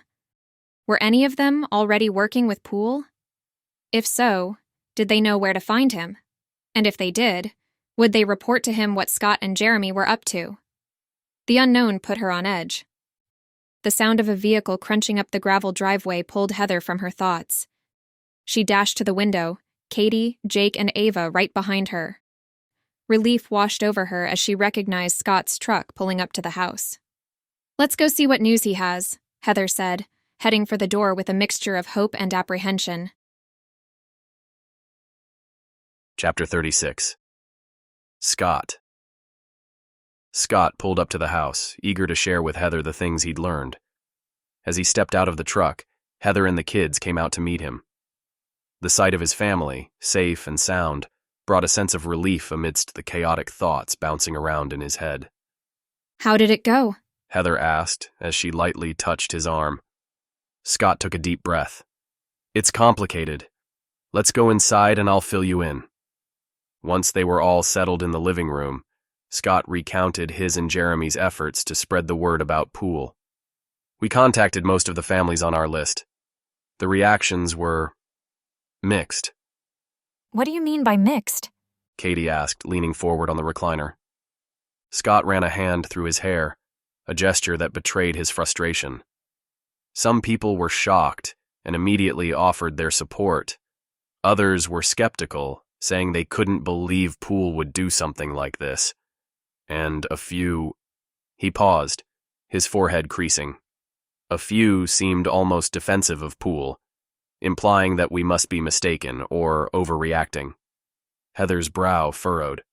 That makes me wonder if... Well... She grimaced. Do you think some of them are working with Poole? It's possible, Scott admitted, knowing it was inevitable that some people he'd thought he could trust might actually not be as incorruptible as he'd believed. It pained him to think it, but that was the reality they were facing, especially as people ran out of food for their families. What would he do if his family were starving? We can't be sure who to trust completely right now. That's why Jeremy and I decided we need to be cautious about how we proceed. Jake, who had been quietly listening, spoke up. So, what's our next move, Dad? Scott smiled at his son, pleased at his maturity. We're planning a small private meeting tomorrow with the families we trust the most. the ones who offered support. We'll discuss our options and try to come up with a plan to locate Poole and his allies. But if Poole has spies, won't that tip him off? Heather's voice was laced with worry. Scott nodded grimly. It was the same concern he had. That's a risk we'll have to take. If we're going to have any chance of stopping whatever Poole is planning, we need to organize. And we can't do this alone. We need the help of whoever in the community will stand up for what's right. Heather nodded. Yeah, that makes sense. It's just... Her words trailed off, then she frowned. I can't help but worry about Poole finding out about our plans. That will put us at a terrible disadvantage. Scott considered that, and although he agreed, he didn't see any other alternatives. We're limiting this initial meeting to the people who offered to help us, the ones who believed us right away, the people we trust. That should keep it on the down low. Offering him a tight smile, Heather said, I guess there's really nothing else we can do. As the family discussed the situation, Scott couldn't shake the feeling that things were going to get even more difficult than they'd already been. The peaceful community they had always known seemed to be transforming into a kind of battlefield with unseen enemies and uncertain alliances. It made him distinctly uncomfortable.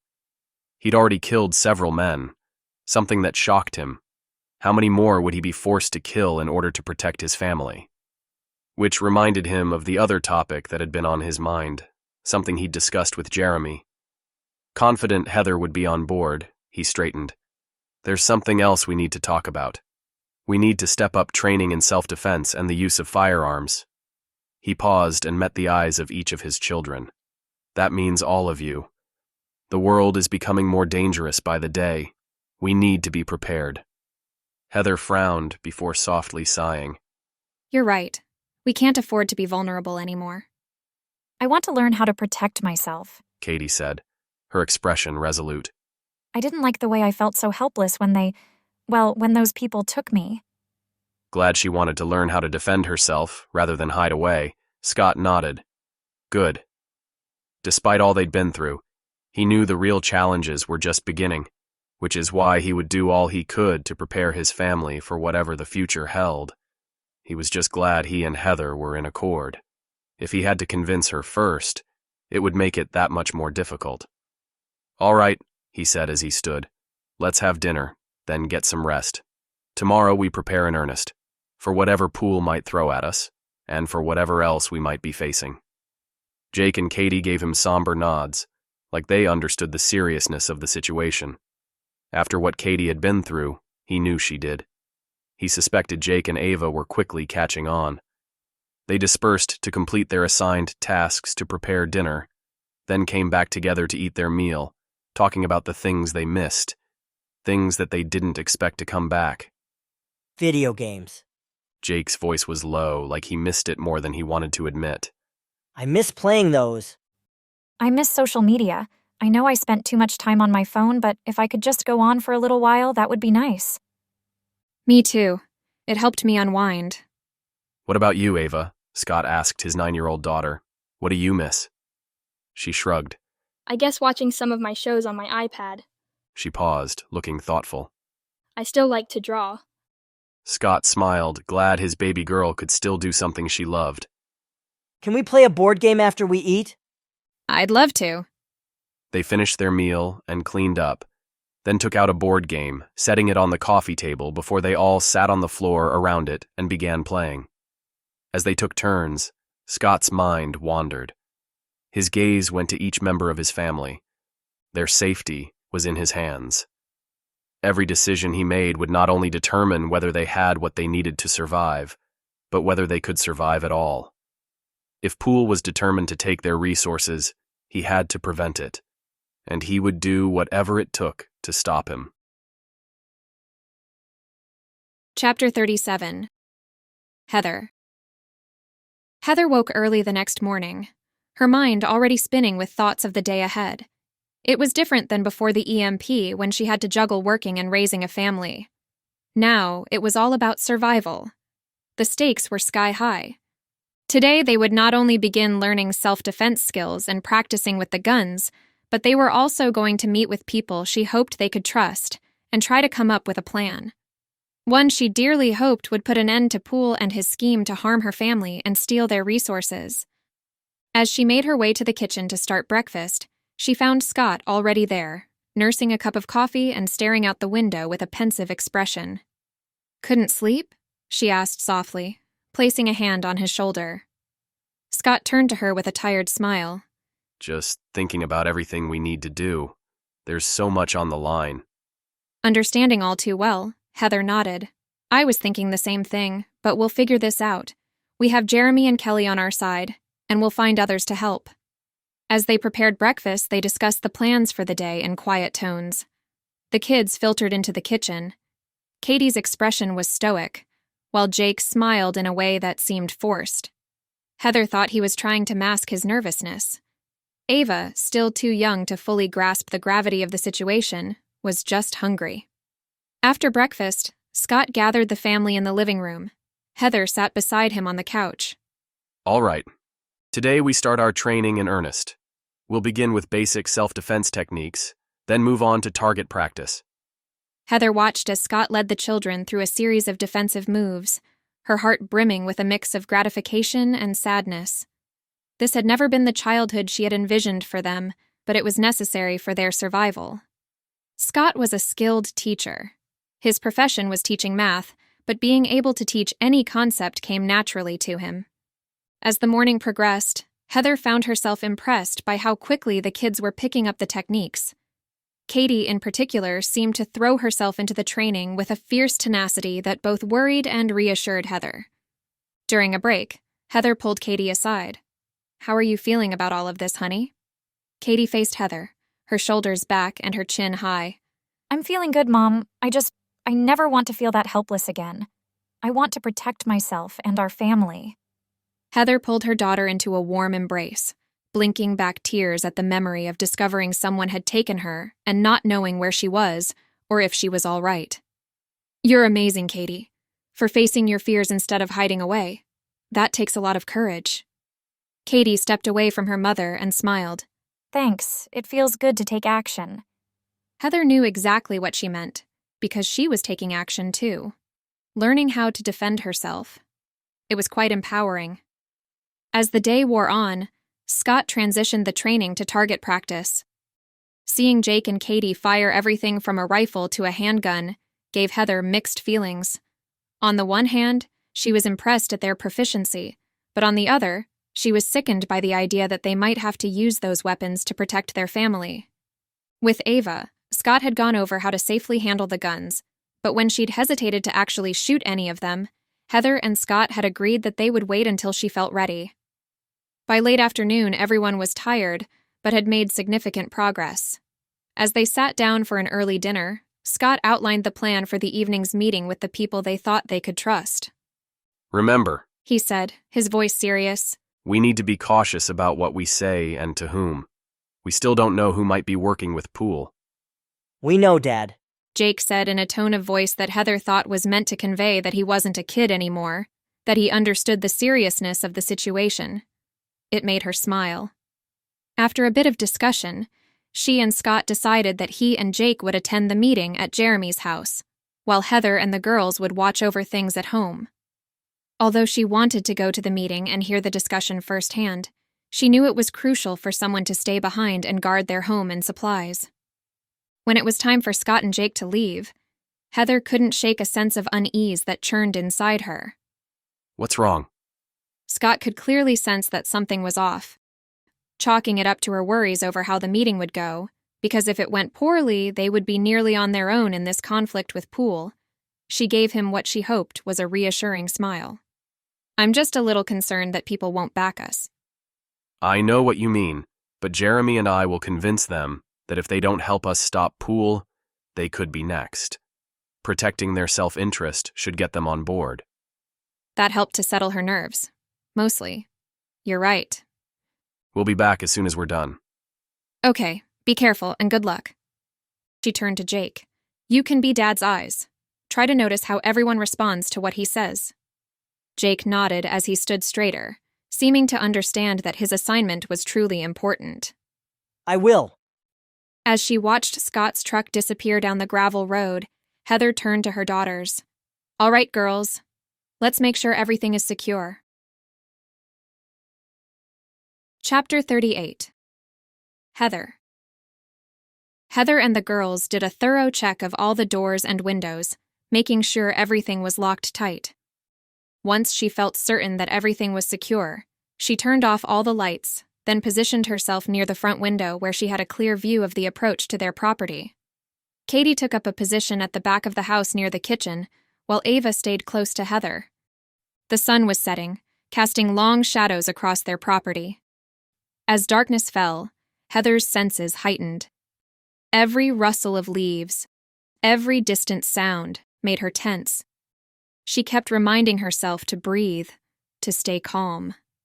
Even though their solar power would allow them to turn on the lights, she and Scott had decided it was better to keep the lights off so that if anyone approached, they wouldn't be able to see inside. Plus, it would enhance Heather's and the girls' night vision. To her surprise, it didn't bother her all that much to be in the dark. Rather, as she gazed out the window, she appreciated being able to see millions of stars overhead. The sky was truly spectacular. Mom?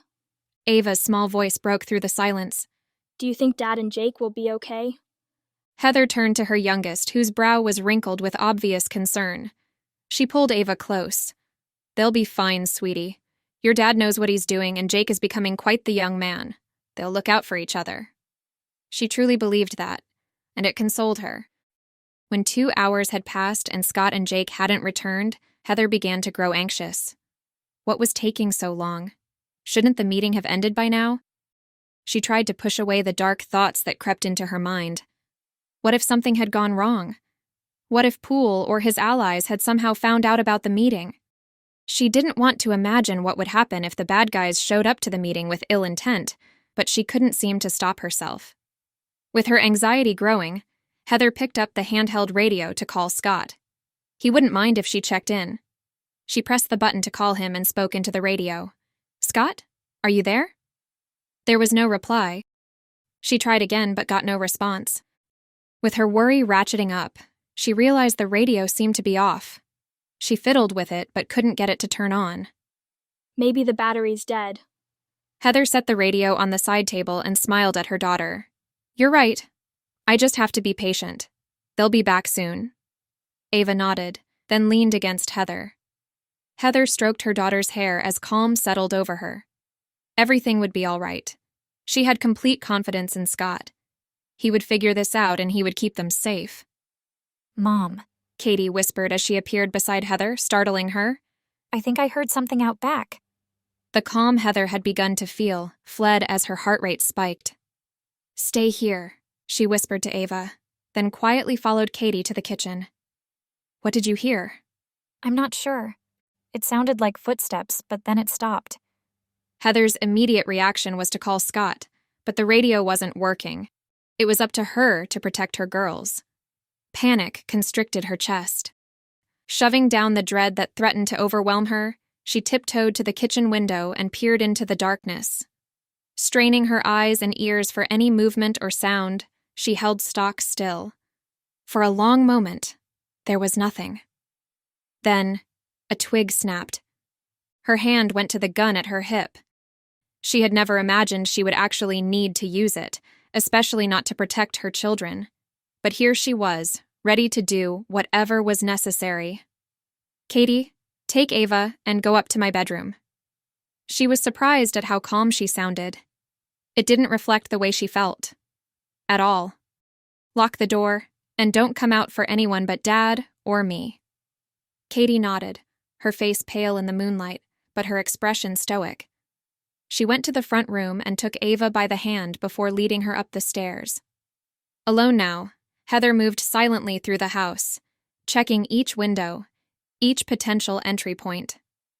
The minutes stretched on, feeling like hours. Was someone watching them? Or had it just been an animal passing through? Just as she was thinking it had been a false alarm, she heard it. The unmistakable sound of someone trying to open the mudroom door. With her heart banging against her ribs, she positioned herself so that she had a clear view of the mudroom door while staying behind the cover of the kitchen island. The darkness seemed to close around her, but her attention was laser-focused. With her gun up and ready, she kept her hands steady as she took a deep breath before slowly exhaling. The training Scott had given them earlier that day ran through her mind. Aim for center mass. Squeeze the trigger. Don't pull. Breathe. The mudroom door burst open with a crash as if someone had kicked it in, and a figure loomed in the doorway. Without hesitation, Heather fired. The sound was deafening. The intruder stumbled backward and fell. Everything was silent except for the ringing in her ears. Breathing hard while staying behind cover, Heather stared at the mudroom where the intruder lay. Had she killed him? Why had he come? Who was it? Could it be Poole? Were there more men out there? What would she do if more men came in? How many could she take out before they overwhelmed her? As her thoughts spiraled, she worked to calm herself. The intruder moaned. So, he wasn't dead. Partly relieved and partly scared about what would happen next, Heather took one step in his direction. Pounding sounded on the front door. Heather gasped in terror. They were here. More men had come to attack. How many more were there? Could she hold them off until Scott returned? She was about to retreat to a more defensible position when she heard a familiar voice call through the door. Heather, it's Jeremy. Are you okay? Relief crashed over her, making her lightheaded. Keeping her gun at the ready, she stayed in a crouch as she hurried to the front door. Peering out the sidelights, she saw Jeremy standing on the porch. She opened the door. Jeremy? What are you doing here? She looked behind him. Where's Scott? He sent me to check on you. He needed to talk to some people longer, but he was worried about you. He tried to call you on the radio, but you didn't answer. The battery died. She shook her head. The radio didn't matter. Someone broke in through the back. I think I shot him. Jeremy recoiled slightly. Then he drew his sidearm and a flashlight. Show me where. Heather stepped back, and Jeremy entered the house. She locked the door behind him, then led the way to the kitchen, her gun still in her hand. When she reached the kitchen, she stopped and pointed to the mudroom. In there. Jeremy nodded once, then cautiously moved toward the small room, his flashlight brightening his path. Heather followed, her gun low and ready. For all she knew, there were others out back, ready to attack. The beam of the flashlight revealed a man lying on the ground, groaning in pain. He was alive, but Heather's bullet had caught him in the leg. I know this guy. Jeremy's voice was a mix of anger and disappointment as he searched the intruder and picked up a gun that lay near him. He works with Poole at the town office. Jeremy stared hard at the man. His name's Aaron Blackwood. Heather shivered as she knew her fears were being realized. Poole is making his move already. Jeremy stood. Watch him while I search out back. Heather nodded. Be careful. As Jeremy slipped outside, Heather pointed her gun at Aaron. But with the way he was moaning, he didn't seem to be much of a threat. Jeremy returned a short time later. I don't see anyone. Relieved, Heather tucked her gun away. You alone? Jeremy asked Aaron. With his eyes squeezed closed, Aaron nodded. Jeremy bound Aaron's hands with twine that Heather provided. Then he took a radio from his hip to let Scott know what had happened. When Heather heard Scott's voice, comfort flooded her. I'm going to let my girls know it's safe to come out. As she approached her bedroom, she called out, It's Mom, you can open the door. The door slowly swung inward and Katie peeked out, Ava clinging to her side. It's okay, Heather assured them, pulling both girls into a tight embrace. Everything's under control now. She only wished that was actually true. Chapter 39. Scott. The moment Scott heard from Jeremy that someone had broken into his house and that Heather had shot a man, he stopped what he was doing and turned to the people he'd been talking to. I've got to go. Everyone at the meeting had heard what Jeremy had said over the radio. What can we do to help? Tim asked. Knowing these people would step up and help filled Scott with a tremendous sense of relief. Not being alone in all of this was huge. If you're able to come with me, I would appreciate it. 4 men crammed into the truck with Scott and Jake. Scott raced home as fast as he could. The first thing he did was rush to Heather and make sure she was okay. When he wrapped her in his arms, she was trembling. I can't believe what happened, Scott. You did good, he murmured into her hair. You protected our family. Heather nodded against his chest. I never thought I'd have to shoot someone. I keep seeing his face when I close my eyes. He hated that she'd had to deal with this intruder all on her own. It infuriated him that Poole had had the gall to send someone to his home again. Shoving down his fury, he held Heather tight. It's awful, I know, but you did what you had to do. Whether or not we like it, we're at war. That sounded so dramatic, but that's what it felt like to Scott. Sneak attacks, abductions, attempts to steal the supplies that were keeping them alive. If it was a war Poole wanted, then it was a war Poole would get. Heather sighed heavily, her trembling seeming to dissipate. At least Katie and Ava were upstairs during the worst of it. The thought of them witnessing that. Her words trailed off. You kept your head, Scott said as he released Heather and met her eyes. I'm proud of you. You did everything exactly right. A tiny smile lifted her lips, and her shoulders relaxed. Thanks, babe. That means a lot. Dad, Katie said as she and Ava rushed to his side. Scott hugged them tightly, relieved they were okay. I'm here. I was so scared, Ava said, clearly near tears. Katie stepped out of Scott's embrace, her chin lifting. I want to do more shooting practice.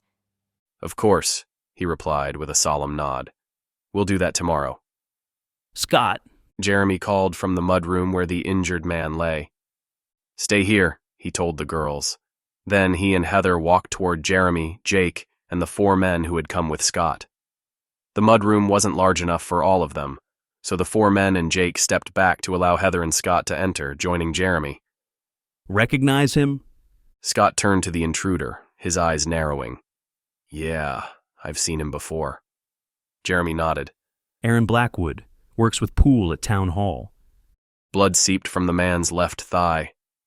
Obviously in pain, Aaron had his eyes squeezed closed. Feeling nothing but animosity toward the man who had endangered his family, Scott shoved the toe of his boot into Aaron's side. Aaron cried out, his eyes flying open. Where's Poole? Scott demanded. Aaron grimaced, closed his eyes, and shook his head. No, Scott shouted. You don't get to do that. You don't get to come to my home, threaten my family, then not answer my questions. He punctuated the sentence by digging his toe into Aaron's ribs. Tell me where I can find him. He barely contained his anger. Adrenaline rushed through him, a dark, boiling heat that took him by surprise. Aaron winced, then blinked rapidly, a flicker of fear showing through his bravado. I don't know. His voice was strained. Poole, he didn't tell me where he would be. My job was to cause confusion and gather whatever supplies I could, then bring them to Town Hall. Furious at how helpless he felt, Scott leaned closer to Aaron and lowered his voice to a menacing whisper. You're telling me you're just a pawn? A distraction in all this? Scott shook his head. You don't get to play innocent now. You're a part of this, and you will talk. Aaron grunted again as he shifted, his face contorting with pain.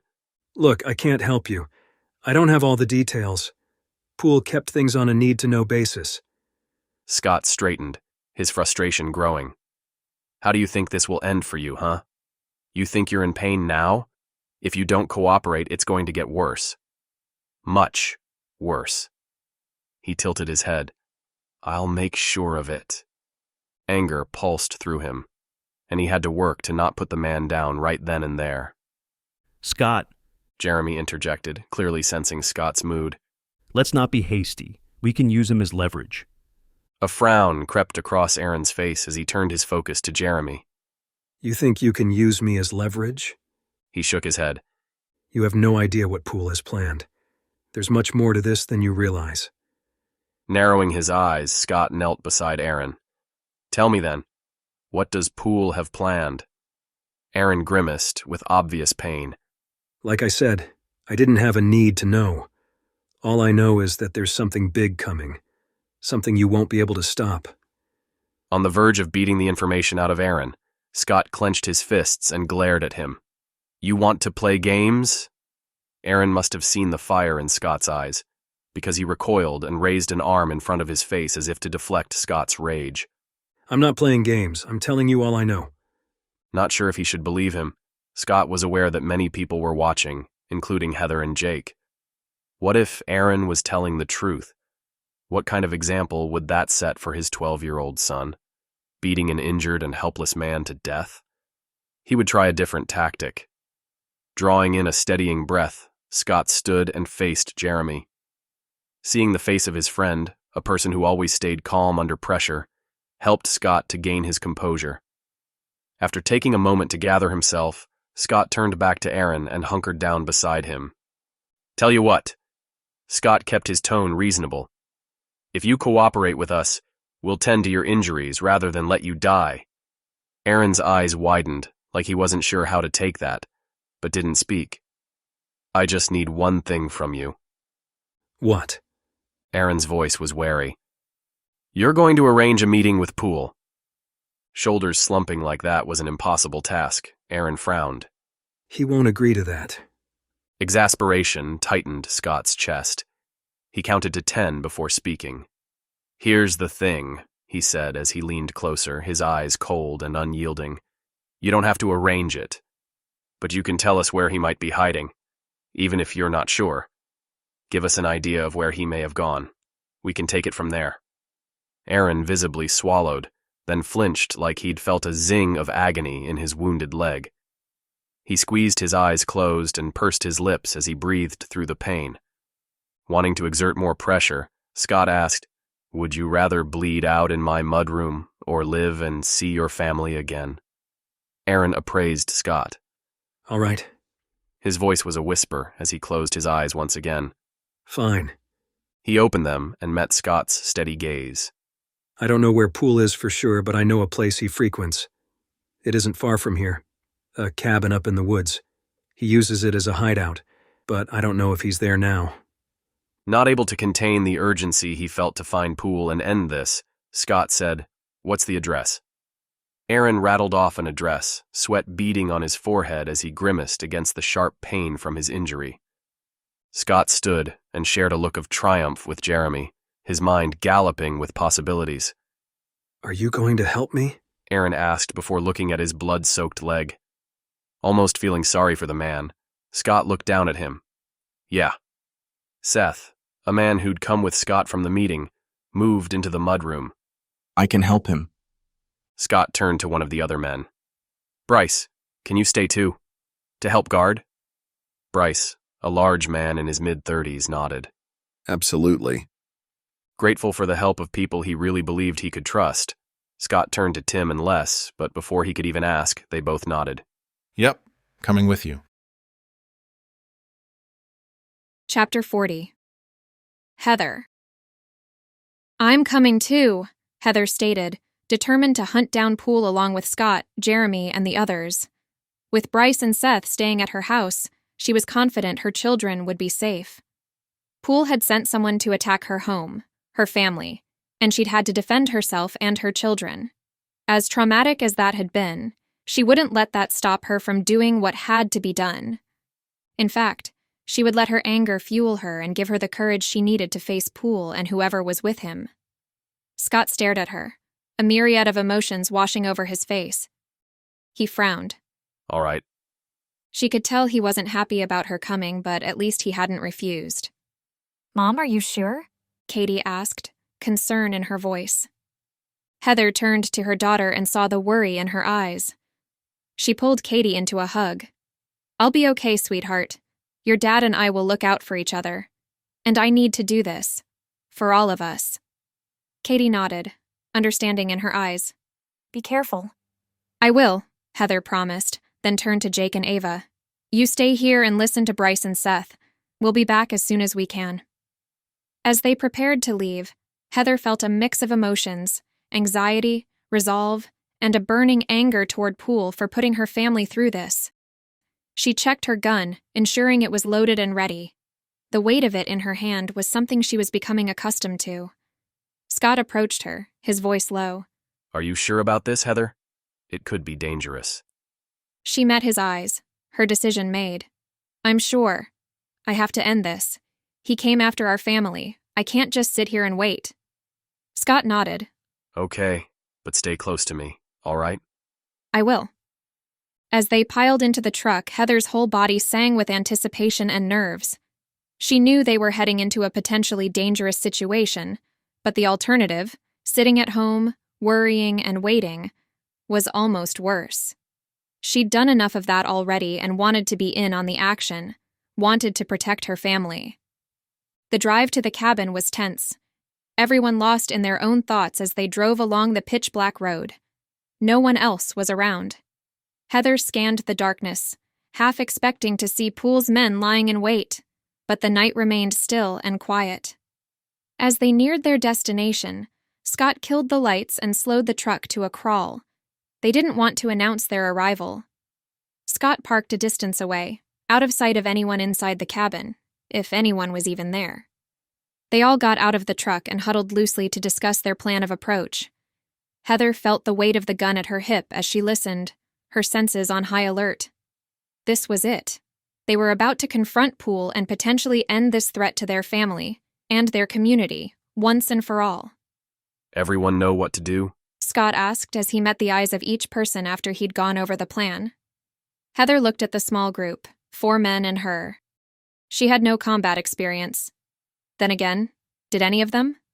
She doubted it. Scott and Jeremy were just regular guys. Tim and Les were too. Office workers and tradesmen, not former military or law enforcement. They would all have to do their best, be on top of their game, whatever that game entailed. It was critical for their survival. Suddenly questioning the wisdom of coming along, she breathed in slowly, filling her lungs before softly exhaling. Scenarios of how this could go wrong paraded through her imagination, and she struggled to settle her nerves. What if it's a trap? She asked, the thought flashing into her mind, sending a bolt of panic right through her. All 4 men turned to her, then looked at each other as if the thought hadn't occurred to them. You're right, Jeremy said.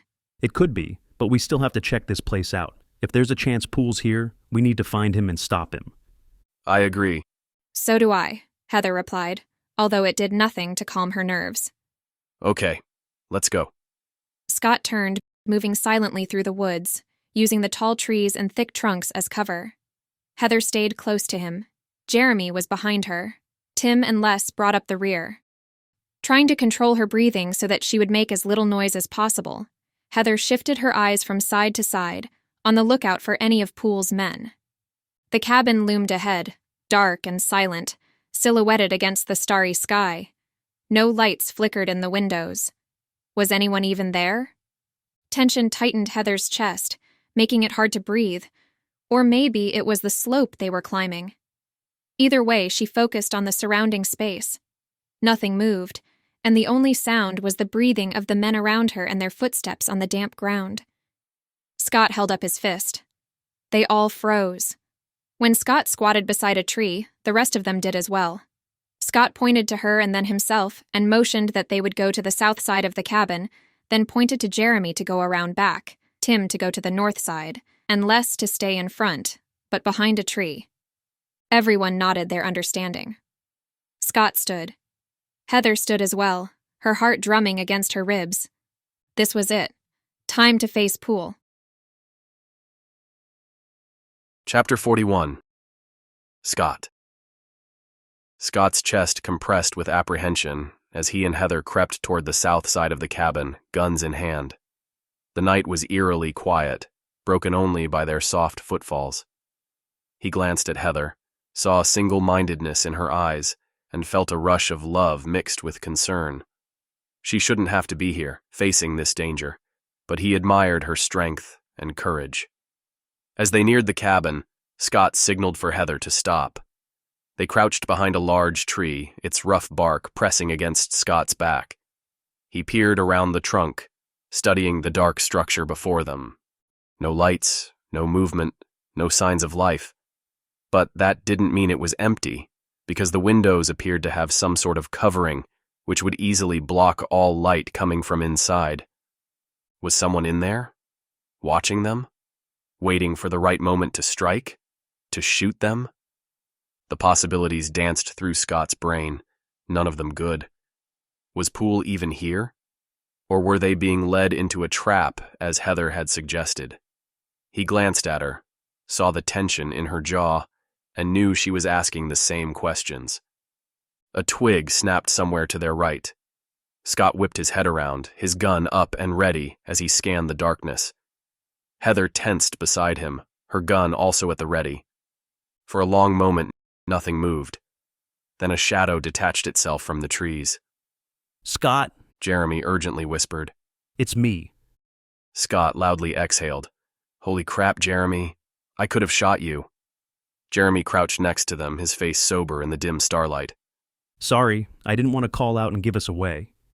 He gestured with his head toward the cabin. I spotted movement inside, at least 2 people, maybe more. Scott scanned the cabin, straining to see inside, which was impossible. Did you see Poole? Jeremy shook his head. Couldn't make out faces, just shadows. What do we do now? Heather whispered, her voice taut with tension. Scott considered their options. They could be outnumbered, potentially outgunned, and they were in unfamiliar territory. But they couldn't just walk away, not when they were this close. They'd come to deal with Poole, and that's exactly what they were going to do. We stick to the plan. Jeremy, circle back around to the rear. Heather and I will approach from this side. If Poole's in there, we need to draw him out. Jeremy nodded and melted back into the shadows. Scott turned to Heather, reaching out to squeeze her hand. You ready for this? Heather's eyes met his, dread and courage warring in their depths. As ready as I'll ever be. They moved forward, staying low and using the shadows for cover. As they neared the cabin, Scott could make out muffled voices from inside. His pulse quickened. This was it. Reaching the wall of the cabin, Scott pressed his back against it, gesturing for Heather to do the same. He could feel the rough wood through his shirt, smell the musty scent of old timber. The voices inside grew louder, more distinct. We can't keep this up forever, Poole, a man said, frustration in his tone. We don't need forever, Poole's familiar voice replied. Just long enough for— Hey, a third voice from inside said in an urgent tone, cutting Poole off. There's someone out there. Where? Alarm exploded within Scott. Had they seen him and Heather? Were they in imminent danger? Scott motioned for Heather to move back several steps, which she did. Then, the blast of a rifle filled the air, followed almost immediately by another. Startled, Scott leapt away from the cabin, taking Heather with him. They landed on the dirt with Scott covering Heather's body with his. Expecting a burst of pain from the gunshot, when he felt nothing, he patted his body. No injury. Are you hit? He frantically whispered in Heather's ear. No. He swiveled his head toward the cabin, but there was no movement, no light. That's when he heard someone moaning. It was coming from the front of the cabin, from Les's position. I'm hit, Les cried out. Shoving down the urge to rush to Les, who was quite a distance from him, Scott whispered in Heather's ear, We need to move in now, while they're distracted and before they shoot anyone else. She nodded. Scott quickly stood, then helped Heather to her feet before they hurried back to the wall of the cabin, pressing their backs against it once again. Scott saw Jeremy glide from one tree to another, getting closer to the cabin from the rear. Scott met Heather's eyes, nodded once, then hustled toward the rear of the cabin where he'd seen a back door. It was time to put an end to this. As they rounded the corner, Scott saw Jeremy approaching from the other side. A moment later, Jeremy was beside Scott and Heather. Jeremy softly grabbed the doorknob and twisted. Nothing happened. He gave Scott a nod, then lifted his pistol, aimed it at the place where the deadbolt slid into the doorframe, and pulled the trigger. The cabin door bounced open a few inches at the blast. Scott shoved it open fully, then took half a second to take in the scene.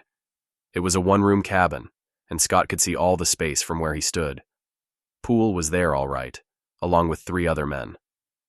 The 4 of them were crouched by the front window.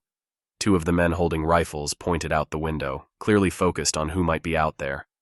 Poole and the other man were peering out the window from the sides, but all 4 men sprang to their feet and spun around. When Scott recognized the men with Poole as the 3 he and Jeremy had captured, locked in the jail, and who had escaped, he blinked in surprise. For a moment, nobody moved. Then Poole dove behind a couch as the other 3 men lifted their weapons. 2 had rifles and 1 had a pistol. Not wanting to give them a chance to shoot first, Scott tightened his finger on the trigger, but before he could fire, a shot rang out from his right, from Jeremy. 1 man stumbled, clutching his chest. Knowing Heather and Jeremy were backing him up, Scott aimed at one of the other 2.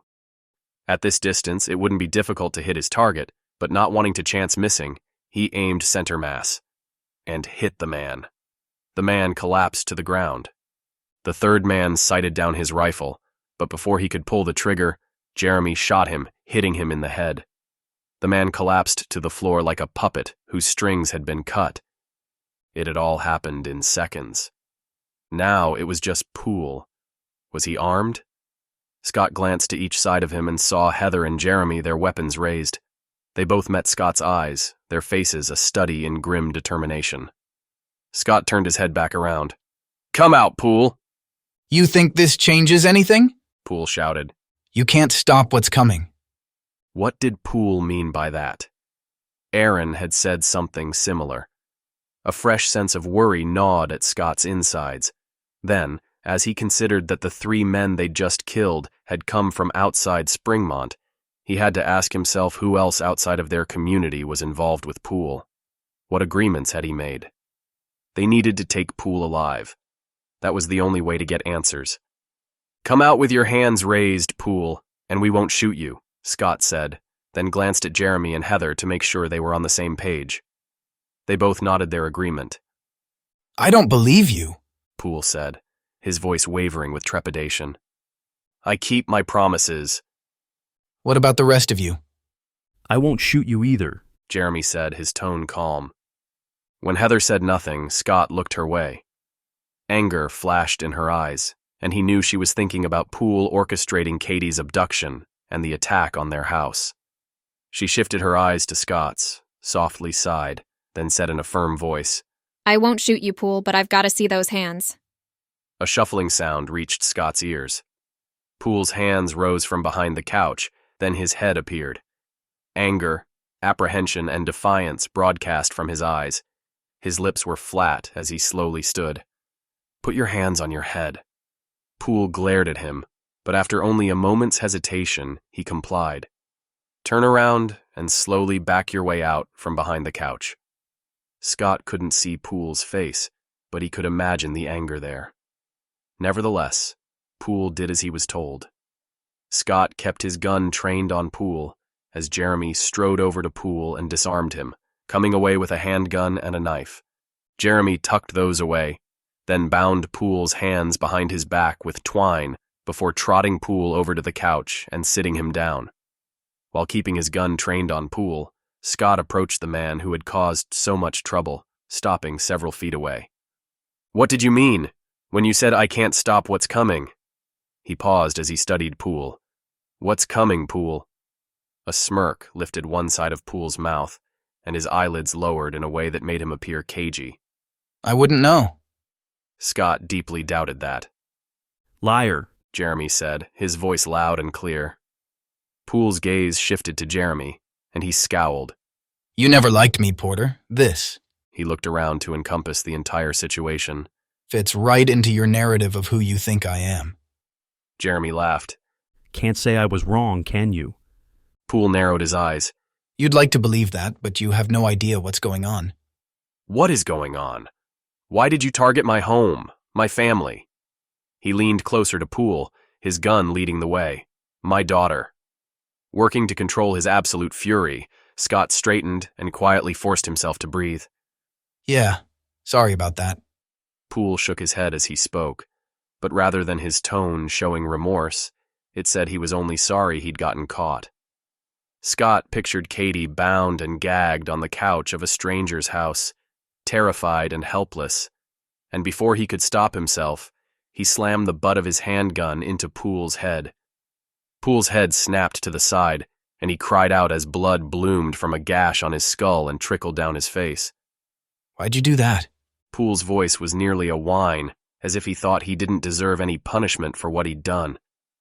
I'll do much worse if you don't start talking, Scott growled, his patience gone. Chapter 42. Heather. Heather admired Scott's restraint. If it was up to her, she would have already shot Poole right between the eyes. Shocked at what her mama bear instincts were saying, she didn't attempt to rein them in. Not after what this man had done to her family, her baby girl. Scott, she said, her tone calm, steady. Keeping his focus on Poole, Scott said, Yeah? Just let me take him out. 3 sets of eyes darted to her, but she never turned her attention, or her gun, from Poole. Ignoring the look of shock she knew was on Scott's face, she added, He's only going to cause us trouble down the road. Let's take care of this now. Put an end to it. She's not wrong, Jeremy said. Heather felt a sense of relief that her suggestion wasn't as wild as she'd feared. Not if Jeremy was on board with it. Scott glanced at Jeremy, then turned back to face Poole. You people are crazy, Poole yelled. You made us that way, coming into our home, stealing our daughter, taking her hostage. It wasn't me. Maybe not you personally, Heather said as fresh anger welled up inside her. But someone was following your instructions, your orders. She cocked an eyebrow at him. Do you deny that? Yes, I deny it. Laughter burst from her throat. You really must think we're stupid, or naive. Her lips pursed. We're neither. What we are is tired. Of your lies, of your schemes, of you. Her finger moved from outside the trigger guard to the trigger. Give me a reason, Poole. Please. Give me a reason. His eyes flared, panic crowding out any other emotion, the defiance gone. Okay. Okay, what? You gonna tell us what you meant about not being able to stop what's coming? He huffed a sigh. Yeah, fine. Heather held back a smile. Good. Talk. Poole's mouth puckered as if he smelled something sour, probably his aversion to telling the truth. But then he spoke. There are others. Outside of Springmont. They don't have much, and they know people here are better prepared than most. Although Heather was glad he was telling them more than they'd known or even suspected, hearing this information sent a shiver of dread cascading through her. Go on. She placed her finger back outside the trigger guard, although it wouldn't take much to move it back inside and pull the trigger. She'd already shot one man that night, a man about to attack her home and family. She felt both stunned and empowered to realize she wouldn't hesitate to shoot Poole if it would protect her family. They're coming. Poole had a glint in his eyes, like he was looking forward to seeing these outsiders crush those who had dared to stop him. And there's nothing you can do about it. We'll see about that, Jeremy muttered. When are they coming? Scott asked, his attention riveted to Poole. Poole shifted his gaze to Scott. Don't know, don't care. You should care. Scott shot back. Because if you help us stop them, we won't kill you. He paused, his eyes narrowing. Which means, if you don't help us, you die. Poole visibly swallowed as he looked at each of them. The front door swung open behind Poole. Heather's attention jumped to the open door, but no one was there. Scott and Jeremy shifted their aim to the open space, so Heather turned back to Poole, keeping her gun trained on him. She wasn't about to let any distractions become his advantage. Who's there? It's me, Tim. Heather felt her body relax. It's clear to come in. Tim appeared in the doorway, blood on his hands and the front of his shirt, his face downcast. Les is dead. His voice held no emotion. Heather pictured Les's wife, Becca, and 3 young children, then glared at Poole. This was his fault. If he hadn't attacked her family, they wouldn't have had to come after him to stop him, and Les wouldn't have been shot. Killed. She gritted her teeth. If they didn't stop these people Poole was involved with, Les would only be the first of many innocent people to die. Those she loved could be next. Would probably be next, seeing as her family had been Poole's first target. She focused on Poole. You'd better tell us all you know. Her tone was filled with rage, her body nearly vibrating with a fresh rush of adrenaline. Poole looked uncertain, like he didn't know if they would actually follow through on their threat to kill him. "Don't doubt me." Heather used her most stern tone, the one she used when the kids had gotten on her last nerve. Poole blinked several times, like he was thinking over his options.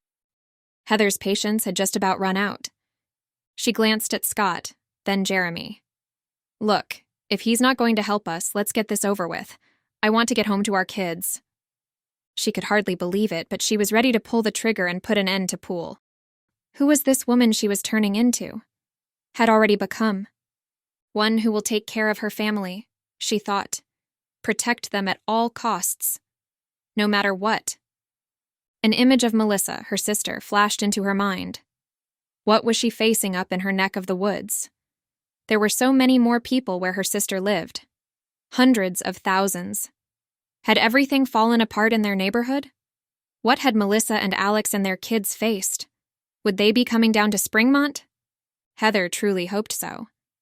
Not only because she loved her older sister and wanted to be with her and her family, but because she and Scott could actually use the added manpower. Strength in numbers and all that. Having Alex, Melissa, and their kids would be a boon, not a burden. She wished she could pick up a phone and speak to Melissa to invite her. No, beg her to come down. Instead, she had to settle for sending her thoughts into the universe and hoping Melissa would think to come down all on her own. "I'm ready to go home, too. Let's wrap this up." Heather watched as Scott leveled his pistol at Poole's head and moved his finger inside the trigger guard. Chapter 43. Scott. "Wait!" Poole shrieked. Scott sighed. This was getting tiresome. Either Poole was going to talk or he wasn't. The thing was, Poole had information they couldn't get any other way. Scott would give Poole one last chance to spill all he knew. One final chance. He slid his finger away from the trigger, itching to put Poole down like the feral dog he had shown himself to be. Tim had closed the door and was leaning against the doorframe, his whole body sagging with dejection, which reminded Scott that Poole's men had killed Les, someone who had only been there because he wanted to help Scott. The thought sent a knife of guilt slicing right through him. "Tell us what you know, Poole," Scott said, his heart plunging at the thought of breaking the news to Les's wife and children that their husband and father was dead. Poole began, his eyes shifting away like he was about to conceal what he knew. "I don't know much." "You're lying," Scott ground out. Then he shot one bullet through the couch right beside Poole, startling everyone, including himself. "The next one goes through your right thigh." Panic shone from Poole's eyes. Okay. Scott stared at him while slowly adjusting the gun until it was pointed directly at Poole's right leg. "They're coming the day after tomorrow." Poole practically screamed as he turned his body to get his leg out of the line of fire. Scott simply tracked Poole's movement, keeping the gun aimed at his thigh. "Keep talking." "The leader's name is Emerson, Colby Emerson." "How do you know him?" Poole hesitated, his eyes darting between Scott and Jeremy. We went to college together. Lost touch for years, but reconnected recently." Scott flashed to a memory of the meeting Poole had called, the one where he had suggested they have an outside group come in to handle security. Was it Emerson's idea to bring in security for Springmont? Poole slowly nodded. "Yeah." So this was something Poole and Emerson had been cooking up for a while. "How many people are with him?" Scott kept his gun steady on Poole's leg, ready to pull the trigger at the slightest provocation. "I'm not sure exactly." Sweat beaded on Poole's forehead. "But it's a sizable group, at least 40, maybe more." Heather gasped softly behind Scott. 40 armed, desperate people could overwhelm their community quickly. "Why are they attacking Springmont?" Jeremy asked, his voice filled with tension. Poole licked his lips, clearly nervous. "They want to take it over. Use it as a base of operations. Emerson thinks it's defensible and has excellent resources. He plans to expand from there, take control of other small communities." Thoughts sprinted through Scott's mind. They had less than 2 days to prepare for an invasion. The task seemed impossible, but they had no choice. They had to try. Where are they coming from? What direction? From the northeast. He said they would stay off the main roads. Scott nodded, his jaw clenched. At least that gave them some idea of where the attack would come from. When exactly are they coming? Dawn? Dusk? Middle of the night? I don't know. Poole looked away like he was holding back. Scott pressed his gun into Poole's thigh. You sure about that? Poole jerked back, but the gun stayed against his leg. Okay. He was going to try for dusk, but he didn't know for sure how things would play out. Even though the time wasn't certain, having an idea was extremely helpful. Scott relaxed ever so slightly and lifted the gun from Poole's thigh, though it still hovered over it. How well armed are they? Poole shifted his gaze to Jeremy, all defiance gone. I really don't know. Emerson never talked about that. What about people in Springmont? Scott was thinking of the men who'd attacked his home and taken Katie. Who else is involved? There's only one other person, Aaron Blackwood. We already know about him. How do you think we found you? Poole scowled. You sure there's no one else? Poole frowned and shook his head. You killed the rest. Scott pressed the gun into Poole's thigh again. That your final answer? Yes! The word came out as a high-pitched screech. I'm sure! Scott's eyes bored into Poole's. The man was terrified. No doubt about it. Terrified of having any kind of injury. No way would he protect someone else at his own expense. If Poole knew of anyone to throw under the bus, they would already be there, the tires going ker-thump over their corpse. Scott believed Poole was telling the truth. He lifted the gun from Poole's leg and took a step back, pointing the gun at Poole's head. Is there anything else you know? Heather asked, her voice surprisingly calm given the situation. Anything at all that could help us? Poole shook his head, his eyes wide and fearful. That's everything I know, I swear. Scott exchanged looks with Jeremy and Heather. He could see the same thoughts reflected in their faces. They had what they needed from Poole. Now they had to decide what to do with him. We need to call a community meeting, Scott finally said. Warn everyone and start preparing. He turned to Tim. Can you help Jeremy with Poole? We'll take him with us for now. Tim nodded, then came over to assist Jeremy in getting Poole to his feet and walking him out the front door. Scott pulled Heather aside. He was amazed by her, not only for taking control of the situation, but of getting Poole to confess, to telling them so much more than they would have guessed. But that information came at a price.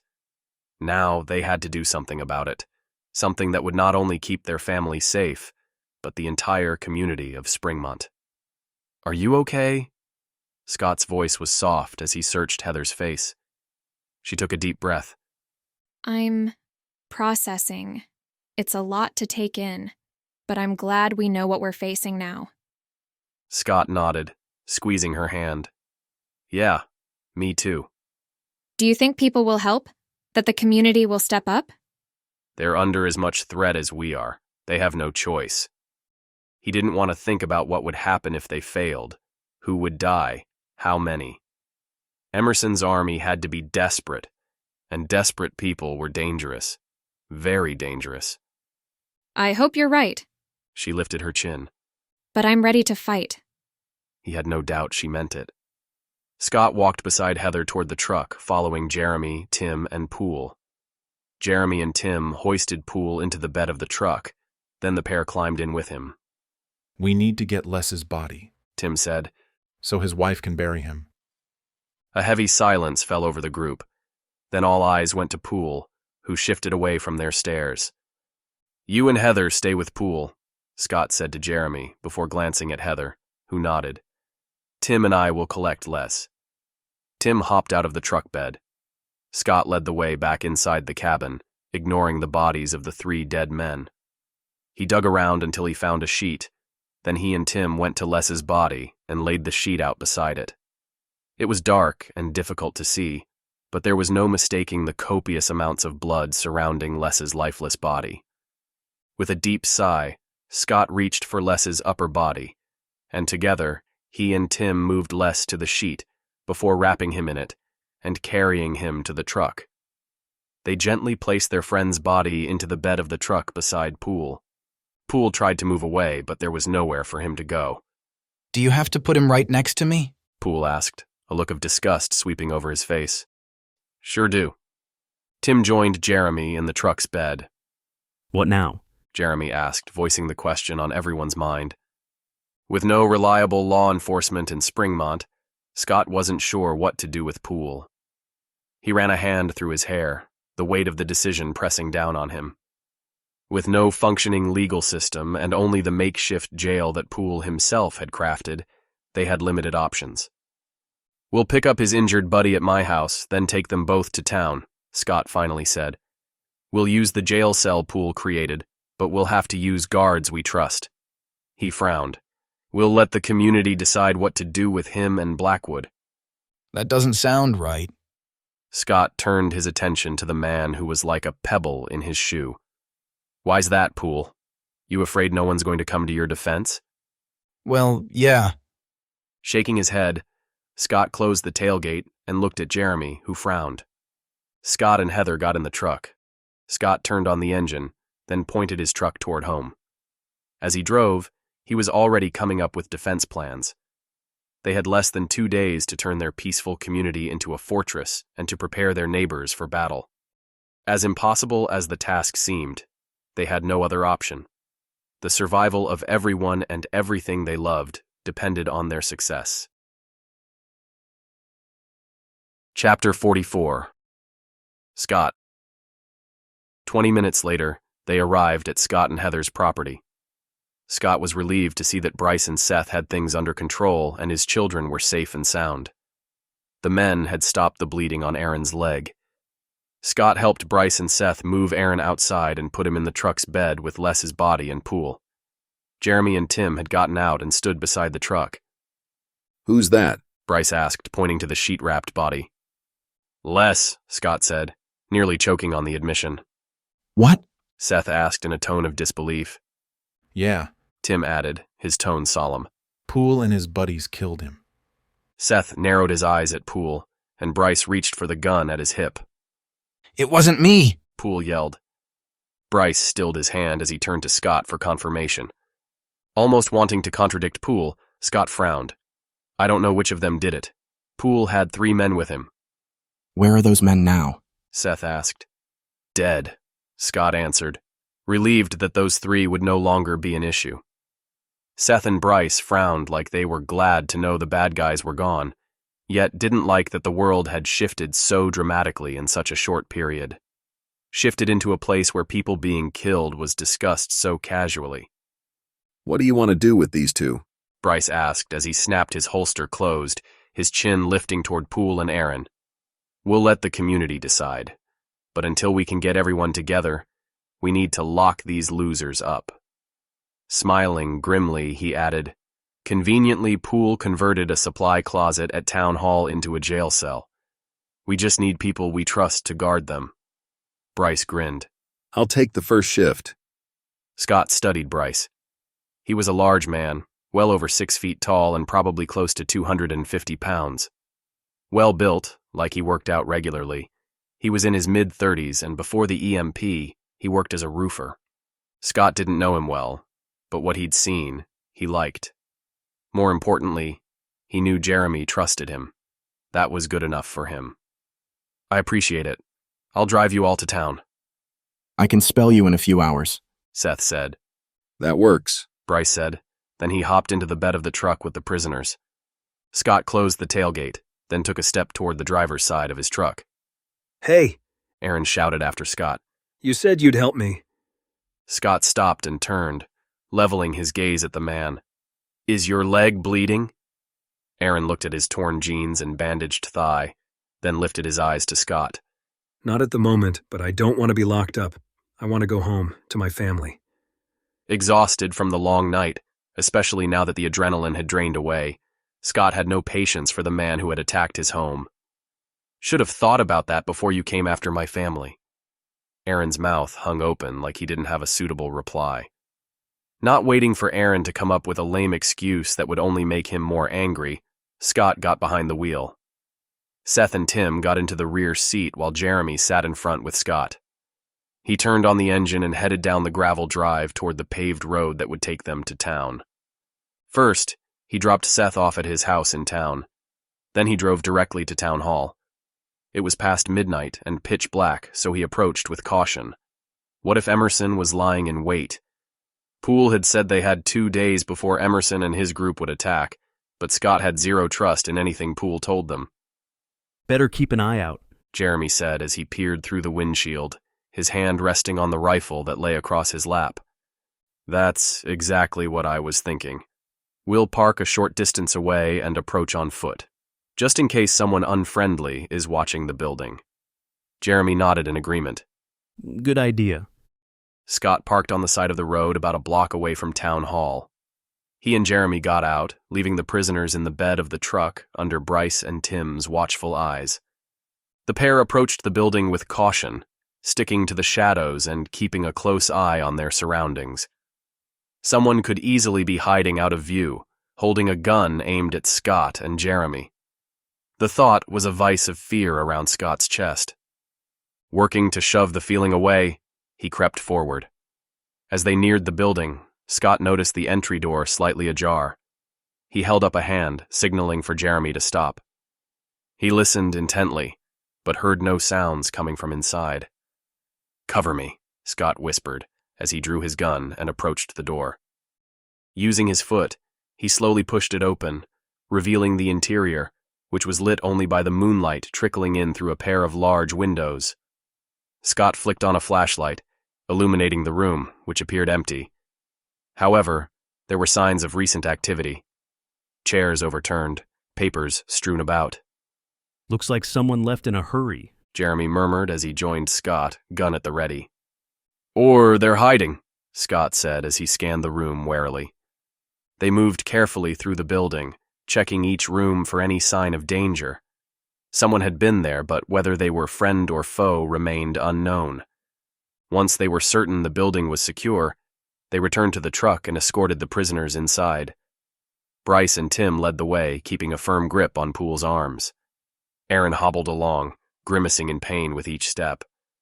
Once they reached the makeshift jail cell, Scott couldn't help but feel a sense of grim satisfaction.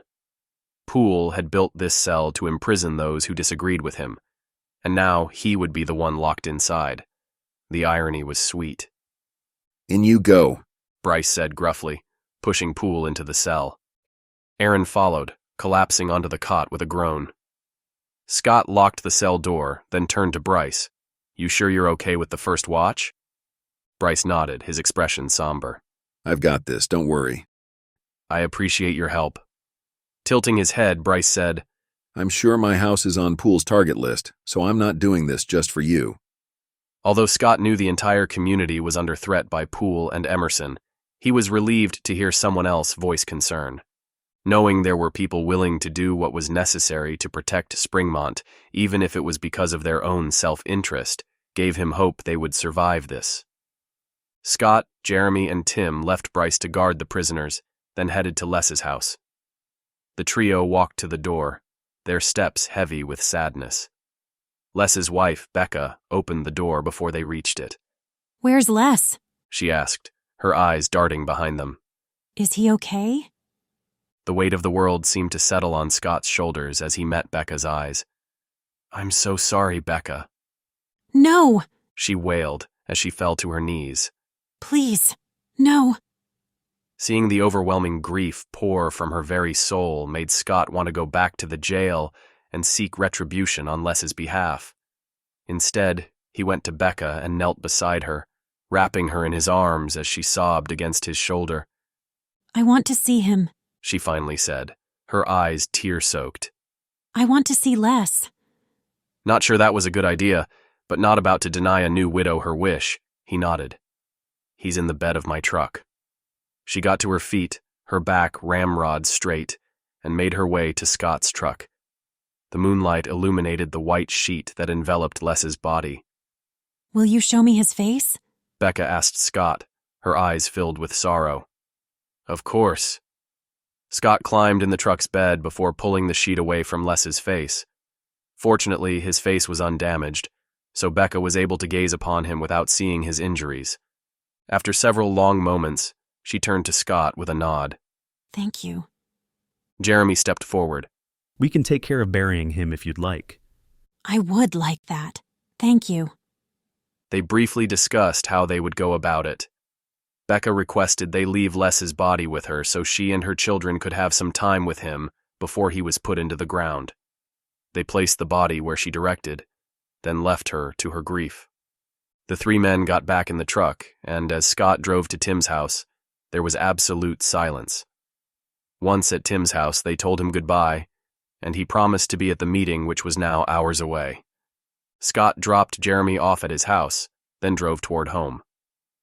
Bone-weary and overwhelmed, Scott was desperate to get a few hours of sleep, because in a matter of hours he needed to convince the entire community to step up and do what had to be done, or they would end up like Les and Becca. Chapter 45. Heather. Heather studied the people who stood in tight knots waiting for the meeting to begin. Had they heard about Poole and what he'd done? Even in the apocalypse, word traveled relatively fast in their community, so chances were that people knew and had already formed opinions. It was mid-morning the next day. They had gotten the word out about the meeting as fast as they could, and it looked like a sizable portion of the community had come. Good thing. They would need everyone's help. She just hoped every person would be on board. But why wouldn't they be? They were under threat as well. After much discussion earlier that morning, she and Scott had decided to risk leaving their property unattended. They both needed to come to this meeting, and they didn't want to leave the kids on their own to guard the house, so they'd brought them along. Ranger and Storm were at the house, however, so if anyone tried to come inside, they would have to deal with the German shepherds. It wasn't an ideal solution, but hard choices had to be made. As soon as the meeting was over, they would hurry home. The meeting was being held at Crescent Park, the same place they'd met the previous week when Lance Poole had proposed letting outsiders manage security for Springmont. A suggestion Heather now realized had been a ruse to let Emerson and his gang take over. She, Scott, and Jeremy had been suspicious from the start, but they never could have guessed what Poole actually had in mind. She didn't want to think about where their community might be if they'd agreed to Poole's proposal. Would Emerson have already taken possession of everyone's supplies? She shook her head at the notion. So much had happened in the nearly 2 weeks since the EMP. Even in their small town, where people were more prepared, things had fallen apart far beyond what she would have expected. Yes, some people had pulled together, but there were too many who were ready and willing to take advantage of the situation for their own gain, for their own survival. She could only imagine what it was like in her sister's neighborhood, where people were probably much less prepared than they were here. She just hoped Melissa and Alex were on their way down. Forcing aside thoughts of her sister, Heather walked over to Scott and Jeremy, who seemed to be having an intense conversation. "Are we about ready?" Scott turned to her, his mouth bracketed with worry. "Yeah, we need to get things moving. We don't have a lot of time." Jeremy nodded. Let's do this. Heather watched as Jeremy stepped forward. Can everyone gather around, please? We need to start the meeting. He nearly shouted to be heard over the low roar of conversation. The crowd slowly shuffled into a loose grouping, conversations dying down as people waited to hear why the meeting had been called. Scott stood beside Jeremy, with Heather next to Scott. Anticipation and anxiety settled over her. "Thank you all for coming on such short notice," Scott began, his voice steady and clear. "We have a serious situation to discuss. Some of you may have already heard, but it turns out Lance Poole has been conspiring with an outside group to take over Springmont." An audible murmur rippled through the crowd, some people looking shocked, others nodding as if they had suspected something like this all along. "How do you know?" One man called out. "I mean, that sounds pretty far-fetched."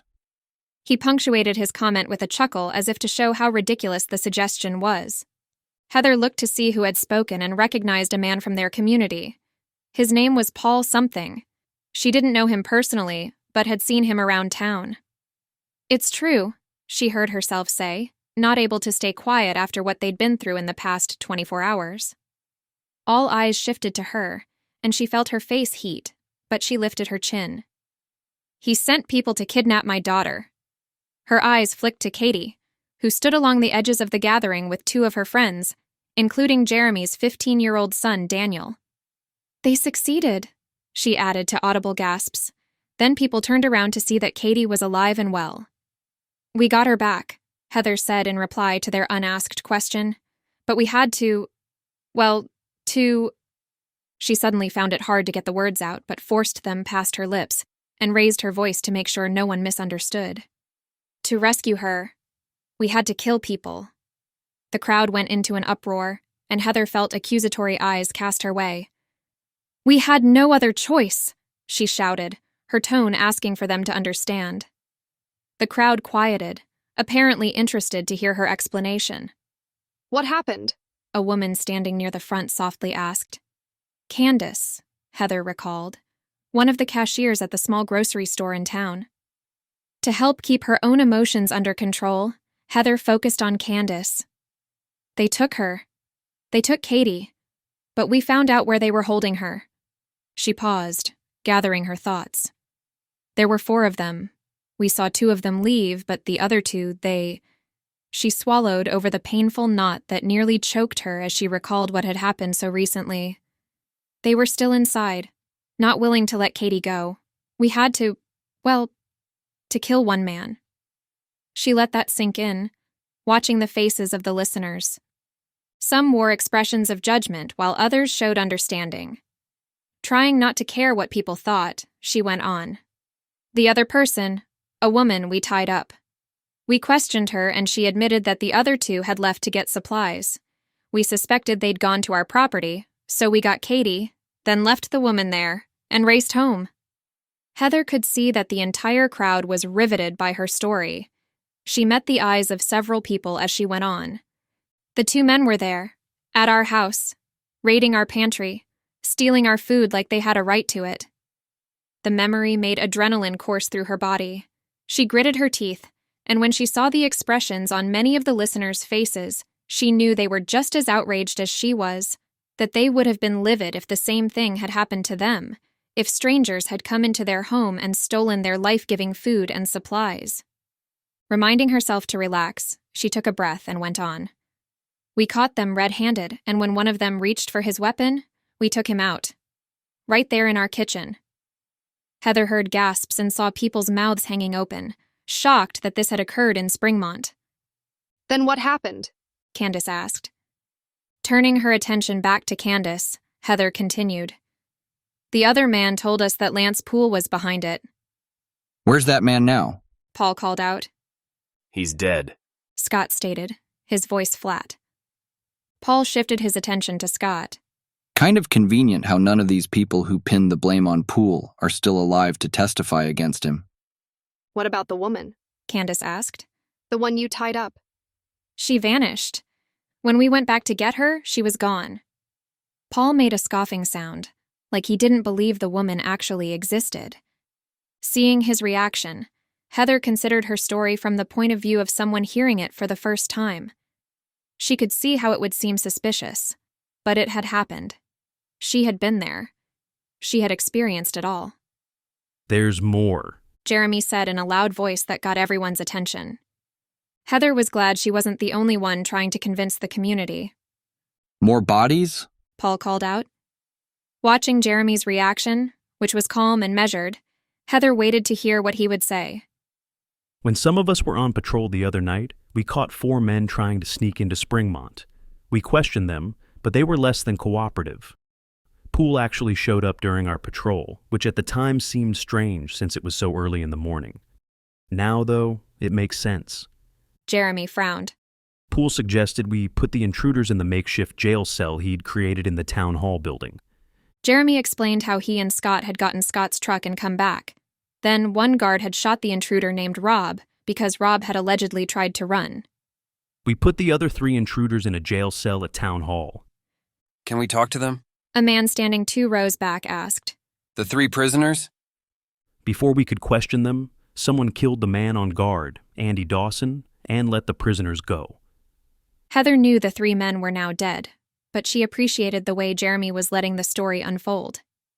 "This is wild," someone murmured. "More dead bodies and ghosts," Paul yelled. Heather couldn't help but wonder if Paul was one of Poole's allies. Not a ghost, a man from the crowd said in reply. Heather saw it was Wyatt. Scott had mentioned that Wyatt had been on patrol that night. Everyone turned to focus on Wyatt. I was there. Everything Jeremy said is true.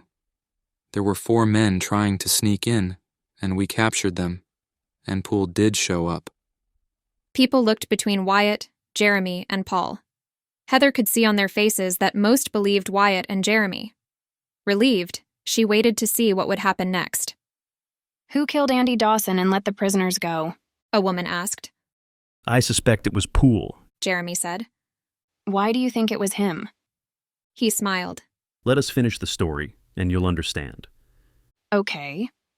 Heather admired the way Jeremy always seemed to remain calm and collected, even in times of high tension. She had observed that attribute in him several times over the last few days. She knew it was an asset, one that she aspired to develop. Jeremy turned to Scott. Do you want to tell the next part? Yeah, Scott said, his tone sure. All eyes went to him. Heather listened as he told the crowd how he and Jeremy had held a meeting with a few people the night before to let them know what was going on. While I was away from my house at this meeting, someone working with Poole broke into our house. Scott glanced at Heather. She met his eyes and gave a subtle nod. He turned back to the crowd. Heather and our daughters were home alone. Heather did what was necessary to protect them and herself. He paused. She shot him. Heather felt everyone staring at her, but she didn't want to see the accusation in their eyes, so she focused on the ground. Finally, the silence forced her attention upward. Sure enough, every person was looking right at her, but to her surprise, the vast majority wore grim expressions, as if they knew she'd had no other choice, like they would have done the same thing. Her body relaxed and she softly exhaled. Is he? Candace began, her eyes wide. Dead? Focusing on Candace, Heather shook her head, glad that she hadn't killed anyone. Yet. No, he's in jail. It was Aaron Blackwood. More gasps as people recognized his name. Poole's in jail too, Jeremy added. What? How? Several people shouted. Scott recounted finding Poole at a cabin, Les being killed, and finding the 3 men who had escaped from the jail, and that those 3 men were now dead. Paul was silent. Heather hoped he finally believed their story and wasn't an ally of Poole's. What's going to happen to them? A woman called out. Lance Poole and Aaron Blackwood? That's for all of you to decide. That seemed to satisfy them, but before they got into the logistics of that, Candace spoke up. So, is it over? Are we safe? Heather felt a pit in her stomach at the question, because she knew the answer was worse than what they'd already been told, and now she had to share that information with the good people of Springmont. I'm afraid not. What do you mean? Poole's in jail. He can't hurt anyone now. You're right, but there's someone else who's a bigger threat. She paused, her chest tightening at the knowledge of what they were about to face. Who? Candace asked, her eyes framed with worry. Heather pursed her lips, then decided there was no easy way to say it. She focused on Candace, but her voice was loud and clear. Poole was conspiring with someone outside of Springmont, someone named Colby Emerson. She swallowed the knot of dread in her throat. Then she met the eyes of several people, wishing she didn't have to deliver news that made her blood run cold. Emerson has gathered a small army. They plan to attack Springmont tomorrow. Chapter 46. Scott. The crowd went into an uproar as loud gasps and whispered conversations broke out. Most people looked terrified. Others wore expressions of disbelief, and Scott knew it would take them a little time to process this information. Trying to gauge the overall mood, he scanned the faces of those near him. Utter panic. That was the feeling he sensed the most. And who could blame them? Springmont was about to be attacked. It was unheard of. Yet, that was the reality they were facing. He focused on an individual here and there, wondering if hidden among them was anyone loyal to Poole or Emerson. He studied Paul, but he seemed as shocked as everyone else. We need to unite and fortify our defenses, Scott said, in an effort to turn their dread into something actionable. This isn't just about protecting our supplies. It's about protecting our families and our way of life. We cannot let outsiders come in and take what we have built. What do you propose we do? Someone in the crowd asked, his tone suggesting that he felt helpless. We're not soldiers. We can't fight off an entire army. We don't need to be soldiers, but we need to be smart and strategic. We have the advantage of knowing our own territory, and we have all of you. He saw people nodding, so he went on. We can shore up the roadblocks we already have in place, as well as set up additional barricades. We'll create lookouts on off-road trails where we can observe areas undetected. Keep them from sneaking up on us while the roadblocks will make it difficult for them to get to us. We could also evacuate, A woman suggested. If they want our supplies so badly, maybe we should just leave and let them have them. Our lives are more important than our supplies. Scott pressed his lips into a tight grimace. He understood the fear behind it, but running away was not the answer. He and his family had worked too hard to prepare for events like the EMP and were ready to defend their home. They wouldn't just give up and let someone else take it all away. Besides, they needed their supplies to stay alive. Giving them up would essentially mean giving up living. Leaving is not an option, Heather said, her voice firm. Gratified to know they were on the same page, Scott turned to listen to his wife. We have to stand our ground. If we run, we'll be leaving behind everything we've built, everything we've worked for. And who's to say they won't just follow us and attack wherever we try to go next? Scott nodded in agreement. Heather's right. Running won't solve anything. We need to stay and fight for what's ours. The crowd absorbed this, a mix of determination and worry on their faces. Scott could see the internal struggle playing out in their minds. The instinct to flee versus the need to protect what was theirs. We understand that this is scary, Jeremy added. But we have strength in numbers. If we band together, we can defend our community. We can't let fear paralyze us. But we have to act now. So, what's the plan? Another person asked. How do we start? Scott had been thinking about their next steps, had been discussing them with Jeremy, and the two of them had come up with a plan of sorts. First, most, if not all, of you have firearms and ammunition. In fact, if you don't, let me know and we'll figure out a way to arm you. But we need every able-bodied person who knows how to use a gun to help. Second, we'll set up a more robust perimeter defense. That means beefing up the number of guards at the roadblocks and adding lookout posts. We'll organize shifts so that everyone shares the responsibility of keeping watch. The more eyes, the better. He paused to see how his plans were being received. People nodded and faces calmed. We have about a dozen working handheld radios we can pass out. That will allow us to communicate. If anyone else has working walkie-talkies, let us know. We need everyone. We also need to prepare for the possibility of evacuation if things go south, Jeremy added. That means having go bags packed with essentials and a rendezvous point outside of town where we can regroup if necessary. Scott nodded. This was something he and Jeremy had discussed prior to the meeting. The crowd bobbed their heads in agreement, the initial shock giving way to a sense of purpose and unity. This was what Scott had been hoping for, the community stepping up to deal with the threat they were all facing. We have a lot to do in a short amount of time, but if everyone pitches in, we can make Springmont into a fortress that these outsiders won't be able to breach. That's the only way we'll be victorious. As the meeting wrapped up, Scott looked at the faces of his neighbors and friends. He saw distress, a sense of purpose, and glimmers of hope. The hope was the most important thing. If the people of Springmont had a hope of winning, they would do whatever was necessary to make it happen. People formed into smaller groups, discussing their roles and responsibilities. Scott joined a group that included Jeremy, Bryce, and several other men and women who had volunteered to help with the perimeter defense. They were discussing where to add additional roadblocks and barricades, as well as where to place lookouts who would watch for any sign of Emerson and his army. We already have barricades on the main roads leading into town, but we need lookouts to watch the back trails and paths. I suspect that's where Emerson will come in. Poole said he thought they would come at dusk, so we need to be prepared for that, but in reality they could come at any time. Scott agreed.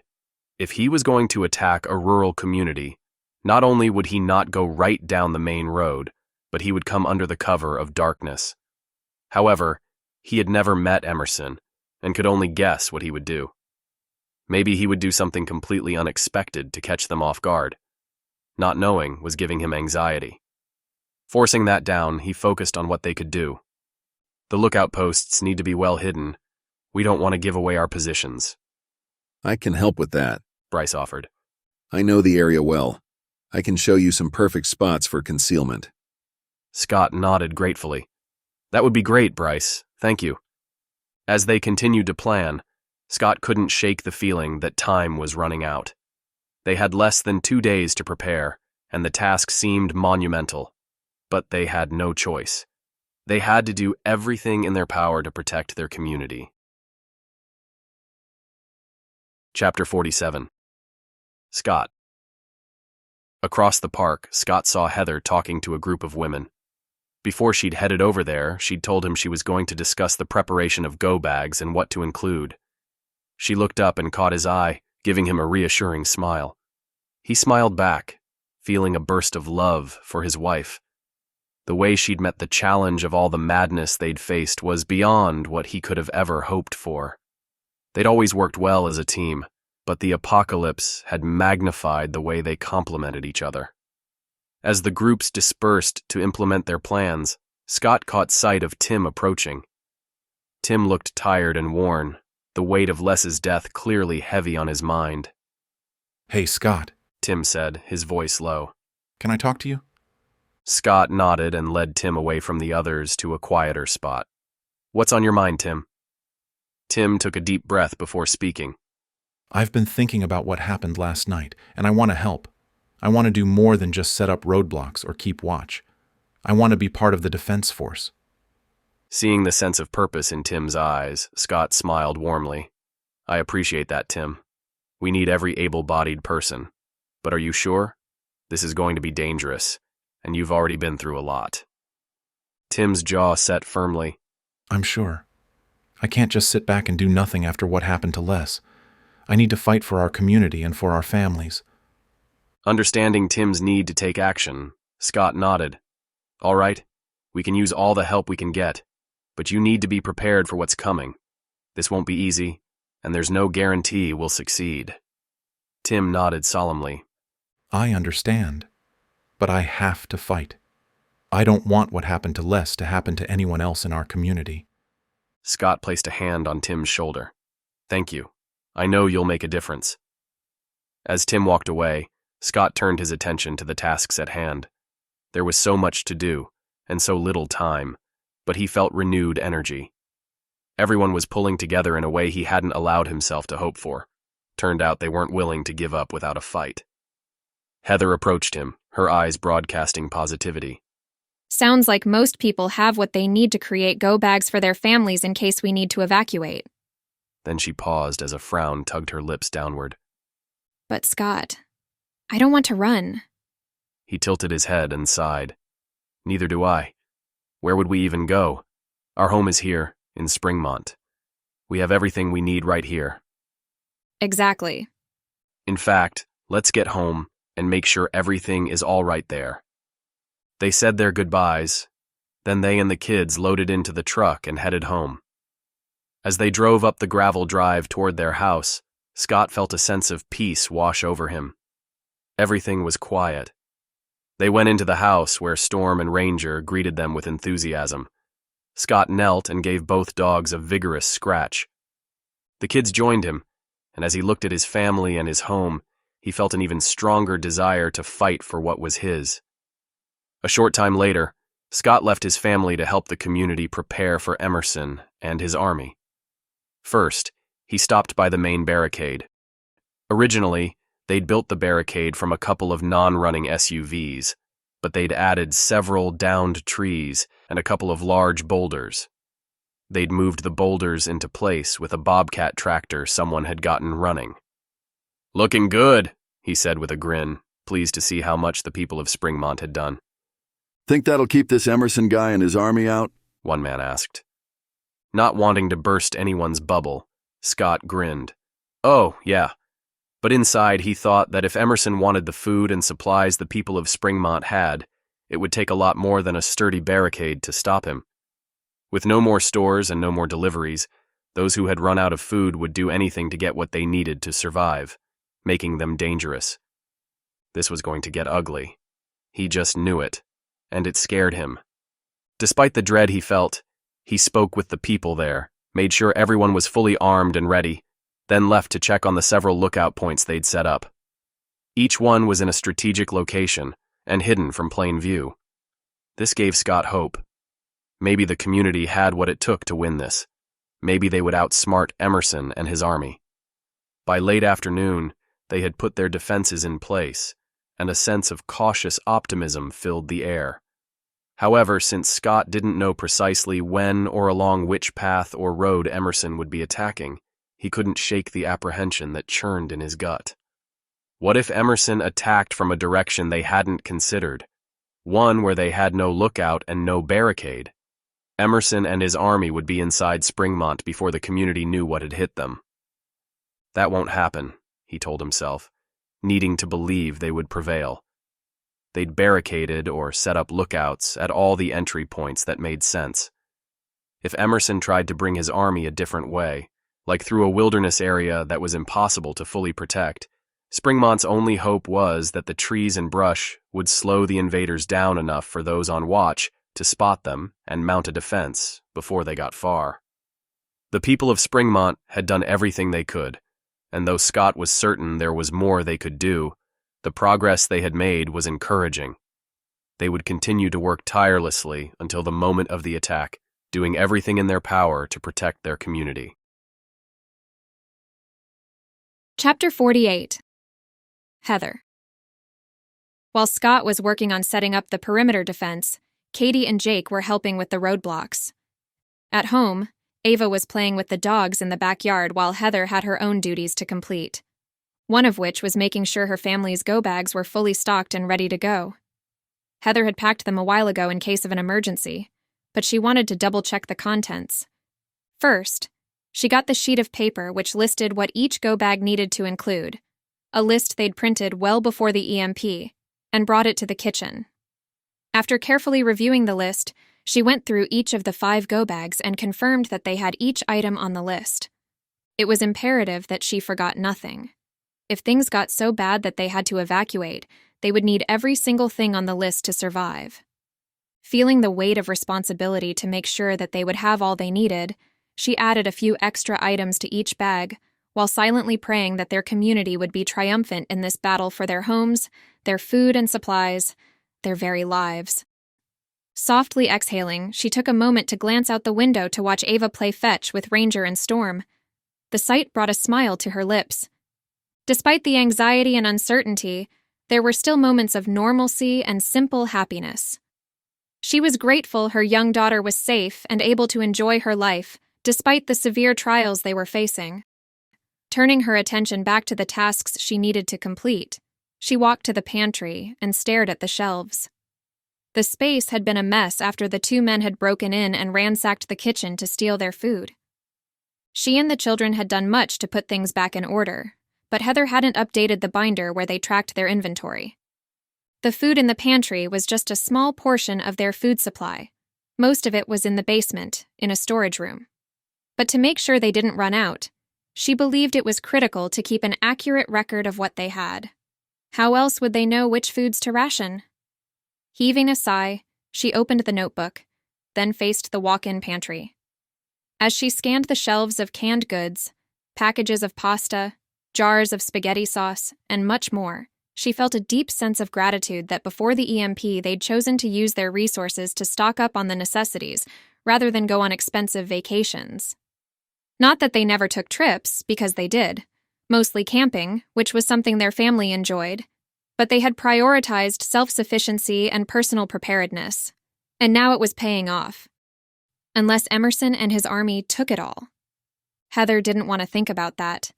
It was too upsetting.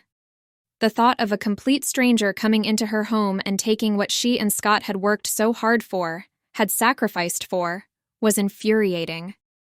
She would not let that happen, and she knew Scott felt the same way. Working to put aside her emotions, she focused on going through each shelf and recording what they had. The work of counting the food items and writing the numbers calmed her. Mom? Katie called out a short time later. In here, Heather replied as she stepped out of the pantry and set the notebook on the kitchen island. Katie and Jake walked into the kitchen, their faces flushed from working outside. Happy to see her children, Heather smiled. Are the roadblocks set up? Wiping the sweat from her forehead, Katie nodded. Yes. We blocked off every single road into Springmont and manned the lookout posts.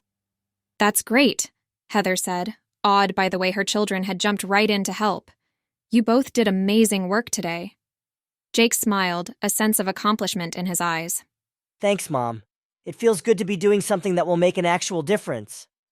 Yeah. Katie's expression was serious.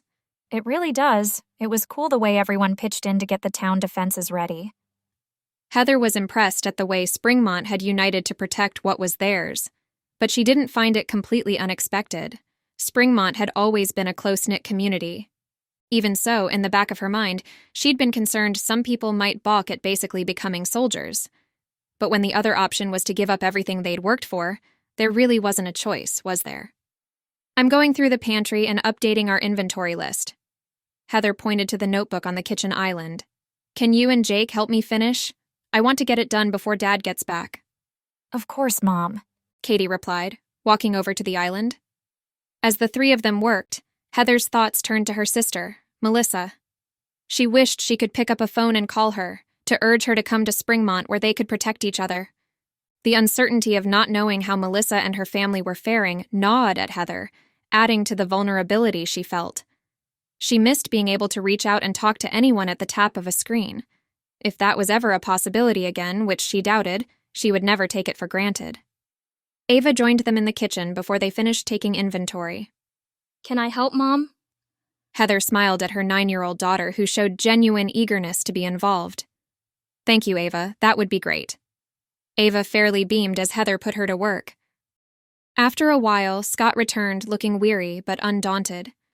Hoping to discover how confident he was about their chances, Heather studied his face, but he just smiled and drew her into his arms. She sank against him, reveling in the strength of his embrace. Knowing this was the calm before the storm, she tried to relax and focus on the good things. Her family, the way the community had rallied, the hope that they would beat the invaders. Scott released her and she met his eyes with a question. How's everything looking? Are we ready? His smile faltered, just a little, but Heather noticed and it worried her. Did he not truly believe they could do this? They had to win. Had to. Yeah, we're ready. She took him by the hand and led him into the living room, away from the kids. Tell me the truth, Scott. What are our chances? Exhaling loudly, he ran his fingers through his hair. We've done everything we can, but we really don't know what we're up against. It's the unknown that makes me nervous. That's all. That made sense.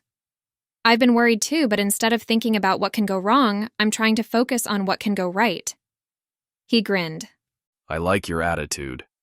Heather smiled in return. Mind over matter, right? He chuckled. That's right. Dad? Katie asked from the opening between the living room and the kitchen. Scott turned to her. Yes, sweetie? I know we set up all those roadblocks and stuff, but what if... She bit her lip, her eyebrows drawing together in concern. What if they get through anyway? What will happen then? That was a good question, one that Heather was interested in hearing the answer to as well. Scott looked thoughtful. All the lookout posts and roadblocks are fully manned, and we're using all the working handheld radios we could find so we can communicate with each other if there's any sign the enemy's approaching. We should have plenty of warning to mount a defense. Katie took that in. But what if they get through? Do we have enough people to fight them off? Scott's expression grew solemn. I hope the roadblocks and lookout posts will be enough to deter them, but if it comes to a fight, we'll stand our ground. We have the advantage of knowing the terrain, and we believe we have greater numbers on our side. As the reality of the impending conflict washed over her, Heather felt an iciness settle into her bones. They were about to face an actual battle, one with live weapons and the real possibility of death. They were as prepared as they could be, but the thought of actual combat was terrifying. Who would get hurt? Or killed? What if someone she loved was among the casualties? The thought made her want to throw up.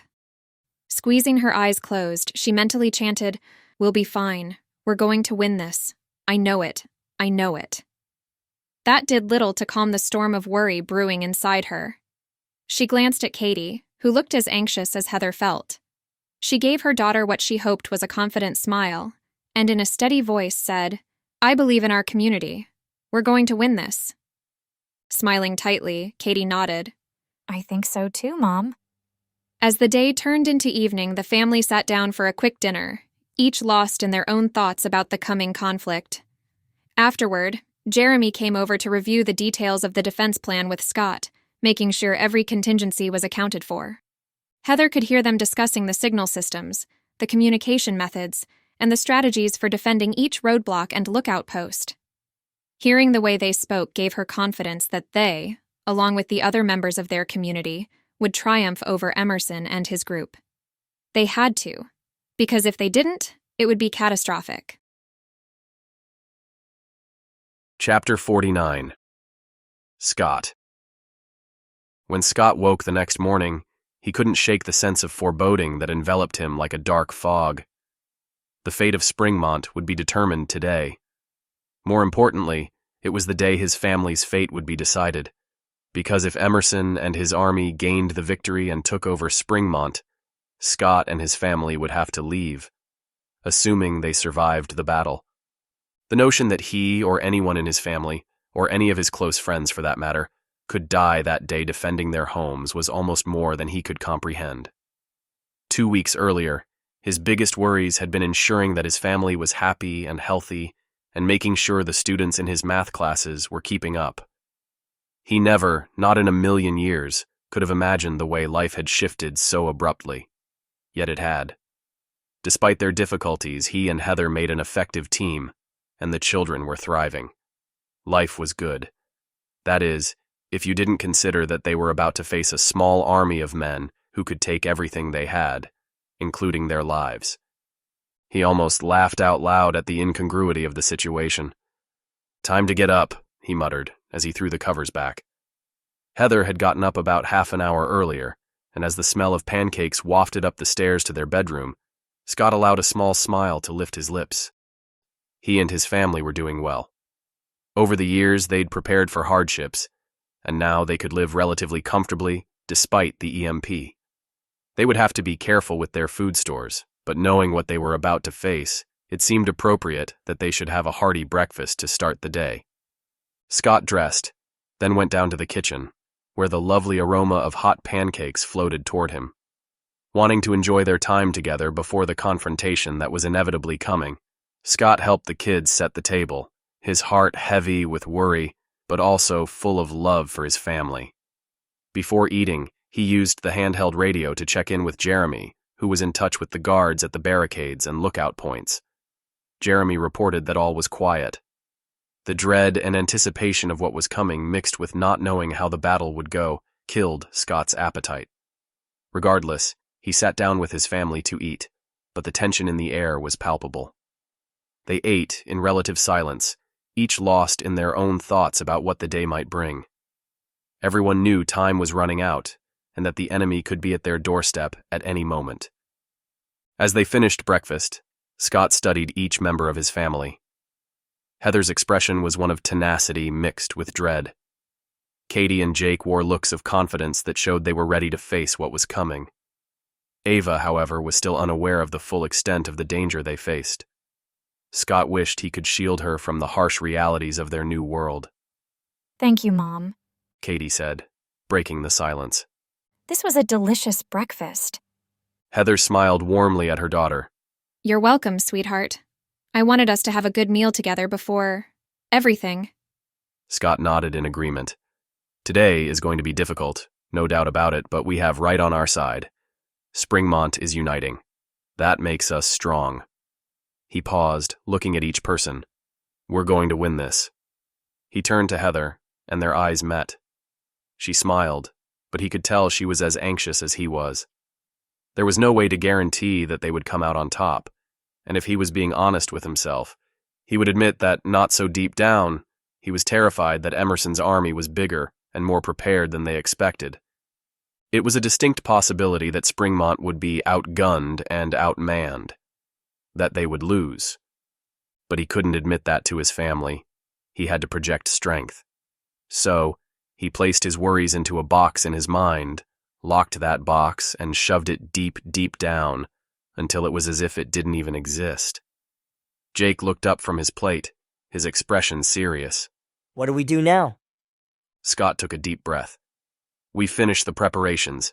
Make sure our gear is ready, that our guns are loaded and our go bags are packed. We need to be ready for anything.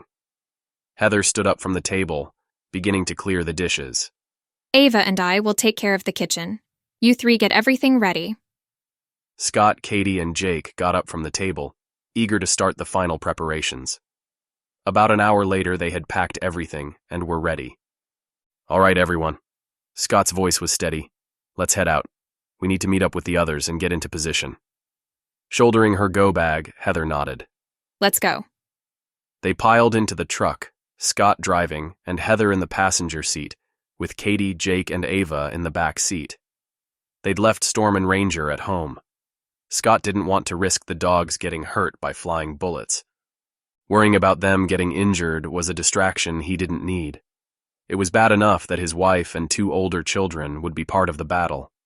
First, they brought Ava to Jeremy and Kelly's house. There was no way Scott would allow his 9-year-old daughter to be part of any kind of battle. That's where he drew the line. It was bad enough that Katie and Jake had to be part of it, but not his baby girl. Not her. He and Heather walked Ava to their friend's door, and after Kelly opened it, Scott and Heather gave Ava tight hugs and promised to see her soon. Tears filled her eyes, which brought a knot to Scott's throat. Will you be okay? Ava asked, her voice soft. We're going to be fine, Scott said with confidence he didn't feel. We'll come and get you as soon as this is over. Heather's voice only shook a little. Promise? Scott knelt in front of her. I promise. After one more hug, he stood. Ava went into the house to find Jeremy and Kelly's 2 younger children. Kelly frowned. I feel guilty staying here. Scott shook his head while Heather said, No, Kelly. Knowing Ava is safe here with you is worth so much more than having you in the fight. Besides, you have your own young children to care for. Not everyone can be part of this battle. Kelly's shoulders relaxed. I know, it's just... She sighed. Jeremy appeared in the doorway, his 2 teenaged sons, Liam and Daniel, behind him. We're ready to go. With a brisk nod, Scott turned and led the way back to his truck. Once everyone was on board, with Liam, Daniel, and Jake in the truck's bed, they headed out. As they drove through the community, they saw others making their final preparations, barricades being reinforced, lookout posts manned, and families gathering with their own supplies. The sense of unity and purpose was palpable. Despite being terrified and not knowing how this was going to go, the community still coalesced to stand against the threat. They arrived at the designated meeting point, a large clearing near the edge of town. Several other community members had already arrived. Scott observed them, trying to gauge their mood. They seemed calm and ready to face the conflict. He spotted Tim and Wyatt, along with a few others. They were geared up and prepared for the fight ahead. Scott parked the truck, and they all hopped out. Wearing a somber expression, Scott walked over to Tim and Wyatt. Everyone ready? Wyatt nodded. As ready as we can be. Jeremy joined them. What's the situation? Nothing yet, Tim replied. Wondering when Emerson and his army would strike, Scott nodded. Okay, we'll take our places at the roadblock. He turned to Jeremy and his sons. Stay alert and be ready for anything. With a solemn nod, Jeremy turned and walked with his sons toward their assigned position, not far from where Scott and his family would be. Scott, Heather, and the kids went to the far side of the main roadblock, a strategic location that would be crucial in holding back the enemy. As they approached their assigned place, Scott took a moment to survey the setup. The barricade was solid, constructed from 2 non-working SUVs, along with downed trees, large boulders, and other heavy objects. it would be a formidable obstacle for anyone trying to breach it. Scott saw Heather checking her gun to make sure it was loaded and ready. Katie and Jake did the same, their faces serious and focused. It was wild that it was coming to this, but despite that, Springmont stood together, ready to defend their home.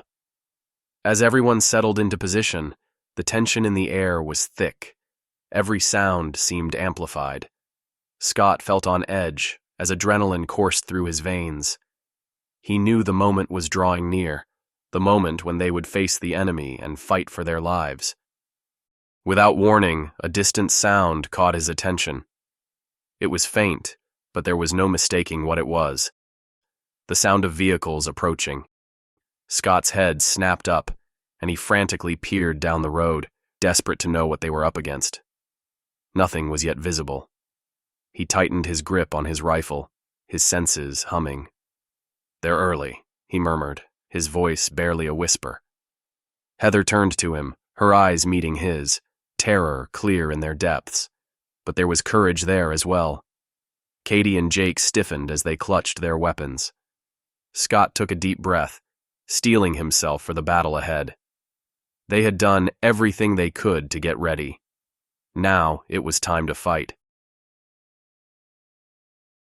Chapter 50. Scott. The sound of engines grew louder. Scott's heart drummed in his chest. Heather, Katie, and Jake squatted beside him, using the barricade as cover. Their eyes were wide, their gazes fixed on the road that led right to them. Scott turned and looked at Jeremy and the people near him. They would be part of this fight as well. Scott and Jeremy had divided up the people of Springmont among the different lookouts and barricades, but they'd concentrated a large number here, at the main road. Satisfied that they'd made the right decision, especially with Emerson's army approaching, Scott smiled grimly. "We've got this." His voice was firm. Heather's eyes slid to him. She nodded, her lips clamped shut. "Hold your positions." Scott's voice was steady despite the adrenaline pumping through him. "Wait for my signal." He pressed a pair of binoculars to his eyes, straining to see what they were about to face. The invaders would have to round a blind curve before they came into view, so Scott didn't yet know what they were up against. However, they had one man positioned out of sight on the other side of the blind curve. Scott lifted the radio to his lips and pressed the button. "Brad, what do you see? Over." "Just coming into view. 1 SUV and 2 trucks. Over." "Copy." Scott was a little confused why there were only 3 vehicles. If Emerson had over 40 men, it was doubtful they would all fit in just 3 vehicles. Maybe Poole had overstated the strength of Emerson's army.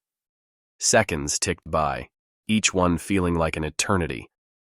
Scott's heart tripped in his chest as anticipation grew within him.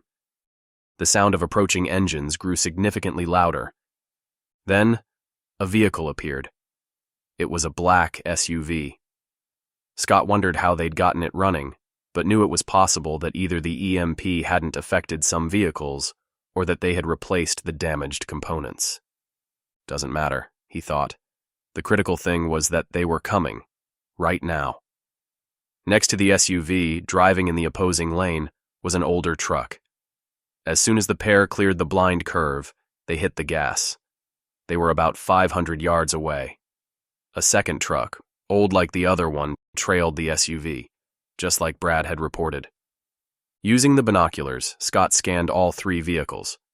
Between the cabs and beds of both trucks and the SUV, Scott counted 18 men. Yep, Poole was wrong. Or maybe Poole had been trying to scare Scott and Jeremy into surrendering. 18, Scott thought. We can deal with 18. Confidence swelled within him, until a new thought filled his mind, one that terrified him. What if these 18 men were decoys, and the actual army was approaching from another direction, an army of over 20? The idea made his gut churn painfully. It was true that 20 wasn't a huge number, but Scott and Jeremy had stacked their fighters here at the main road. They'd covered the other locations, but not with numbers that could handle over 20 men. Not only that, but the people of Springmont lacked experience in combat. Completely. Scott had zero idea how much training Emerson and his group had, but surely it was more than the residents of Springmont. While the people of Springmont had been holed up here in relative safety, Emerson and his group had been out there, surviving. As he pictured a second group of armed invaders attacking from an unknown direction, panic grew within Scott's chest. They could be in trouble. Deep trouble. He snatched the radio from his hip. Working to keep his tone calm, he said, "I see 18 men approaching on the main road.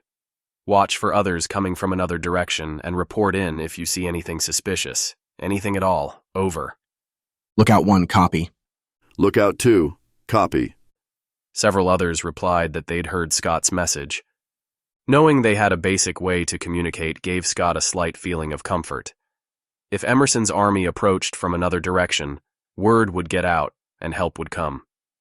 Wishing he had a drone to get a bird's-eye view, but knowing that kind of technology was all but in the past, he turned his focus to the approaching vehicles. Even though other members of Emerson's army, and maybe Emerson himself, were likely headed to another location, Scott and those around him had to fight off these men. The ones they knew were coming. The sight of the three vehicles barreling toward them, two of them driving side by side, would have sent a bolt of fear down Scott's spine, except for the surprise they had waiting for the invaders. A spike strip that ran across the entire road. A spike strip hidden by small bits of tumbleweeds and dried grass that they'd spread across the road the day before. Nature's debris that they'd put in several places up and down the road to make it look like the wind had blown it there since the EMP had stopped all traffic. Scott and Jeremy had found the spike strip in the trunk of Sheriff John Clarkson's car just the day before. The sheriff had abandoned his vehicle because it no longer ran. Scott and Jeremy had taken the chance that they might find something useful inside, and they had. Scott's attention was glued to where he knew the spike strip lay concealed. Just as he'd hoped, neither driver seemed to notice the trap, as not only did their speed not decrease, but they actually seemed to speed up, probably with the idea that they would bash right into the barricade. A small smile lifted the corners of Scott's mouth. The SUV ran over the spike strip first. It continued its forward momentum for about 30 yards before it came to a halt, its tires flat. At nearly the same time, the lead truck hit the spike strip, spinning out and throwing the men from the truck's bed before rolling onto the shoulder and into the desert beside the road. The truck rolled over 3 of the men, their screams of agony filling the morning air as a huge plume of dust rose into the clear blue sky. As the truck rolled, the men in the cab tumbled around before 2 of them flew out of the open windows. The truck that had been trailing the SUV had been far enough behind to see what was happening, but not far enough to easily stop. Instead, the driver wrenched the steering wheel to avoid the spike strips, tossing 3 men from the bed of the truck. Those men hit the pavement with a solid thud. "Holy crap," Scott murmured as he watched the destruction unfold. It was horrifying to see people injured like that, but also satisfying since he knew these men were coming to attack Springmont. As several of the men lay on the ground, not moving, he felt a mixture of sadness and relief. Relief because now there were fewer people he would have to shoot and kill. His focus went to the men still alive and well. They were spilling out of the SUV and the truck that hadn't rolled, guns in hand. Several had rifles. "Fire!" Scott shouted, lowering his raised arm. He and the people of Springmont opened fire. Guns blasted all around him. Sighting down his AR-15, he did his best to put one man in the crosshairs, but the target was pretty far and Scott wasn't a marksman. Regardless, he pulled the trigger over and over until the man fell. The invaders shot back, taking cover behind their vehicles. Bullets whizzed by Scott. Occasionally he checked on Heather and the children. So far they were unharmed. Someone near him cried out. Scott ducked down and looked toward the sound. It was Skylar, the man who owned the hardware store in town. A bright red blossom stained his shirt in the gut area, and it was growing. "I'm hit," Skylar moaned. Keeping low, Heather scurried over to him, took off her hoodie, and used it to put pressure on the wound. While she tended to him, Scott turned his focus back to the battle. Only a handful of the enemy still stood. Springmont was winning. Sweet relief flooded Scott's entire body. Suddenly, the radio on his hip chirped, then a voice yelled, "We're under attack! We're under attack!" "Where are you?" someone else replied. "Lookout 3!" the first voice yelled, frantic. Scott heard several gunshots before all sound abruptly stopped. Everyone at the main barricade who had a radio, and those near the radios, had heard as well. Go, Dad, Katie said. We've got this. Startled by the idea that his teenage daughter was confident enough in the battle to send him away, and that they were in such a battle at all, Scott had to take a moment to process this fresh development. "Scott," Jeremy said as he crouched beside him. "We gotta go. Now." He glanced at Heather, who was kneeling beside Skylar. She nodded, her expression morose. With a last look at his family, and staying in a low crouch, Scott followed Jeremy away from the barricade and toward his truck, which was parked a short distance away. Chapter 51. Scott. Once they were clear of the gunshots, Scott and Jeremy straightened and dashed to Scott's truck. They dove inside. Scott tore away from his parking spot and toward Lookout 3, which was on the other side of Springmont. "Looks like Emerson planned a two-pronged attack," Scott said as he drove as fast as he could while making sure he didn't overturn his truck like the invader had when he'd run over the spike strip and lost control of his vehicle. "I would have done the same thing." A worrying thought poked at Scott. "Do you think there's a third group attacking somewhere else?" Jeremy tilted his head as he considered this. "I don't think his army's big enough for that. He wouldn't want to divide them too thin." Scott nodded, glad to hear Jeremy's assessment. "Yeah, I think so too." He just hoped they were right. With no traffic to hold them up, it didn't take long to reach the path that led to Lookout 3, which wasn't on a road at all, but deeper into the woods overlooking a popular hiking trail. Scott and Jeremy jumped out of the truck. The sound of multiple gunshots filled the air. Feeling a powerful urgency, Scott still took a moment to make sure he had all his gear, that his AR had a fully loaded magazine, and that he was ready for battle. They didn't have ballistic vests or ceramic plates, so their only protection was to stay behind cover. Jeremy finished his weapons check. "Ready?" "Yeah." "Hey!" a familiar voice shouted. Scott turned to see Bryce and Seth trotting toward them. Glad to have more men, because they needed every person they could get, Scott grinned. "'Bout time." Bryce made a scoffing sound, and the four took off at a fast jog toward the gunfire. Lookout 3 was quite a distance from the road, but Scott could tell they were almost there because the sound of the battle became deafening. "Stay behind cover," Jeremy shouted. Scott darted behind a pinyon pine tree. It wasn't large, but it was bushy. There wasn't a lot to hide behind, but he would take what he could get.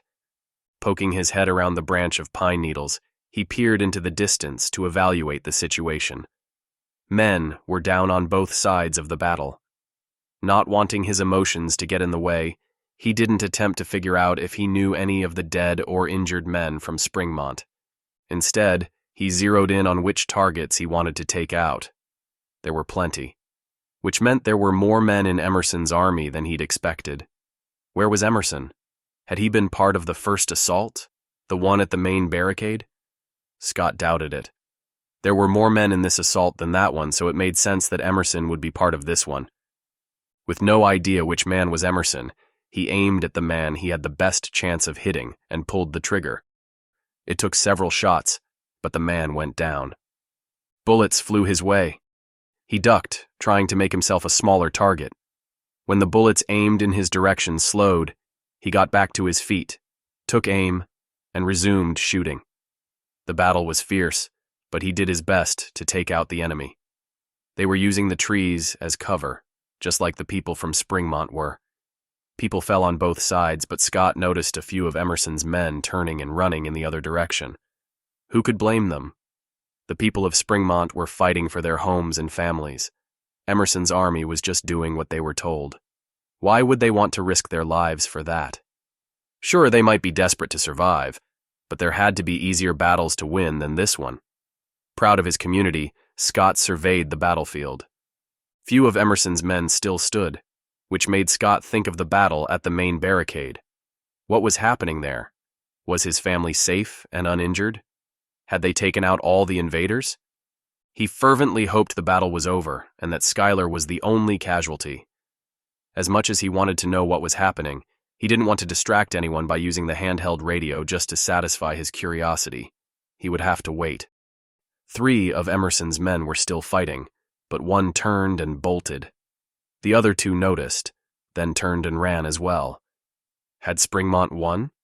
Had Emerson's men truly fled to never return? Or had they gone to a different place, a weaker place, to mount a new battle? We won! Someone from Springmont shouted. Yeah! Another man responded. Scott hustled over to Jeremy, Bryce, and Seth. We need to follow Emerson's men, make sure they're not coming back. Good idea, Jeremy said. I'll come, Bryce offered. I'm in, Seth said. First, Scott said as he took the radio from his hip, let me check with Heather. Make sure they don't need help at the barricade. He had a brief conversation with Heather, who told him they'd taken out all of the enemy, but that Schuyler hadn't made it. Scott filled her in on what was happening at Lookout 3. A group of us are going to clear the area, make sure they're gone. Then I'll come get you. Okay, be safe. I'll see you soon. He hooked the radio back onto his hip, then turned to his friends. Let's go. Chapter 52. Scott. Scott moved from tree to tree. The others did the same. Even though Emerson and his men were dead or had fled, there was no guarantee that some of them hadn't concealed themselves nearby, waiting to take out anyone coming after them. While a few men kept watch on the surrounding area, Scott, Jeremy, Bryce, Seth, as well as others, checked each downed man in Emerson's army to make sure they were dead. They stripped the bodies of all their weapons, which would add to Springmont's armory. Now that the people of Springmont had fought as a team, there was a distinct feeling of being united. It was powerful. They'd proven they had each other's backs, that they would kill for each other, in some cases, die for each other. It was something Scott had never experienced, a kind of trauma bonding that he believed would lead their community to being stronger than ever. Once they had finished the unpleasant job of checking the bodies of the enemy, the 4 of them followed the path the fleeing attackers had taken.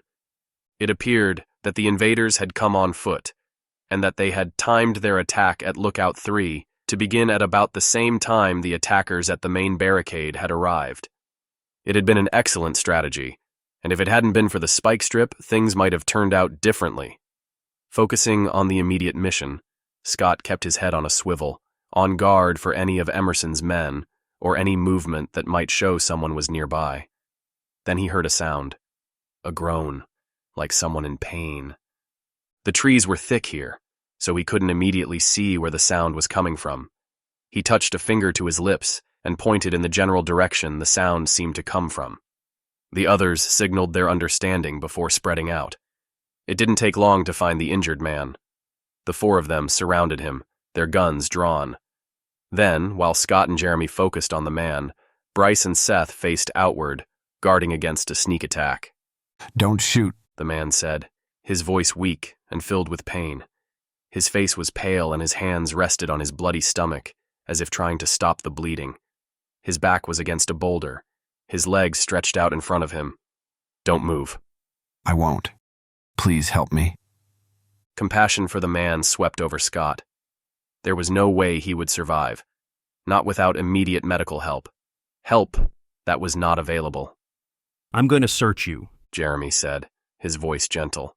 Don't make any sudden moves or we'll have to shoot you. The man squeezed his eyes closed and nodded. Jeremy searched him, found a knife but no gun, then asked, Where's your firearm? The man opened his eyes and shook his head. Lost it while I was running. What's your name? The man shifted pain-filled eyes to Scott. Mitch. Well, Mitch, Scott said as he hunkered down next to the man, I'd like to help you, but you need to help us. Mitch's eyes lit with hope, as if he really believed Scott and the others could help him. Scott did nothing to correct him. Instead, he took advantage of it. He had to. What I need from you, Scott began, is to answer a few questions. Then you'll help me? Of course. Scott thought he actually would, if there was a chance he could be saved, which there wasn't. That's fair. Mitch's voice was soft, as if speaking took all the energy he could muster. I need to know about Colby Emerson. What can you tell me? He almost asked if Emerson was among the dead, but he didn't want to divulge that he didn't know what Emerson looked like. Didn't want to give Mitch the opportunity to protect the leader of the attack. Mitch closed his eyes again and shook his head. Then he met Scott's inquisitive gaze. Emerson's a coward. Surprised by that statement, Scott tilted his head in question. Why do you say that? A look of disgust crossed Mitch's face. He ran off in the heat of battle. He seemed to struggle to take a breath, but he rallied. Left us to fend for ourselves, let his men die. He took another breath. He disgusts me, and I regret ever meeting him. Mitch's breathing became more shallow, and his eyelids drooped before slowly opening. Scott knew the man had little time. Scott had so many questions, but asked the first thing that came to mind. Mitch, what does Emerson look like? Mitch's eyelids fluttered partway open. With glazed eyes and dilated pupils, he murmured, He... Slowly blinking, he opened his mouth again. Red. The word came out as nearly a sigh. Then his eyes closed partway, and his breathing stopped. Scott turned to the others. Red? Did he say red? What does that mean? Jeremy shook his head. No idea. Feeling a mix of sadness and frustration, Scott stood. He was relieved Mitch hadn't suffered any longer than necessary, but he was disappointed that they had no clue what Emerson looked like, especially now that they knew he was on the loose. They could walk right by him and not even know. We need to talk to Poole, Scott said as he turned to the others. He knows Emerson. He can give us more information about him. You and Jeremy go, Bryce said. Seth and I will hunt for more of his army, see if anyone's hanging around. Sounds good. Scott and Jeremy turned and trotted back the way they'd come. Chapter 53. Scott. What did you find? One man stationed at Lookout 3 asked Scott and Jeremy as they reached the scattered bodies. It would have been a distressing sight, except that most of the bodies were men from Emerson's small army. Seeing so much death definitely bothered Scott, but it would have been worse if the bodies were people he cared about rather than people who had attacked Springmont. Only found one of Emerson's men, and he was injured, ended up dying. Told us that Emerson ran. Scott turned and scanned the bodies. Guess none of these guys is Emerson, unfortunately. That is unfortunate. I was hoping we were done with these guys. Scott had been thinking the same thing. He faced the man. Yeah, but with his army decimated, I don't think he'll be attacking anytime soon. True. We've got to check on some things, but let us know if anything develops. Will do. Scott and Jeremy hurried to Scott's truck. With Emerson on the loose, there was no time to waste. They drove straight to Town Hall, eager to talk to Poole, although Scott wasn't confident Poole would give them much information. Not unless they made a deal with him, but he wasn't ready to take that step just yet. They parked in front and hustled inside. When Scott saw the door to the jail cell hanging open, his heart crashed into his stomach.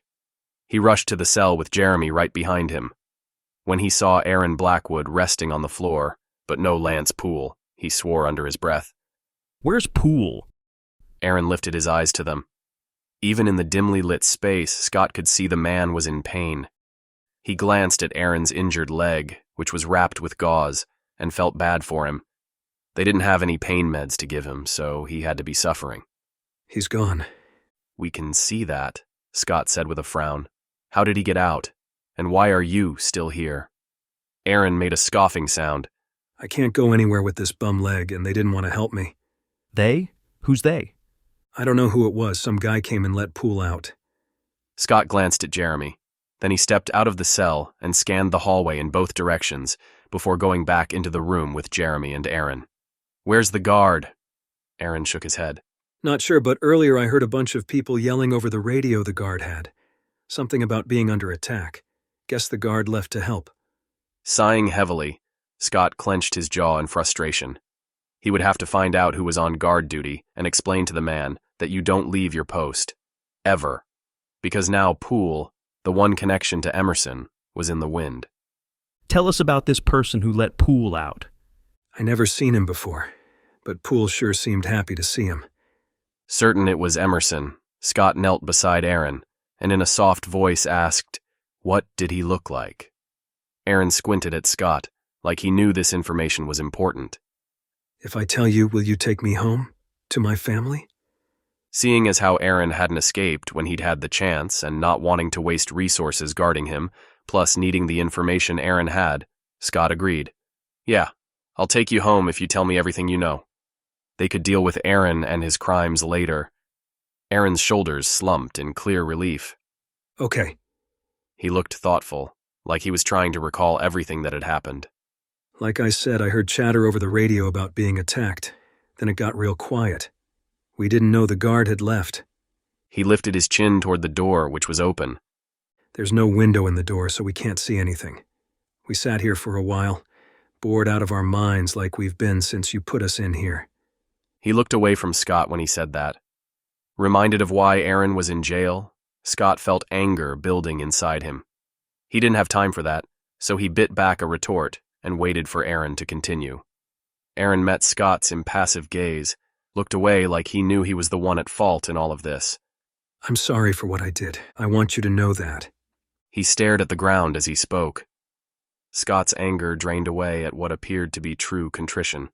Still, Scott wasn't ready to absolve him just yet. "Tell me what happened after the guard left." With his eyes back on Scott, Aaron nodded. After a while, I heard someone coming. I didn't think much of it because a guard was usually always around. But then the door opened.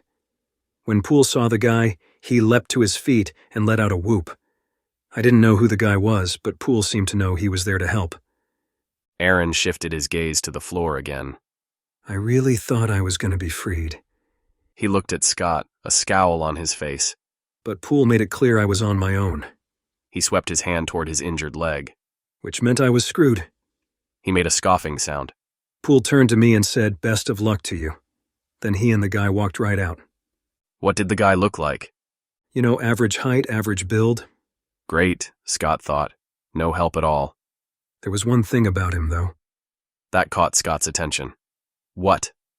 He had bright red hair and a bushy red beard. Red, Scott thought. That's exactly what the injured man in the forest had said. Suppressing a grin, he looked at Jeremy as he got to his feet. Jeremy slowly nodded, clearly thinking the same thing. It was Emerson who had freed Poole. Just like Scott had thought. Aaron had confirmed it. Any idea where they were headed? Jeremy asked Aaron. Aaron shook his head. No. Then he squinted. Wait. As they were leaving, I heard the guy say something about finding other towns that would be easier to take. Aaron looked at Scott and Jeremy. Does that mean anything? No, Jeremy said with a shake of his head. That's all I know. Thoughts stampeded through Scott's mind. It sounded like Emerson had given up on the idea of taking over Springmont. The realization sent a burst of optimism right through his chest. If Emerson and Poole were moving on to another town, that would ease Scott's biggest worry. Of course, he didn't want another small town to have to deal with Emerson and Poole, but he also knew that Emerson's army was decimated, and it would take time to gather enough men to attack another town. Will you take me home now? Yeah, Jeremy replied. Scott nodded, the feeling of relief to be rid of Emerson and Poole making him feel magnanimous. Can you get up? Aaron tried, but struggled. Scott and Jeremy helped him to his feet, then assisted him as they made their way to Scott's truck. Aaron got in the truck's bed, then Scott and Jeremy climbed into the cab, and Scott pulled away from the curb. Chapter 54. Scott. Once they reached Aaron's house, they helped him inside. His wife and kids were overjoyed to see him, which, Scott had to admit, made him feel good. There had been so much death and destruction over the last 2 weeks that it was nice to do something kind for once. But Scott still held a strong portion of anger toward Aaron. When he'd broken in, he hadn't gotten far before Heather had shot him. What if she hadn't done that? How far had he been willing to go? I won't forget this, Aaron said, his tone sincere as he focused on Scott. The way you showed me mercy. Maybe the man would come in handy at some point. Scott didn't know. Most likely he would die from infection, since they didn't have antibiotics to give him. At least he would have time with his family first. That was more than most got.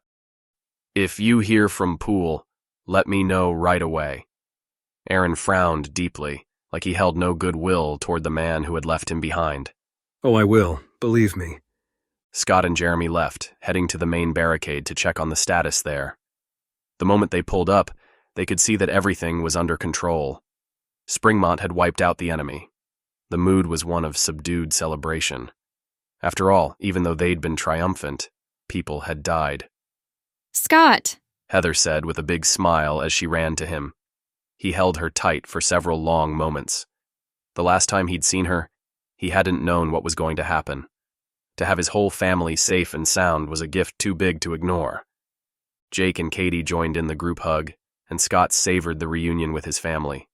When they pulled away, Scott couldn't stop his smile. Everything okay here?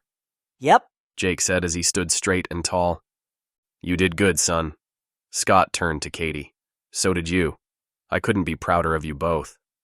We've got things covered, one man standing guard said as he approached Scott, Heather, and the kids. If you want to head home. The thought of going home sounded exceedingly sweet. Yeah, I think we will. Thanks. Jeremy had gathered his two sons, who were unharmed, and the entire group climbed into the truck, reversing the trip they'd made earlier that day. As Scott drove to Jeremy's house, he reflected on the way the battle had gone. As much as he'd hoped they would prevail, he really hadn't known how it would play out. They'd lost several people from Springmont, but in the end, they'd won, and now they were safe. At least for now. They reached Jeremy's house, and after dropping off Jeremy and his sons and collecting Ava, they headed back to their property. Ava snuggled with Heather in the front while Katie and Jake sat quietly in the back seat. Scott looked in the rearview mirror. You guys okay?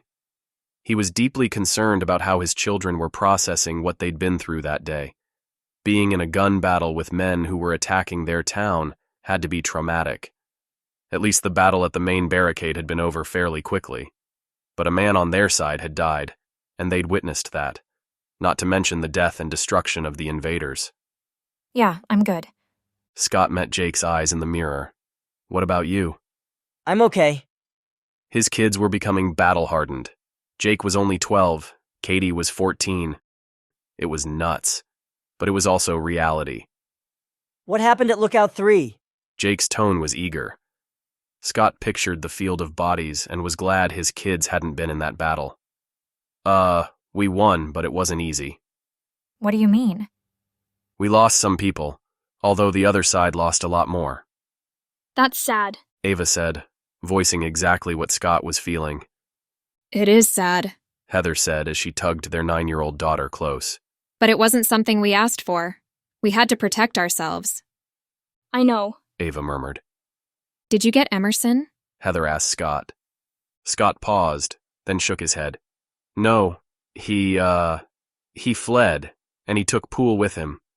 Heather sat up straight. What? Scott told her what he and Jeremy had learned. How did Emerson even know where to find Poole? We announced his location to the entire town at the community meeting. It wasn't a secret. Oh, right. It sounds like they're moving on to greener pastures, though. Then Scott told her what Aaron had overheard. That's something, at least. So, they've left? They won't bother us anymore? That's right. Scott hoped that was true. He didn't add that Emerson and Poole were probably only the first of many who Springmont would have to deal with. They reached the house, where all was tranquil. Once inside, Storm and Ranger greeted them with wagging tails and doggy smiles. The 5 humans headed straight into the living room, settling on the couch and floor. The dogs joined them, laying on their pet beds. The feeling of relief and peace that permeated Scott's entire soul was overwhelming. They had survived the most perilous day they had ever faced. He didn't know what the future held, but he was confident that he could count on the people of Springmont and that they would take care of each other. That was more valuable than all the money in the world. Who's hungry? Heather asked after a while. Jake raised his hand. I am. Same. I was too nervous to eat much breakfast, but I'm hungry now. Okay, Let's see what we can pull together. They all pitched in, the mood completely different than it had been just a few hours earlier. Scott reveled in it, because he knew things could change in an instant. After they'd eaten and cleaned up, the kids decided to work on a puzzle, leaving Scott and Heather alone. I'm a little worried about them, Heather said with a glance toward the front room where the kids were dumping out a puzzle on the coffee table. Shouldn't they be more upset about what happened today? Scott didn't disagree, but he had a different take. Give them time to process it. I'm sure they'll want to talk about it soon enough. She smiled at him. You're right. Chuckling, he said, Of course I am. She gently shoved his arm, then a thoughtful look came over her. You know what would make this day perfect? What's that? If Melissa, Alex, and the kids showed up. Scott had been so focused on defending their community that he hadn't allowed himself to think too much about his loved ones who were beyond his immediate reach. Yeah, that would be awesome. He drew Heather into his arms, and she rested her head against his shoulder. Then the two of them walked into the living room, ready to spend some quality time with their children. This has been Bracing for Chaos, EMP Collapse Book 5. Written by Christine Kersey. Narration by 11 Labs. Produced by Christine Kersey. Copyright 2024 by Christine Kersey. Thanks for listening.